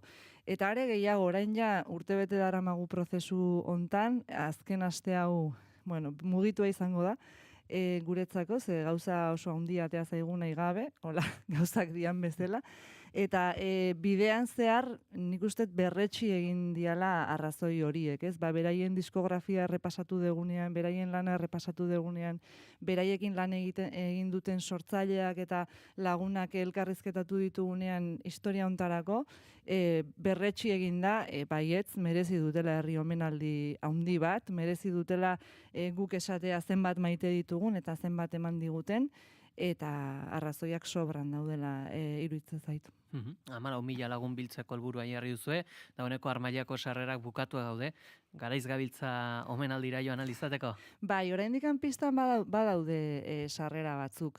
Bai, 14.000 hola esan genuen, eta nik uste esan da bezala hola bertigo handi bat sortu zitzaigula, baina esan behar dugu, 12.000 jaia seguru izango diala, eta oraindik azken egunetan ere mugituko dala, ez gaitu asko kezkatzen handitasunak. Beti historia hontan hasi ginean esan genuen handia ez deu, nahi deu autentikoa izatea. Eta horrekin, nik uste pozik gaudela, Agurtzan Intxaurragak zuzendu du artistikoki, Xabi Zabalak musika aldetikan, Ane Labakak egin du gidoia, eta nik uste oso ondo jaso dutela guk elkarte bezala egin genien enkargua, eta nik uste seguru dakit oso autentikoa izango dela, eta lortuko dula erakustea holtza gainean, pailazoek erakutsi dizkiguten balioie guztiak zein dian, gaur egungo munduan hain beharrezkoak direna gainera. Perritx Porrotx eta Mari Mototxek ez dakit zer rol izango dute egunean zer, badakite zerbait edo sorpresa izango da dena beraientzat? Asko sorpresa izango da beraientzat. Kosta zaigu, baina guk horrela nahi genuen, dena ez da sorpresa izango, baina asko sorpresa izango da, eta gainera beraiek ere horrela nahi dute. Bitu kontatuket sekretu bat, maiatzaren 2an egun guztin ensegu orokor bat bestean atzetik izango da, maiatzaren 2 izango da guretzat oso mugitua, ze 200 eta piku sortza, 200 gora sortzaileek parte hartuko dute, ze beko oso handia da Agurtzan Intxaurragak esaten du ez, zementuzko kaja handi bat, eta horri poetika eman behar zaio, eta emozioak eman behar zaizkio, eta orduan horre behar da jende asko. Eta egongo dia 14 musikari puntakoak, 40 Landarbaso abesbatzako 40 aurre eta gazte, oinkariko beste 40 dantzari, dena izango da oso handia, eta jende asko parte hartuko du. Erraldoiak egongo dia asko, ez dut esango zenbat, baina dozenatik gora, dena oso handia izango da, oso polita, oso autentikoa, eta orduan beraiek, hasieran esan ziguten maiatzaren 2an, gerturatuko zen, beraiek ere egin behar duten txegu bat, eukiko dute beraien partea holtzan. Ez dia izango, erabateko protagonistak izango dira, baina beste alderdi batetikan jaso ingo dute omenaldia, baina, karo, momentu batean utzi behar diegu holtza. Hori eskatu digute, espreski beraiek igo nahi dutela, eta herriari ere eskerrak eman, eta beraien momentu txarra izango dute, momentu txarra izango da. Orduan, hasieran maiatzaren 2an etorri, eta azkenengo momentuan esan digute, ez dugu jun nahi maiatzaren 2an. 3an jungo gera justo, guren segua ingo dugu, eta ez dugu ikusi nahi bezperan zer prestatu diguzuen. Egunean bertan, jasoko dute sorpresa izango da, eta izango da oso sorpresa polita, ze, izango da festa bat, eta ondo pasako dugu, eta koloretxoa izango da, baina mamia izango du, hau nahi dut nabarmendu. Ze paiasoak dia zerbait baldin badia mamia, nik ez dakit, bere abestiak ezagutzen badituzue, zuzenean eusten diete gaiei, edukiei, gaur egungo agenda soziopolitikoan dauden gai asko eutsi dituzte eta heldu diete zuzenean beraien abestiekin, eta ez dia mermelada bakarrik. Pailazoak dia mamia, eta pailazoen abestietan edukiak daude, mamia dago, mundu ikuskera badago, gizabalioak daude. Koloretako mundu bat esaten danean badirudi ez oso, ez dakit, oso loreak eta tximeletak ez, koloretako mundu bat da giza eskubide guztiak errespetatuko dituen mundu bat, eta pailazoek sekulako lan egin dute giza eskubideen lanketa hortan, eta beraien abestiak ez dia tontakeriak, beraien abestiak oso gauza serioak esate dituzte, eta bira gaina, hemendikan gonbidatuko ditut entzuleak, playlist bat osatu dugu, larun batean kantatuko dien abestiekin, Spotify-fen, eta entzun abestiak. Eta entzun ze gauzak esaten dituzten abestiak. Oso modu alaian, oso modu jostarian, ze humorea bada, mundua eraldatzeko tresna ezin hobea, ez? Baina oso gauza serioak esate dituzte. Horren adibidere izan daiteke akaso Sol Band musika talde palestinarra ere izango dela beken? Bai, eta honek sekulako poza ematen digu. Azkenengo momentura arte ez deu jakin etorriko zian edo ez, haien egoera ere ez da erresa, orain Gazatik kanpo daude, ustet Katarretik datozela, baina diplomazia ez da bat ere erresa kasu hauetan, eta beraiek espreski eskatu digute, nahi dutela egon maite zaitut jaialdian, eta guk erabat pertinentea eta koherentea ikusi dugu egotea, ze paiasoek mundu hobeago baten alde egiten dute lan, eta munduko aur guztiak dituzte buruan, ez munduko loreak esate dute beraiek, paiasoek oso garbi daukate, eta nahi asko gustatzen zait ideia hau, ez, umeak ez direla etorkizuneko herritarrak, gaur eta orain eskubideak dituzten herritarrak direla umeak. Eta nik uste Palestinan gertatzen ari danakin, inoiz baino argiago dagoela hori. Orduan guretzako benetan oso pozgarria da antolatzaileen aldetikan Sol Band etortzea. Etorriko da, seguraski bezperan edo, ensegu azkar bat, baina beraiek bere abesti bat joko dute, Gazan azkenengo hilabetetan sortu duten abesti bat bertan eraildako umeen oroimenez, izena du gure aurrak txoriak dira zeruan, eta nik uste oso momentu hunkigarria izango dara guztiontzat, eta pailazoen bidearekin erabat bat dator, ze beraiek Palestinan egonak dira askotan bisitan, ze alaitasuna bada ere gerraren aurrean pixka bat sendatzeko modu bat, ez? Guzti hauekin jaditzen gara, Amagoia Mujika, maite zaitzu jaialdiko kidea, ekimenaren sustatzailetako bat, eskerrik asko gurera gerturatzeatik. Eskerrik asko zuei, tokia egiteagatik. Eta ekine, aipatuko dugu geditzen zaizkiguna azkeneko 3 minutu hauetan, pailazo batzuetaz hitz egiten ari gera, Pirritx, Porrotx eta Marimototx, baina hemen ere taxuzko gauzak badaude. Giza eskubideak, tontakeriak ez diren kontuak, Palestinara aipatu dugu.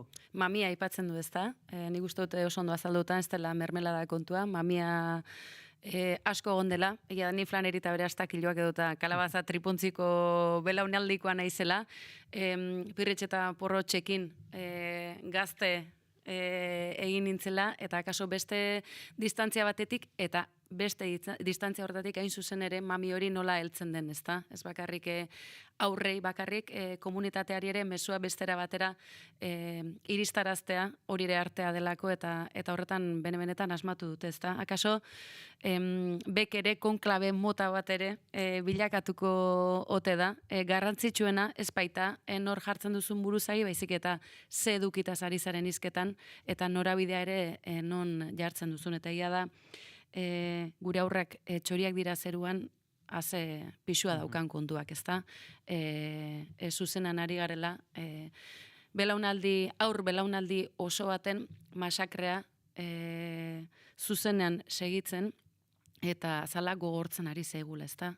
Ezin diogu utzi gizarteari azala horrela gogortzen, hori akabera litzatekelako, eta hori belaunaldi berriek horretan giltza izango dute gu adinean aurrera goazelako, eta indar berri horrek edo lekukoa hartu, edo lekuko berri horiek asmatu beharko dituelako, eta ez dute lan erraza izango, beraz, aitortza hau garrantzitsua, eta mami hau konpartitzea eta komunitateko ardatz bilakatzea iruditzen zait, eta zorionak, kriston marroia iruditzen zait, ardura ere pentsatzen dut zorionak. Koloretakoa, marroia eta kolore guztiak izan ditugu. Gu, oain egia esango izuet, gaude tope aste honetan atzo musikarien entxegoa izan zan superpolita.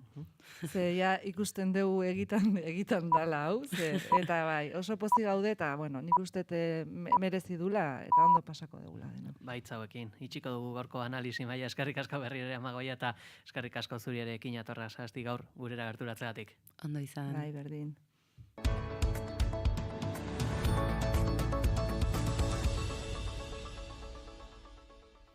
Aritz Otxandianoren etxearen aurkako erasoaren funtsa zalantzan jarri du EH Bizirik plataformak eta bere kontra erabili dela salatu du prentsabar batean. Zilegitasuna kendu nahi zaiola eremu sozialean, gero eta adostasun handiagoa lortzen ari den planteamenduari ondorioztatu dute. Oñatza Izpuru, egunon? Egun onpeli eta entzuleak bai, Aritz Otxandianoren etxearen kontra bengalak erabiliz gauzaturiko erasoaren ondoren prentsa oharra kaleratu du EH Bildu plataformak inolako probarik izan ezarren eurekin lotu dutelako zenbaitzuk erasoa. Erasoa ez du baloratu plataformako harrean, baina Aritz Otxandianori buruzko zenbait kontu aipatu ditu. Enpresa korporatibo bateko arduraduna izaki diskurtso ekosoziala darabilela herritarrei sinestarazteko makroproiektua zabaltzeko beharra kontuen hartu gabe horrek ondorio latz mordoa eragiten dituela. Otxandianoren diskurtsoaren aurka egin du beraz EH Bildu Bizirikek, mindurik ere agertu da nolabait Aritz Otxandianok behin bere etxearen kontrako bengalen ostean Donald Trumpen energia politikak aipatu zituelako. Erregai fosilen kapitalismoaren ordezkoa ezin dela izan, industria kapitalista eta espekulatiboa uste du EH Bizirikek ingurumena eta eskubide sozialak irentsiko dituela.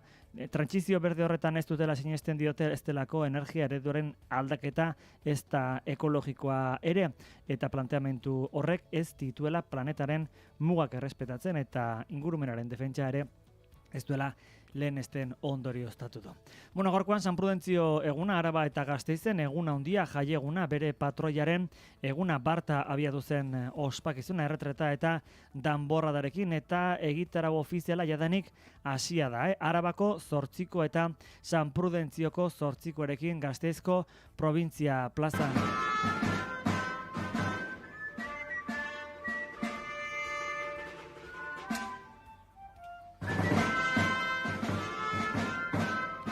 Arabako Foru Aldundiko txistularien bandak eta trompetarien eta atabalarien bandak jodute doinu tradizional hori. 12etan danborrada egingo dute Zeledonen bilobak elkartearen eskutik, eta egun osoan zehar izango da gaur egitaraua, arratsaldean 5:00 aurren danborrada izango da. Jakina denez, Armentiako zelaia dira San Prudentzio egunaren bihotza, 11etan hasiko dira bertan prozesio eta mezarekin eta eguardian orezko aurreskua dantzatuko dute basilikan. Ondoren herri kirolak umeentzako eta helduentzako zenbait eskaintza izango dira. Egitarau ez da gaur ordea amaitzen, bihar ere eta etzi jarraituko dutelako kontzertuek eta festek, eta ostegunean estibalizko eguna ospatzeko egitarau zabala dago aurreikusia kasu honetan.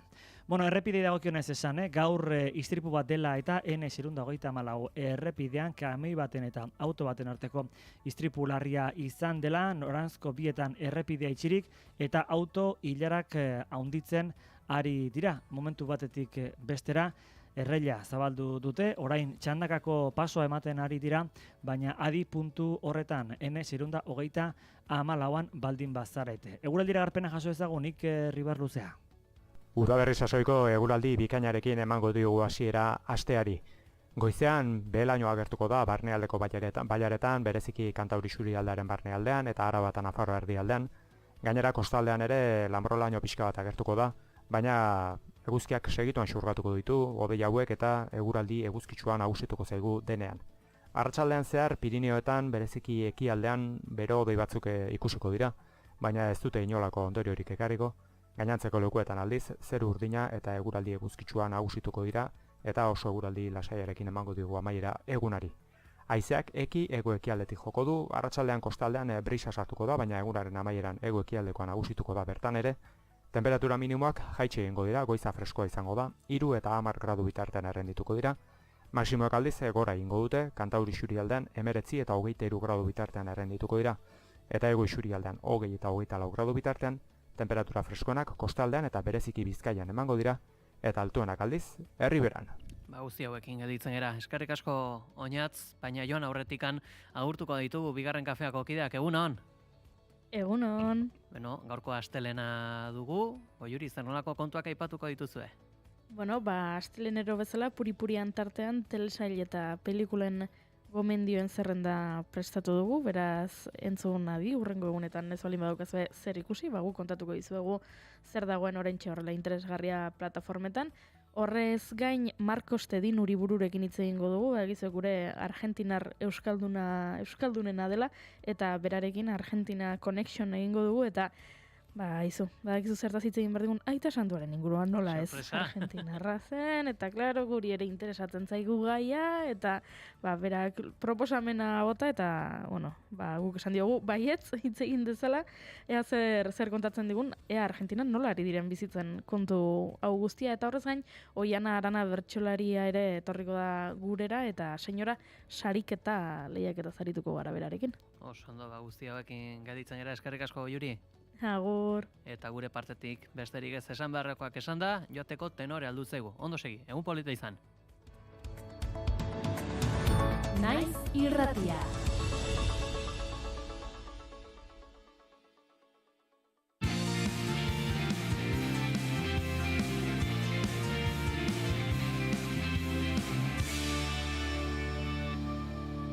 Naiz irratian, bigarren kafea.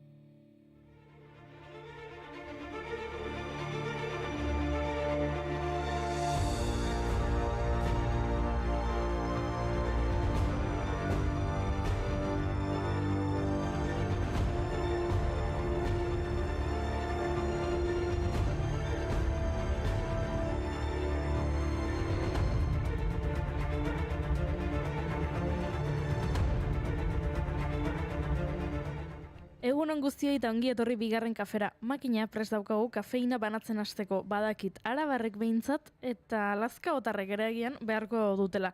Parranda gaua izan da San Prudentzioren aitzakian. Danborradaren 50. urteurrena eta erretretaren mendeurrena ospatu zituzten atzo. 1975ean egin zuten lehen danborrada, Ametsa elkarte gastronomikoa bultzatuta. Hoi hartzun handia izan zuen, baina hurrengo urtean ez zuten egin martxoak 3ko hilketen ondorioz. Hala ere, ordutik, ia urtero egin dute. Eta erretretaren jatorria aldiz, non dagoen inork ez omendaki, baina 100 urte bete ditu aldundian eta ospatu egin bertzen. Eta gaur, jaieguna, Armentiako igoera, 8koa, prozesioa, meza herrikerolak, aurrentzako jolasak, musika... Ni agian joango naiz, Goizean nula irratsaioa eta arratsaldean kontzertua. 6etan Niñako Jote eta Txiko Tornadoren zuzeneko hasiko da. Begira ze azkarrazo.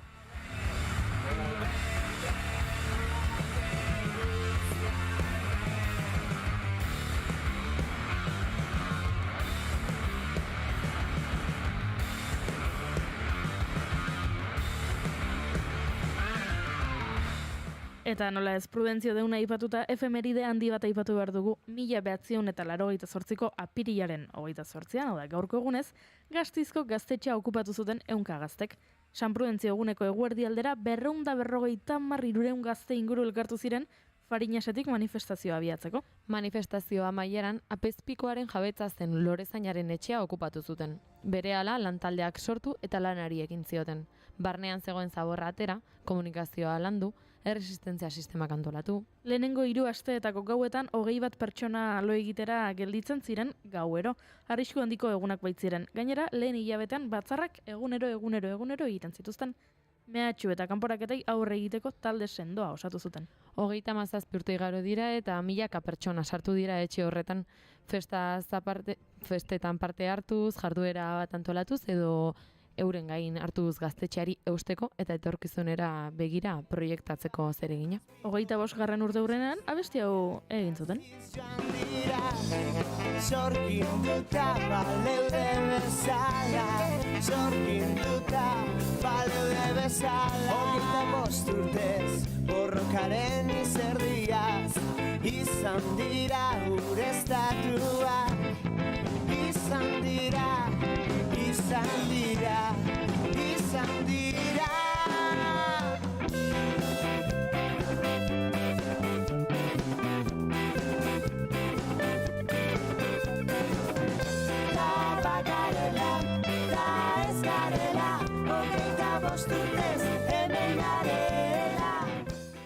Herri mugimendu batetik bestera efemeride hau oso bitxi eruditu baitzait 1977ko gaurko egunez, Rote Zora, Alemaniako emakume eta lesbianek osatutako talde armatua ezagutzera eman zuten medikuen ganbera federalaren koloniako egoitzan bomba bat leherrarazita. Abortua zigortzen zuen lege baten aurkako ekintza izan zen. Medikuen ganberak lege horren erreformaren aurka egin baitzuen. 45 eraso ekintza egin zituen taldeak bere ibilbidean zehar. Gehienak enpresa eta enpresarien aurkako lehergailuak izan ziren, hori bai.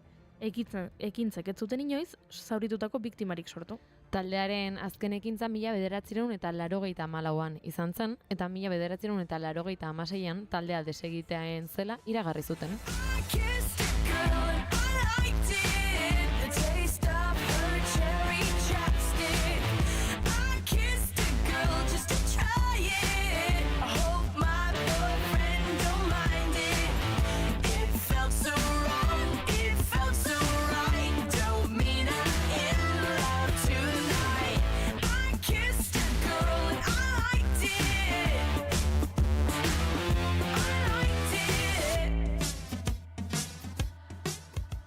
Jarraitu ezagun Alemanian Rota Zorakoak bezala. Izan ere gaurko egunez 1955ean Adolf Hitler eta Eva Braun ezkondu ziren Berlingo bunker famatu horretan.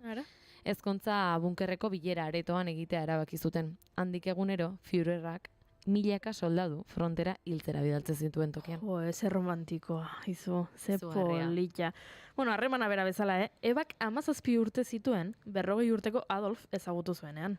Ezkontza azkarra izan zen eta gutxi iraun zuen. Zeremoniatik 40 ordutara eta sobietarrak bunkerreko atean zirela, beraien buruaz beste egin baitzuten diktadoreak eta haren emazteak.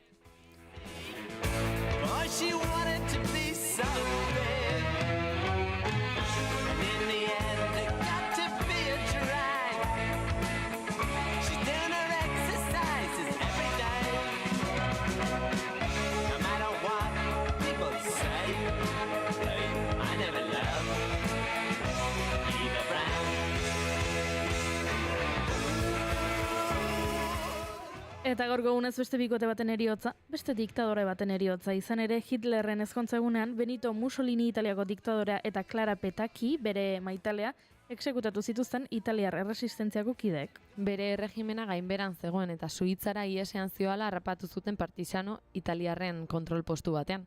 Bere maitale Petacchi eta beste 3 agintari fasistarekin batera, mozorrotuta zeuden. Komolakuaren ertzean fusilatu eta ondoren Milanera eraman zituzten. Loreto plazan jendaurrean buruz behera zintzilikatzeko. Hauek 10 hilabete lehenago leku berean zintzilikatu zituzten 15 partisanoen omenez. Horrela, 20 urte iraun zituen fasismoaren etapa gogorrena amaitu zen. Sono alzato, oh vela ciao, ciao, ciao, ciao, una mattina mi sono alzato e ho trovato l'invasor, un partigiano, portami via. Oh vela ciao, ciao, ciao, ciao, partigiano, portami via, che mi sento di morir.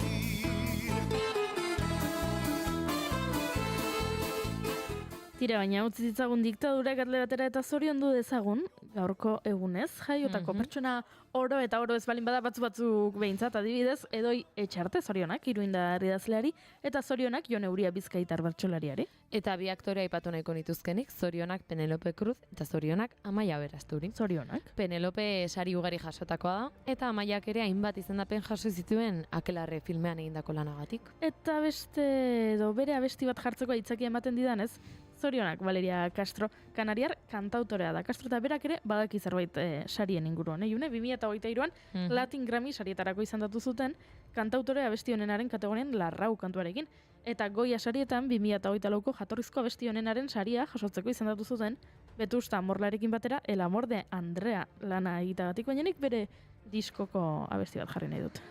Y todo parece que en unos meses sigues pensando que igual es tu culpa y tú mirando a todos lados por si alguien ha llorado y tus ojitos tan mojados no han secado y tú que tanto te mereces, no todos permanecen y no por ello no amanecen, no florecen. Aizu Goiuri, eta badakizu laneko segurtasun eta osasunaren nazioarteko eguna ere badela. Wow.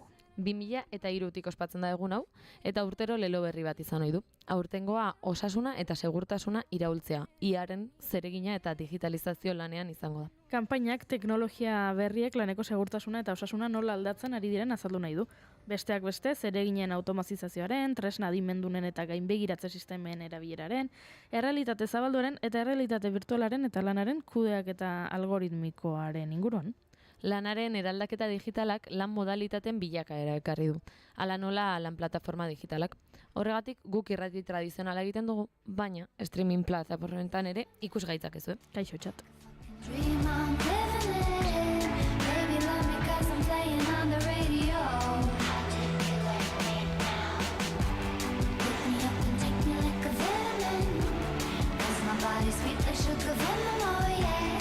Baby love me 'cause I'm playing on the radio.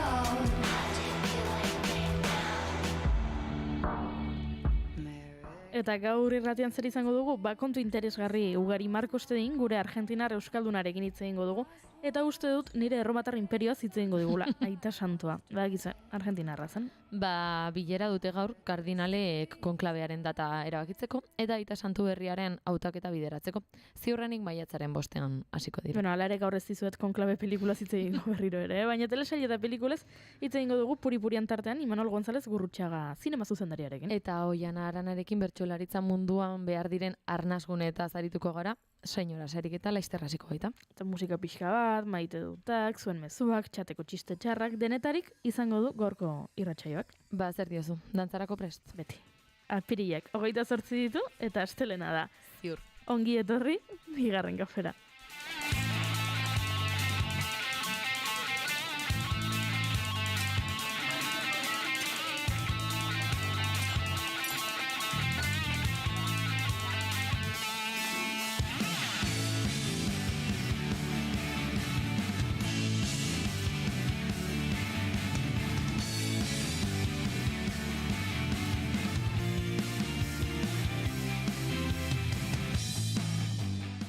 Zuekin June Romateti Barguren. Astelenon. Edo Billy Elliot.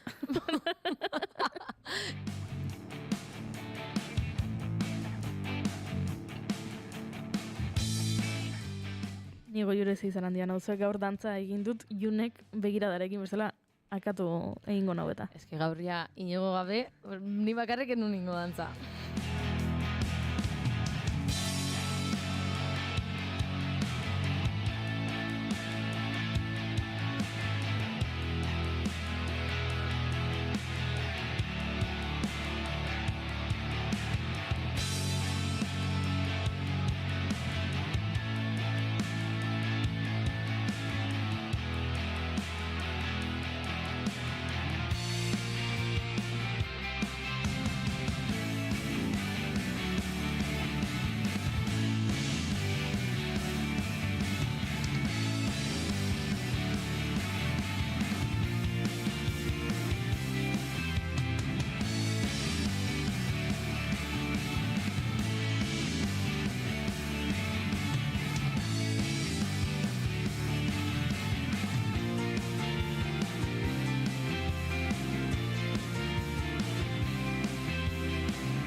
Esan bezala ongi etorri guzti bigarren kafera, bigarren kafeak 979. saio du gaurkoa, hala uste dut behintzat. Ekainaren 12an 1000. ospatu behar dugu eta hasi gara prestaketa lanetan, beraz, bai, izango da 979. apirilako 28 ditu, goizak 10 eta 19 eta egu hementxe zuekin hitz egiteko prest.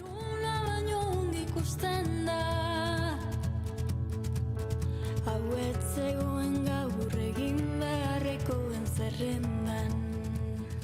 Egunero bezala maite dutak elkarbanatoz, emango diogu hasiera saioari eta dagoeneko txatean hemen badago zerbait, beraz, hori irakurriko dut.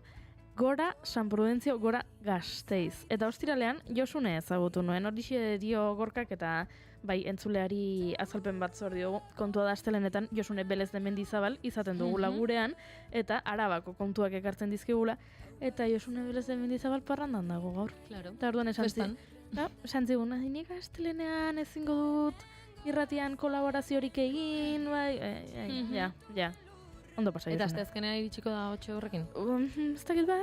Zela zain geunden bizitzaren gailurra.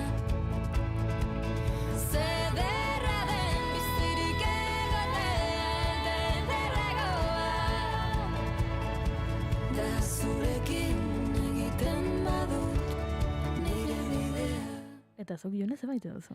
Nik esan behar eta hotxa ere pixkat ikututa bukatela, kontuan hartuta, larun batean nola bukatu nun ahotsarekin, enun espero atzo ahotsa aukiko nuenik. Eta posten naiz, ze momentu batean preokupatu nintzen, konturatu nintzen astelena zetorrela, eta esan nun, Baina bai, nire maite duta sagardoguna izango da. Larun batean azken nolako eguna pixkat, sagardogunak bideo ezberdinetatik hasten du eguna bera, egoten dira dultzaineroak, egoten dira trikitilariak, eta trikitilariekin batera beti hasten da goiza, gurdi bat tiratzen dute idi batzuek, eta bertan kupela bat egoten da, herrian bertan dagoen jendeak edan dezan nahi duen momentuan tragoxika bat, eguna bera hasi baino lehen. Eta haiekin batera dantzariak joaten dira. Eta nik asmoa neukan bertara gerturatzeko dantzataldeko pertsona batekin dantzatu beharretzuena, behintzat eguna beraiekin hasteko. Iritsi nintzen bertara eta lehenengo kontaktuan bi pandero jolek harrapatu ninduten, eta esan zidaten, 3 triki daude, 2 pandero daude, June ekarri panderoa eta jo. Epa! Egia nik zalantza askorik ez nuela egin, kriston mona neukalako jotzeko, agian duela urte bete ez nuela jotzen eta gogo handia neukan. Eta lehenengo susto txikia edo hori izan zen, eta hasi ginen jotzen, egia da, guardeko 12etan txotxa hasten zela, eta 12ak 5 gutxietan izugarrizko txaparroia bota zuela, izugarrizko zaparra bota zigun, eta ez ginen, ez zitzaigun suertez panderoko larrua guzti, baino neko justu. Eta txotxa hasteko beti, gure dantzataldeko kideek sagardantza egiten duten, eta sagardantza ondoren zertxo bat irakurtzen da, eta eguerdiko txotxa hasten da, gero arratsaldean beste bat izaten da, eta dantzadariak ikusteko pres ginen momentuan, eta dantzan hasi behar zuten momentuan, antolatzaileetako bat gerturatu zen ere gana, eta beste baten gana, esaten, bi txotxero ez dira etorri. Epa! Ez dira etorri, eta nire ondokoa, nire laguna ere antolakuntzan zebiena, harrapatu ninduen lepotik, eta esan zidan barrura goaz. Jantzita zoaz ez da, bai, alkandore txuria, bai, bakeroak, bai, zapia ere, barrura. Harrapatu nindun, eta bota behar izan nuen sagardoa eguerdiko txotxean, postu batean jarri ginen biak. Egia da, niretzat, izan zen, perfecto, arazeri gabe, sartuko naiz. Arazoa sortu zen, begiratu nuen, eta gure botilek zeukaten betiko kortxoa, beraz, ez neukan eskaziadorerik. Eta gainera nerekin zegoena hain tradizionala izaki, ez zidan uzten, ez da beste botila bateko eskaziadorek botatzen. Orduan, edo mozten eta horrelakoak ez? Ez zegoen aukerarik. Hasi nintzen botatzen eta berak esplikatu zidan, distantzia batetik botatzeko, ea nola zen errexagoa eta ea lurran zegoela diferentzia ez, bere ondoan dena lehorra zegontan erean ez. Baina nahiko txoiz polita izan zen, oso goiz polita pasanun, eta gero ja arratsaldean lagunekin eta festa giroan pasanun, eta bai, egun oso polita izan zen, naizta lainoak, zaparradak bota zizkigun, jende asko gerturatu zen, karpara bertara, eta giro oso polita izan zen, beraz hori da nire maite dut.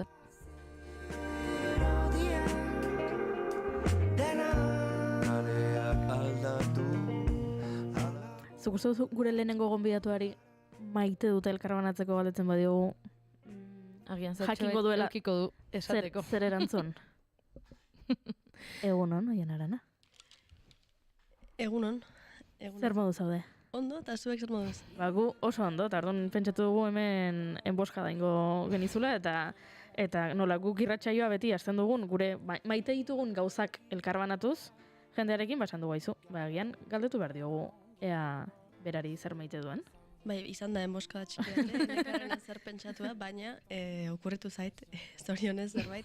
Hemen nengoen adi-adien zuten zuek egin duzuen lan orain artekoa, eta justo Olaia Intziarteren kanta bat jarri duzue, eta aitortuko dut Olaia Intziarteren disko hau, Zerrautxa diskoa, dela nire azkenaldiko obsesio txiki handietako bat, pare bat aldiz ikusi dute zuzenean gainera ja horten, eta, bueno, iruditzen zait zoragarria dela egin duena, eta zuzenekoetan egiten duen lana, orduan, bueno, Olaia Intziarte nere maite dut. Guztiz ados.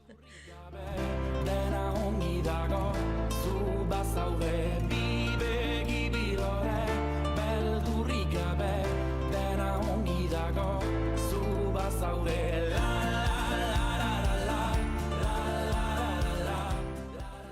Ez ebanik maite dutena, zer barkatu? Hori, zurea. Bai.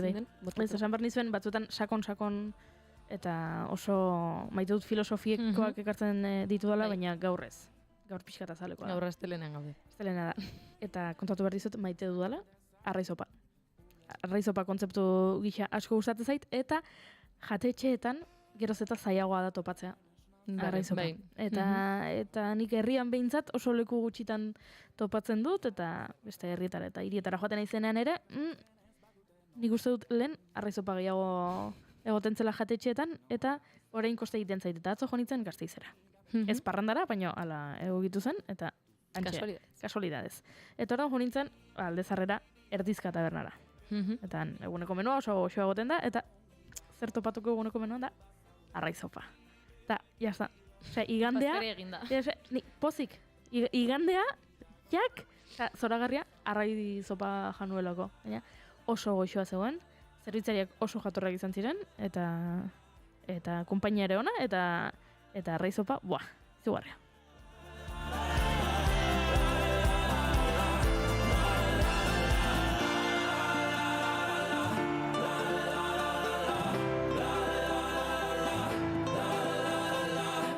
Baina orain bai, bagoaz gai, serio, edo ez hain serioekin.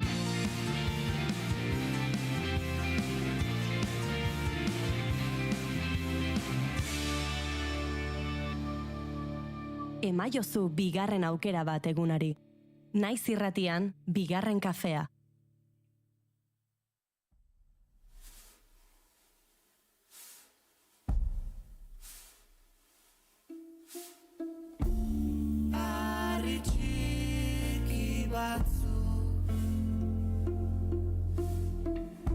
Biltzen ditu nire esku aurrak. Lurraldetako txapelketa nagusia edota eskolarteko txapelketak entzuten ditugunean askotan etorriko zaigu burura bertsolaritzaren mundua bera. 11 pertsona jartzen dira mikro aurrean urtean zehar, milaka entzuleren parean, ahalik eta erosoen kantatzera. Baina beste arlo batzuetan gertatzen den modura, badira eszenatoki horietatik kanpo gune erosoak edo erosoagoak sortu nahi dituztenak eta lortzen dutenak. Bilatu dizkizu duetzuloa,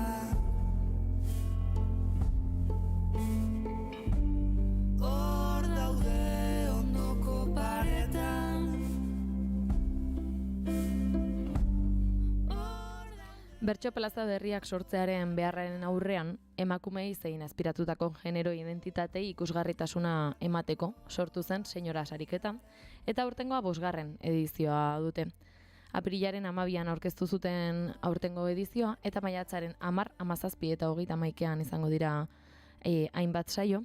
Hala ere, gehiago jakin nahi dugunez, gurera etorri da dena ondo azaltzera Oiana Arana Kardenal. Egunon, Oiana.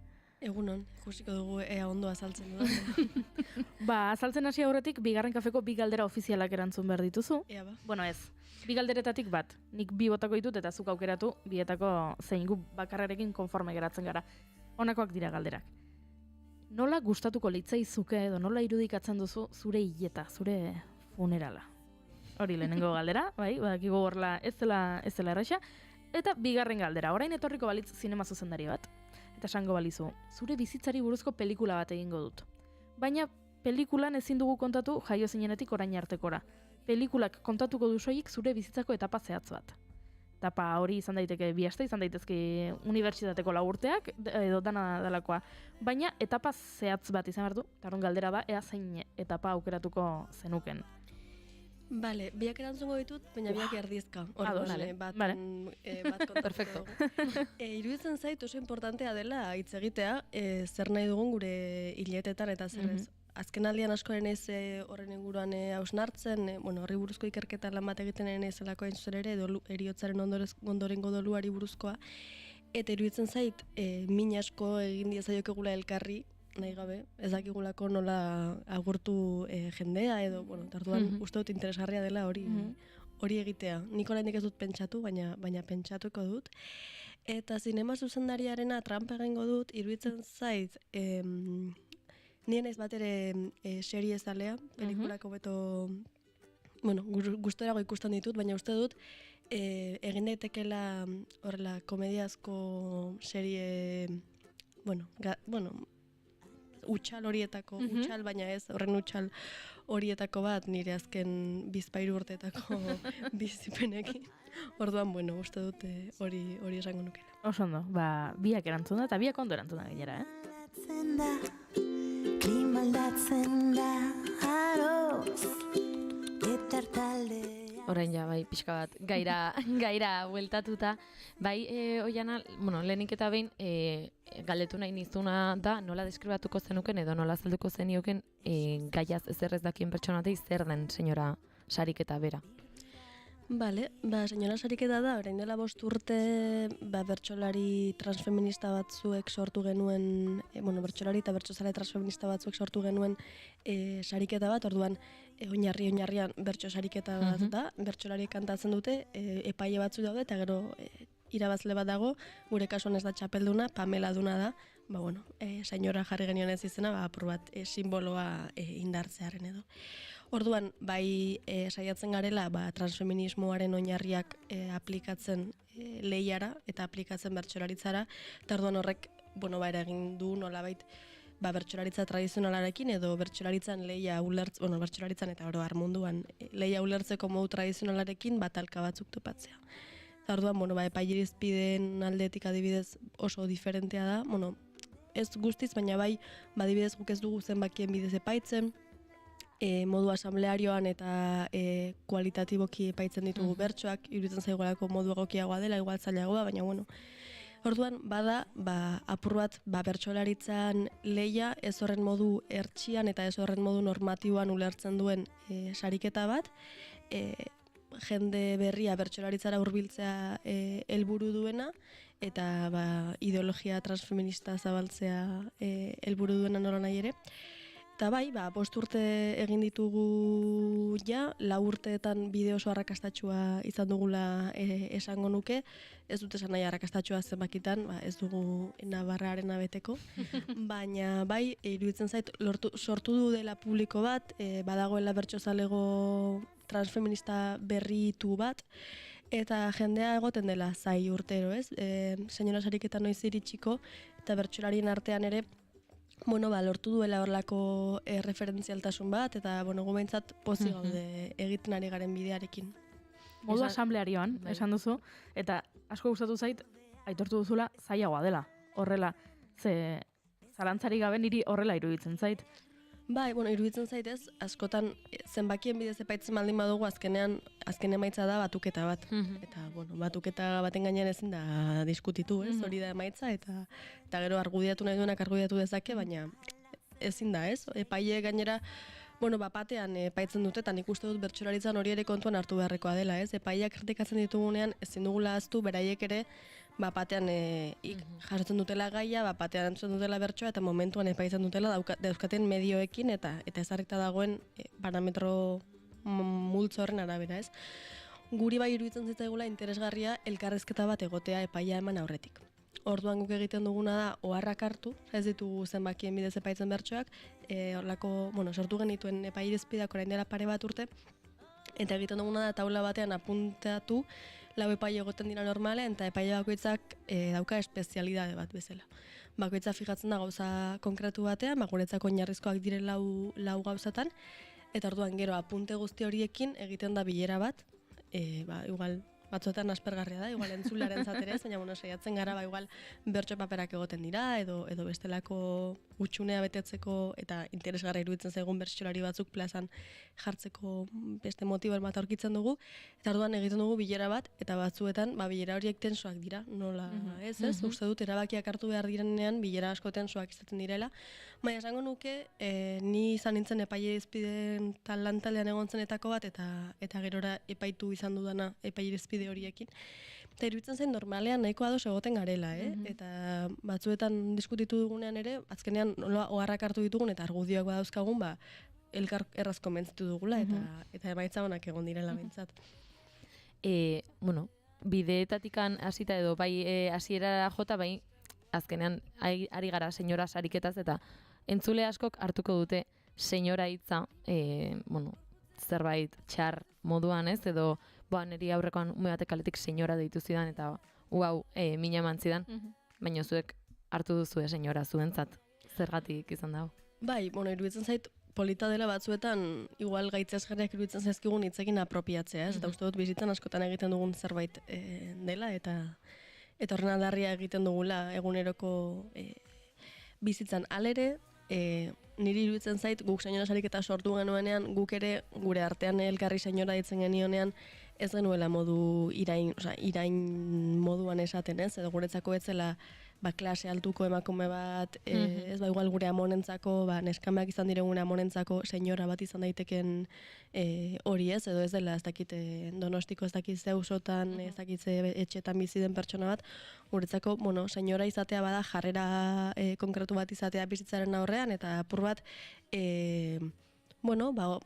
injustizien aurrean ere oldarkorra agertzen den senyora mota hori, ez dakit eroskiko kolatzen zaizun senyora mota hori, ez uste dut, senyora kontzeptua batzuetan modu ertxiegian ulertzen dugula, ez, eramaten gaituelako iruditeria oso konkretu batzuetara, baina, uste dut senyora kontzeptua oso irekia dela, niri ere ditu izan didate senyorek, eta hori polita da, ez? Igual oso ondo ikusten ez duen senyora bat izaten duenean, déjale a esta senyora pasar, utzi senyora honi pasatzen zatuzu, bai, ez?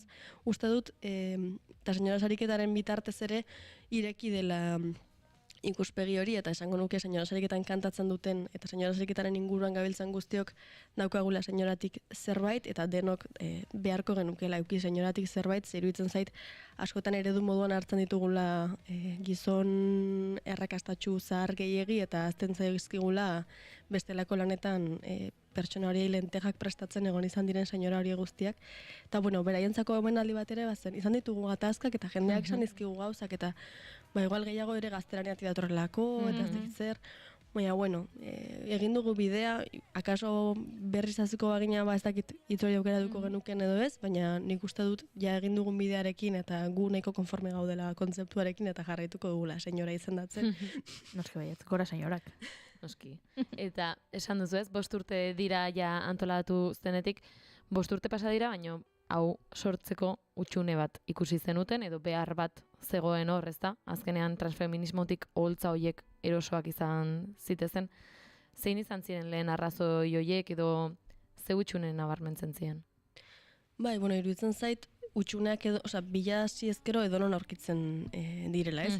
Eta esparru guztietan, eta, bai azpimarratu nahiko nuke, bertsolaritza gizartean gertatzen dela, orduan bertsolaritzan ikusten ditugun utxune guztiak oroar gizartean ikusten ditugun utxuneak direla, hau da ez dela kritika bat bertsolaritzari zuzenean, bertsolaritza gizartean gertatzen da, sorpresa, orduan, ez? Horren ondorio bat da.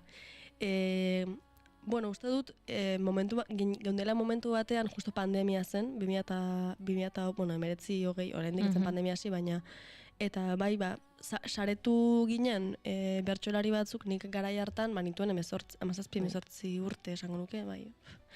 Eta ez, saretu ginen akaso, ordura arte ezagutzen ez ginen, gure belaunaldikoak, igual zarxeagoekin, eta sortu zela horrela talde bat, eta Eta, bueno, justo bazela garai bat, non historiako bertsolari emakumeak erreskatatzen hasi ziren, Txakurgorriak atera zuen orain menean liburua, egin zen orain menean izeneko bertso saio multzo bat, eta gero aurrekari bezala markatu behar da, Amaia Iturriotz bertsolariak irabazi zuenean Peio Errota izeneko sariketa bat, hemen Tolosaldean egiten dena okerez banago, kantatu zuela bere bukaerako obra zen Mikaela heldu da senyoren garaia. Eta ustot hori izan zela apur batez, motibatu gintuena, esatera, zergatik kantatu behar dugu beti oso gure sentitzen ez ditugun saioetan bakarrik, ez? Oso interesgarria da batzuetan, igual zure konfortzonatik kantatzea, gauza asko ikasten dira gainontzeko jendearekin hitz egiten, diskutitzen, ustot oso aberasgarria dela, ez? Baina iruditzen zaitzaigun, polita zela guretzako igual pixka bat gogorra zen plaza mota hori ez, lehiarekin zuzenean lotuago zegoena edo, geuretzea, esan izan dugun bezala ez, azken urteetan gaztesariketetan eta eskolarteko txapelketetan eta eta txapelketa nagusietan ere ez, emakumeak gailendu izan dira, baina gero ikusten da datuetan plazarako jauzia ez dela guztiz erreala, ez? Eta ikusten ditugunean datuak ere apur bat engainosoa da, ez? Zuk ikusten dituzunean Gipuzkoako finalean ez dakizten bat emakume, ez dakizten bat genero disidente, edo ez dakit Nerea Ibarzabal denean Bizkaiko txapelduna ez dakizten bat urtez, eta datu horiek apur bat engainosoak dira, ze gero datu errealak ez, txapelketetara izena ematen duten emakumeen eta genero disidenten kopuruak oso diferenteak dira. Ze 4 edo 5 emakume iristeko final batera, horrek ez du esan nahi, txapelketa osoan zehar 150 izan denik, zera hori ez. Normalean askoz emakume gutxiago egoten dira, eta emakume gehiago finalean egoteak esan nahi du, bakarrik emakume honek hartzen dutela parte txapelketan. Hori da azkenean erreala den datu bat iruditzen zitzaigun, hori irauli beharra zegoela nolabait, eta hain zuzen ere, azpimarragarria iruditzen zait, aldaketa handiena ere egon dela senyora sortuta geroko urteetan, ez? Bizkat, pandemia osteko garaia izan dela igual bertsolaritzaren barruan feminismoaren loraldi handiena edo egon dena, bere komila askorekin, Baina iruditzen zegoen beharrezkoa zela eta ginen gazteak eta egon den motibatuta eta sortu genuen. Gainera goratzen dut bazkari bat, sortu genuen horrela motibatuta zerezetik bezala. Baina hori izan zen hasierako kokalekua. Behar bat eta motivazio bat elkartu ziren, eta oso polita suertatu zen, ze gainera uste dut senyora sariketan kantatu duen jende askok, gero ez duela izan igual plazan arlako ibilbiderik edo ez duela egin espero zen biderik bere kasuan, baina senyoran utzi dituela oso ale importanteak eta senyorarako bihurtu dela jende erreferentziala. Orduan, iruditzen zait gure partetik egin dugun bide hori interesgarria dela.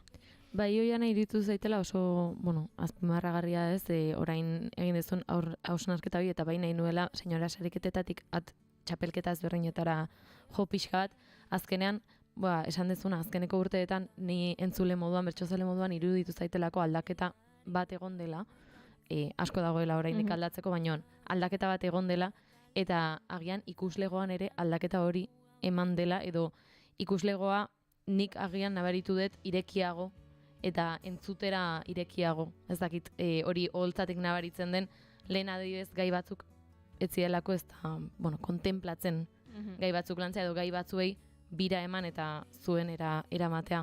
Aldaketa hori nabari da holtzatik? Esango nuke kalean nabaritzen den bezala ez, zuek ere irratian, suposatzen dut orain dela 10 urte esaten ziren gauzak edo gaur egun esaten direnak oso diferenteak direla, orduan nik uste azkenengo txapelketan, adibidez, nik gertuen bizan duena izan da azkenengo Gipuzkoakoa, egon dela aldaketa bat publikoaren aldetik jarraitzen duela horregoten bertsozalego tradizionalak esango dugu ez, eta jarraitu behar du egoten. Baina aldaketa bat egon dela eta bestelako gorputz, identitate, ideologia batzuk ikusten direla, naiz eta oraindik asko falta den eta Euskal Herrian eta Euskal Gintzan gertatzen den gatazka handietako bat ez, baina nabaritzen da, eta nabaritzen da gaitegi berri batzuk agertzen ari direla, esateko modu berri batzuk, erresistentzia berri batzuk, eta horrekiko atazkan dagoen jende bat ere esan nahi dut ez, beti, aldaketa bat horrenean, beti dago erresistentzia bat horri hori orekatu nahi duena, edo pixka bat bere terrenoa mantendu nahi duena, enuk esango ezer magikori gertatu denik, ez gizartean gertatzen diren aldaketa gertatzen dira bertsolaritzan retardo apur batekin, klaro, iritsi behar da. Baina, nabaritzen da aldaketa handi bat zen dut, Alaia Martinek azkenengo txapela bere lagunei eskaini zien. Hori, iruditzen zait interesantea dela ja ito bezala hori gertatu izan. Zuek txapelketan ikustea ere zoragarria izan zen, batez ere finalean Marea Roxa hori ikustea benetan oso polita zen, nik etxetik bizitu nuen, eta benetan iruditu zan azkenean lagun batekiko miresmen hori plazan bertaratzea ere oso polita zela. Netzako, lagun batekiko atxikimendua zen, anerrekiko kasu hartan, gaur gainera lo egin dut kamiseta horrekin, grazia egin dit. Baina netzako etzen bakarrik anerrekiko zera batean, nire ustez, txapelketa osoari eta geure buruei egiten genien omenaldi bat ere bazen, eta nahi genuen anerrek ondo egitea, baina nahi genuen Alaiak irabaztea, eta nahi genuen anek ondo egitea, eta nahi genuen finala ona izatea, eta ez gauza asko, eta nahi genuen gauza asko nahi genituen, eta gauza asko gertatu ziren holtza hartan, beste gauza asko ez, eta ojala laester gertatzea ez. Baina iruditzen zait, eman diogula gure buruari ere aitortza, publikoki juliganeatzeko gure lagunak. Eta iruditzen zait, apur bat, zigortu al zaigula edo ez dut inorrentzun zorionez honi buruz ezer zate, baina egon daitekela hor zigor bat ez, baina eraberean ez gara egiten ari beste batzuk egin ez duten zerbait, nire ustez beste leku batetik egiten dugu, gainera ez dugu oihu egiten, beste gauza batzuk egiten ditugu. Baina batzuetan molestoa da batzuentzat ere gauza hori gertatzea, baina niretzako pozgarria da eta oso interesante izan da urtengo Gipuzkoako txapelketan gertatu dena. Ojala orain Bizkaiko dator eta Bizkaikoan ere gauza bera egiten baldin badu. Egia beti esan duzuna ez, zerbaiten kontrakotasunak beti agertuko direla eta beti izango dira erresistentzia horiek. Pixka bat, senyora sariketara bueltatuta, aipatu dugu 5 urte, lehen edizio hartatik ona, ze aldaketa egon direla esango zenuke edo... Senyora sariketa urtero aldatu da, eta hori interesgarria iruditzen zait, ze, talde motorra gutxi gora bera mantendu da azken 5 urtetan, baina beti egon dira aldaketak, ez? Egon da jendea sartzen, irteten, eta duan, junda, azal berritzen urtero. Lehenengo edizioa izan zen apur bat kaotikoa, 2008 zen, eta ezin zen etxeetatik atera, eta etxeetatik herrietatik ezin zen mugu ateratzen gine, egin genuen nolabait, eta izan zen oso berezia... Pixkanaka, gonbidatu guztiek, eta baita guk ere, nagoaz nola urteak pasatzen ari dira, eta geroz eta gehiago onartzen dugu, ni beste hartara ere joan nintzen, eta ni beste hartara ere... Ondo bete. Ari gara. Aurrekoan pixuktirekin komentatzen topatu zituela orduko isun batzuk, baina inoiz ez zitzaizkela iritsi orduan, ez? Ez zen hain ilegala igual. Hori da. Lehenengo sariketa horren berezitasuna izan zen, lehenengoa izan zela, orduan keston buma izan zela, eta gainera ezin zela orduan joan ginen, eta ez, horrek bazaukan bere xarma berezi ura. Bigarren naia handiagoa izan zen, Leitzako finalura erabakak irabazi zuena ez, eta bestelako espektakularidade bat edo izan zuen. Eta lehenengo hirurakoa izango nuke izan zirela antzekoagoak. Ez joan zela proiektua handitzen bezala, baina antzekoagoak izan zirela zentzu baten. Laugarren edizioa iazkoa erabaki genuen aldatzea, eta egin beharrean bi kanporaketa eta final bat dela ordura arte egin genuen erabaki genuen egitea saio bakarrera. 6 bertsolariko saioak egin ditugu orain arte, 8koa egitea. Eta aurretik, otsailean edo martxoan naiz goratzen egin genuen senyora eguna. Topaketa erraldoi bat gure neurrirako erraldoia izan zen, soraluzen egin genuen, orduan berezitasuna izan zen hori. Eta urtengoa, 5. izaki, erabaki genuen izatea urrezko senyora bezala, diferentea, ez? Eta, 5 urteko zikloa ospatzeko motibo bat ere, eta gure pentsamenduari, eta gure lehia eta bertsolaritza ulertzeko moduari beste bira bat emateko aukera eman nahi genion gure buruari. Orduan, erabaki genuen, zehazten ginenean zerrendak egiten, zeine kanta dezake senyoran, eta zerrendak egiten jende asko agertzen zen. Baina ez ginenean egiten zerrenda bat, eta ze jende egon ziteken gaur egun bertsotan, baina ez dago. Ateratzen egun zerrenda erraldoi bat, jende pila batek utzi duelako bertsolaritza, ez? Ze ematen du emakume asko daudela, baina zenbat gelditu diren bidean azpimarratzeko modukoa iruditzen zitzaigun, orduan aurten egin nahi izan duguna da hori erakutsi. Eta orduan egingo ditugu 3 saio, 2 kanporaketa eta final bat, eta bertsolari asko kantatuko dute, ez da bakarkako txapelketa bat izango, binakakoa izango da. Lehenengo saioan 6 bertsolari arituko dira, bigarrenean 8, eta finalerako baitugu ere beste 2 senyora gonbidatu. Orduan, iruditzen zaigu interesgarria dela, bertsolaritza utzi duten edo bertsolaritza bide hegemonikoa egin ez duten bertsolariei, emakume eta genero disidentei leku bat ematea, aitortzea beraien bidea eta problematizatzea segatik ez dauden. Orduan, horretarako baliatzen ari gara aurtengo edizio hau, egia esan, espero genuen gogorra izatea, ze ez da erreza, ez? Utzi baldin bauzu, zergatik utzi duzu, da ez duzutzuli nahi, ez? Seguruenik, gure buruan zen, bai, jundiren denak itzure nahi dute, eta ez da egia. Batzuetan uzten duzu zerbait, eta uzten duzu taia. Baina, bueno, lortu dugu taldea, eta oso pozik gaude, guretzako bertsolaritzararentzako oso esanguratsuak izan zitezkeen, eta beraz, izango direla espero dugun, jende asko kantatuko duelako, eta horrek, bueno, ematen digulako guri ere beste leku bat, eta beste talaia bat bertsolaritzari begiratzeko, ez? Beraz, bisaio hauen ondoren, gero finala izango da, ezta? Bueno, bertsolariak aipatuko ditut, hemen irakurtzen agian erresago gogoratuko naizelako, ez? Zu buruz baino. Lehenengo saioa Eskoriatzan izango da, maiatzaren 10ean, eta bertan kantatuko dute Iraiz Sarasola eta Mai Etxeberriak, Amaia Elizagoien eta Malen Alzuartek, eta Markel Laskurain eta Lierni Rekondok. Eta bigarren kanporaketa maiatzen 17an izango da, eta bertan esan bezala 8 izango ditugu, Joane Aldalur eta Irati Tolosa, Idoia Anzorandia eta Ziara Enbeita, Udane Mugertza eta Maili Gaiastegi, eta Ainoa Komas eta Julen Eizagirre izango dira bertan. Bai, bueno, denek kartelak ikusiko bazen dituzte, kartelak zoragarriak dira gaietak mantela baten gainean. Kukiak. Bai, kukiak. Oso kukia. Oso kukia. Aipatzeko ere, bueno, bertxotan zein adituko diren esan dugu, baina bigarren egunean Jon Elizarralde izango da gaiak jartzen, eta lehenengoan Lierni Altuna, horiek ere aipatzeko. Nola izaten dira saio hauek, ze bertan ikusi dezakegu bazkaria izango dela eta ondoren bertso saioa, ez? Hori da urtengo berritasunetako bat, ze orain arte izan da normalen arratsaldean saioa. Bueno, azken urtean Portugaleten eta beste urteetan ere egon da igual bazkaria, baina ezin da bazkaria, eta gero beste leku batean holtza gainetik bertso saioa. Iruditzen zaigu, bueno, pixka bat maskulinizatuagoa edo normatiboagoa den espazio bat izan daitekela mai bueltarena, era berean goxoagoa edo erresagoa, ez? Beste giro bat sortzen delako, eta iruditzen zaigun, interesgarri izan ziteikela senyora horrela ere probatzea. Eta orduan aurtengo saioak izango dira bazkal ostean, sobremesan, horregatik mantela eta gaietak. Eta izango dira mai bueltan, seguruenik. Oraindik uste dut ezagoela guztiz erabakita, orduan, hola izango da, zeia esan dut. Baina hori, elkarteetan izango dira bazkariak, eta gero bertan egingo ditugu saioak.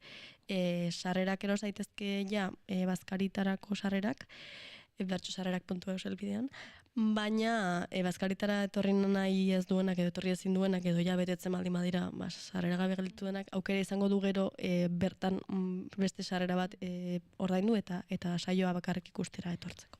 Lehenengoa Eskoriatzan da eta bigarrena Jurretan. Neri kuriosidadez, herriak zerbaitengatik aukeratzen diren herriak dira, badago arrazoien batzen, nik, bueno, beti, ez, bertso saioak egiten dira herri nahiko antzekoetan edo berdinetan, esan duzu ere final bat sora luzen izan zela, ez dira egian normalean entzuten ditugun herriak. Ezakit, zerbaitengatik aukeratzen dien edo erraistasunagatik diren? Ez. Zerbaitengatik aukeratzen dugun dena. Batzuetan bada erraistasunagatik, baina beste batzuetan saiatzen gara, bueno, gure ideologiaren parte da bertsolaritzan nora eraman ere, ez? Eta nongo publikoa estatu nahi dugun, edo nora eraman nahi dugun gure publikoa, eta uste dut urtero izaten dela mintzagai oso garrantzitsu bat nora eraman senyora, ze ez, bueno, leku guztietan bezala euskalgintza, baina, bueno, Gipuzkoar zentrismoari uko egitea, eta Gipuzkoan egiten dugunean ere, Gipuzkoa ez horren normatiboetan egitea, beritzen zego interesgarria, edo azken finala Portugaleten izan zen, eta, bueno, pues, eraman genuen jendea Portugaletera, edo aurten Iruñan izango da finala, ez? Eta iruditzen zaigu oso interesgarria dela Irira eta Iruñako aldeztarera eramatea finala. Orduan bai, urtero hartzen dugu, nahi hartzen dugu erabakia ez, eta jende batek esan digu, oso guai lurraldekotasuna eta zuen ideologia, baina horrela zaila da zuen jarraitzen. Ja, bai, guretzako ere, ordu eta erdiko bidaia dago lekuetara, baina joaten gara, ez? Badibez, aurten aurkezpena laudion egin genuen, saiatzen gara lurralde aliketa gehienak ukitzen, eta senyora, bueno, Euskal Herri osoan gertatzen den zerbait izan dadin nahi dugu. Orduan aurte, Araban hasi genuen, Gipuzkoatik pasako da, gero, Debagoienetik Gipuzkoa da, baina nire herria da horregatik enago Nafarroan. Gero Bizkaiara joango gara, eta bukatuko da Nafarrako Euskal Herriko hiriburuan. Orduan, oso pozik gaude, baina bai urtero nahita eta oso kontzienteki hartzen dugun erabakia izaten da. Apirilaren 12an aurkeztu zenutela ere aipatu dugu, ez? Bertan laupameladunak izan zen dituzten kantuan, suposatzen dut aurkezpen hori ere polita izango zela. Oso polita izan zen, esaten genuen, ez? Bosgarrena egiten badugu baditugu laupameladun jaialdi bat egin dezakegu, eta bazen txistea urtero egiten genuen, eta orduan aurten aurkezpena pentsatzen, esaten genuen, saioetan ez denez igualoiko bertsolaririk egongo eta bestelako gauza batzuk aldarrikatuko ditugunez, igual ez dugu nahi horrelako saio handiak izatea ere ez, jendea goixo tratatu nahi dugulako, jendearen limiteak, beharrak zaindu nahi ditugulako, orduan esaten genuen, ospatuko dugu senyorako aurkezpena, orain arte ez bezala eta jaialdi batekin. Eta elkartu genituen laupameladunak, nik uste dut sekula laurak batera, holtza batean egon gabeak izango zirela, okerrez banago, asmatu egin dut, baina uste dut nahiko evidentea dela. Eta oso saio polita izan zen. Faio handi bat egin genuen, eta izan zen ez geniela obligatu bakoitzari bere panemela ekartzera. Oso polita izango litzateke. Baina ez genuen egin. Halere, oso bertsolari onak dira. Laurak eta oso saio polita eskaini zeguten, gainera Aiaraldeako ekintzen faktorian ez dakite gonzaleten inoz, baina da Euskal Herriko leku ederrenetako bat eta gauzak ondoen egiten dituenetako bat. Orduan, oso ondo zaindu gintuzten eta oso polita izan zen bai. Oiana, pixka bat bukatzeko eta bukarara heltzeakoan, zer esango zenioke agian edo bertsozale ez denari, edo bertsozale izan da oraindik senyorara gerturatu ez denari bertaratzeko bai edo Eskoriatzara, edo Iruñara, edo Iurretara, edo joan behar duen tokira. Galtu izan digutenean norentzako den senyora ez, edo ze publiko nahi dugun, guk esaten dugu bertsozalea bazara ongietorria zara, ze bertsoak egongo dira ez. Bertsozalea ez bazara eta transfeminista bazara ere ongietorria zara, eta ez bazara ez bat eta ez beste, etorri eta igual egingo zara bietakoren bat ez. Orduan etorri nahi duen ororentzako zabalik ditugu ateak, iruditzen zait oso polita dela senyora sariketa ezagutzea, eta behin esan analizateko ez, soldautaren kulturaren eta zera honetan, niean egon nintzen, esan analizateko hemendik 10 urtetara. Ez, baina uste dut, oso gauza interesgarria gertatzen direla senyoran, oso jende interesgarria biltzen dela holtza gainean, eta ohituta ez gauden bertsolaritza molde bat ezagutzeko aukera izango dugu aurten gainera, sekula entzun gabeko bertsolariak, premizia asko, eta uste dut oso ederra izango dela. Orduan, gonbidatuta zaudete, egongo gara gu, seguroniko oso lanpetuta, baina kasu egingo ez. Mi esker Oiana, guztia ona ekartzazi, ze egia esan benetan interesgarria den gaia da, eta entzun beharreko gaia ere bada, eta hori, entzulehoi gerturatu senyora sariketetara, eta behintzat hiriburura ezin baduzue, urruti harrapatzen badizu batek, finala ikusi, ni ea Eskoriatzara gerturatzeko aukera daukadan, eta estela jarraituko dut saretatik. Hori da. Hartuko dugu beste kafe bat beste baten.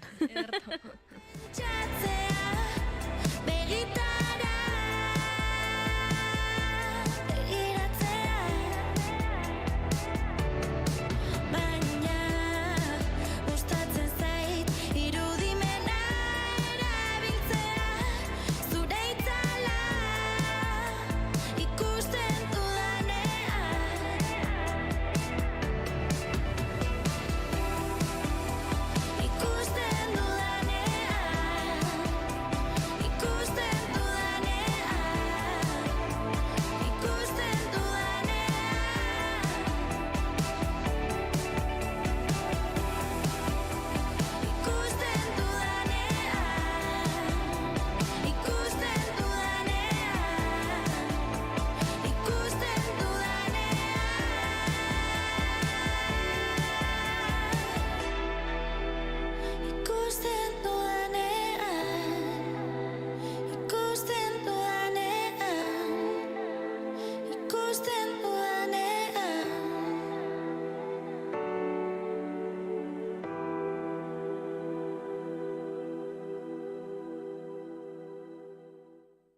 Naiz irratia entzuten ari zara.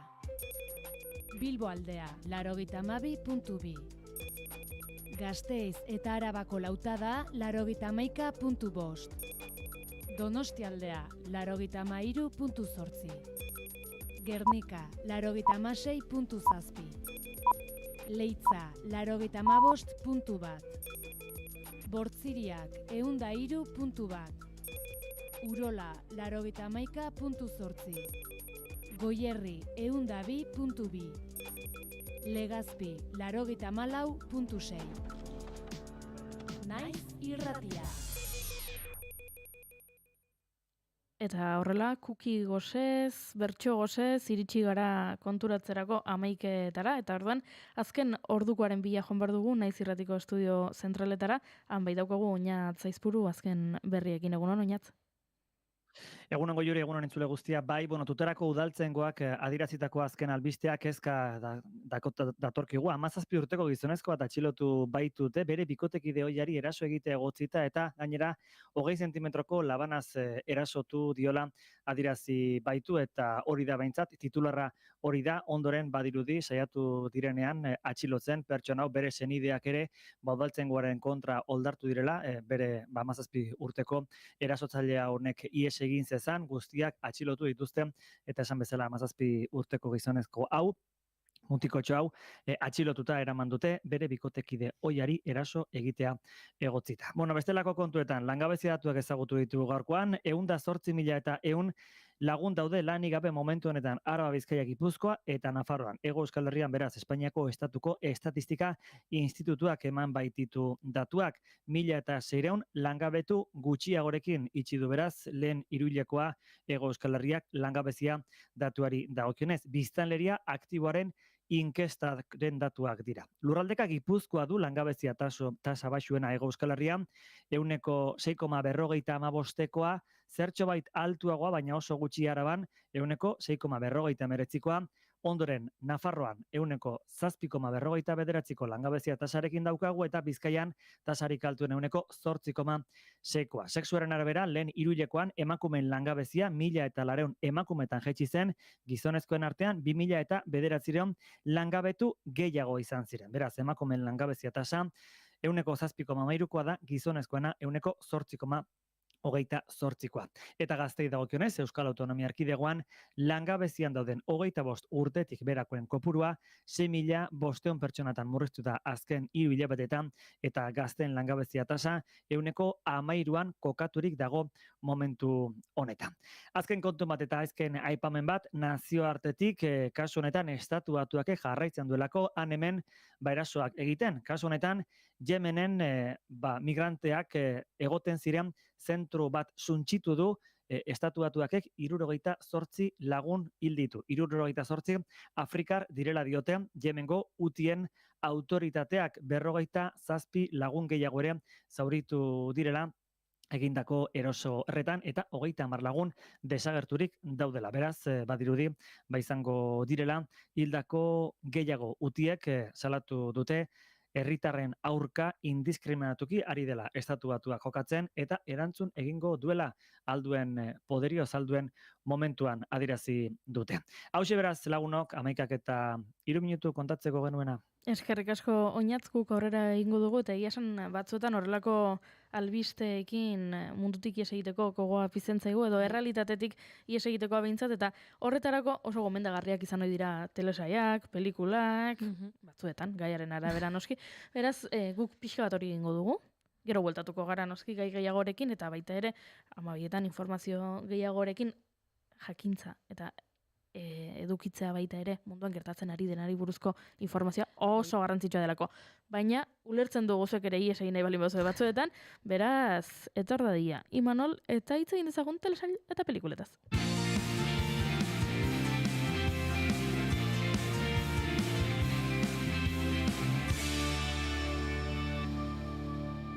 Bigarrenak ez direlako beti okerragoak, bigarren kafea. You got the cinema.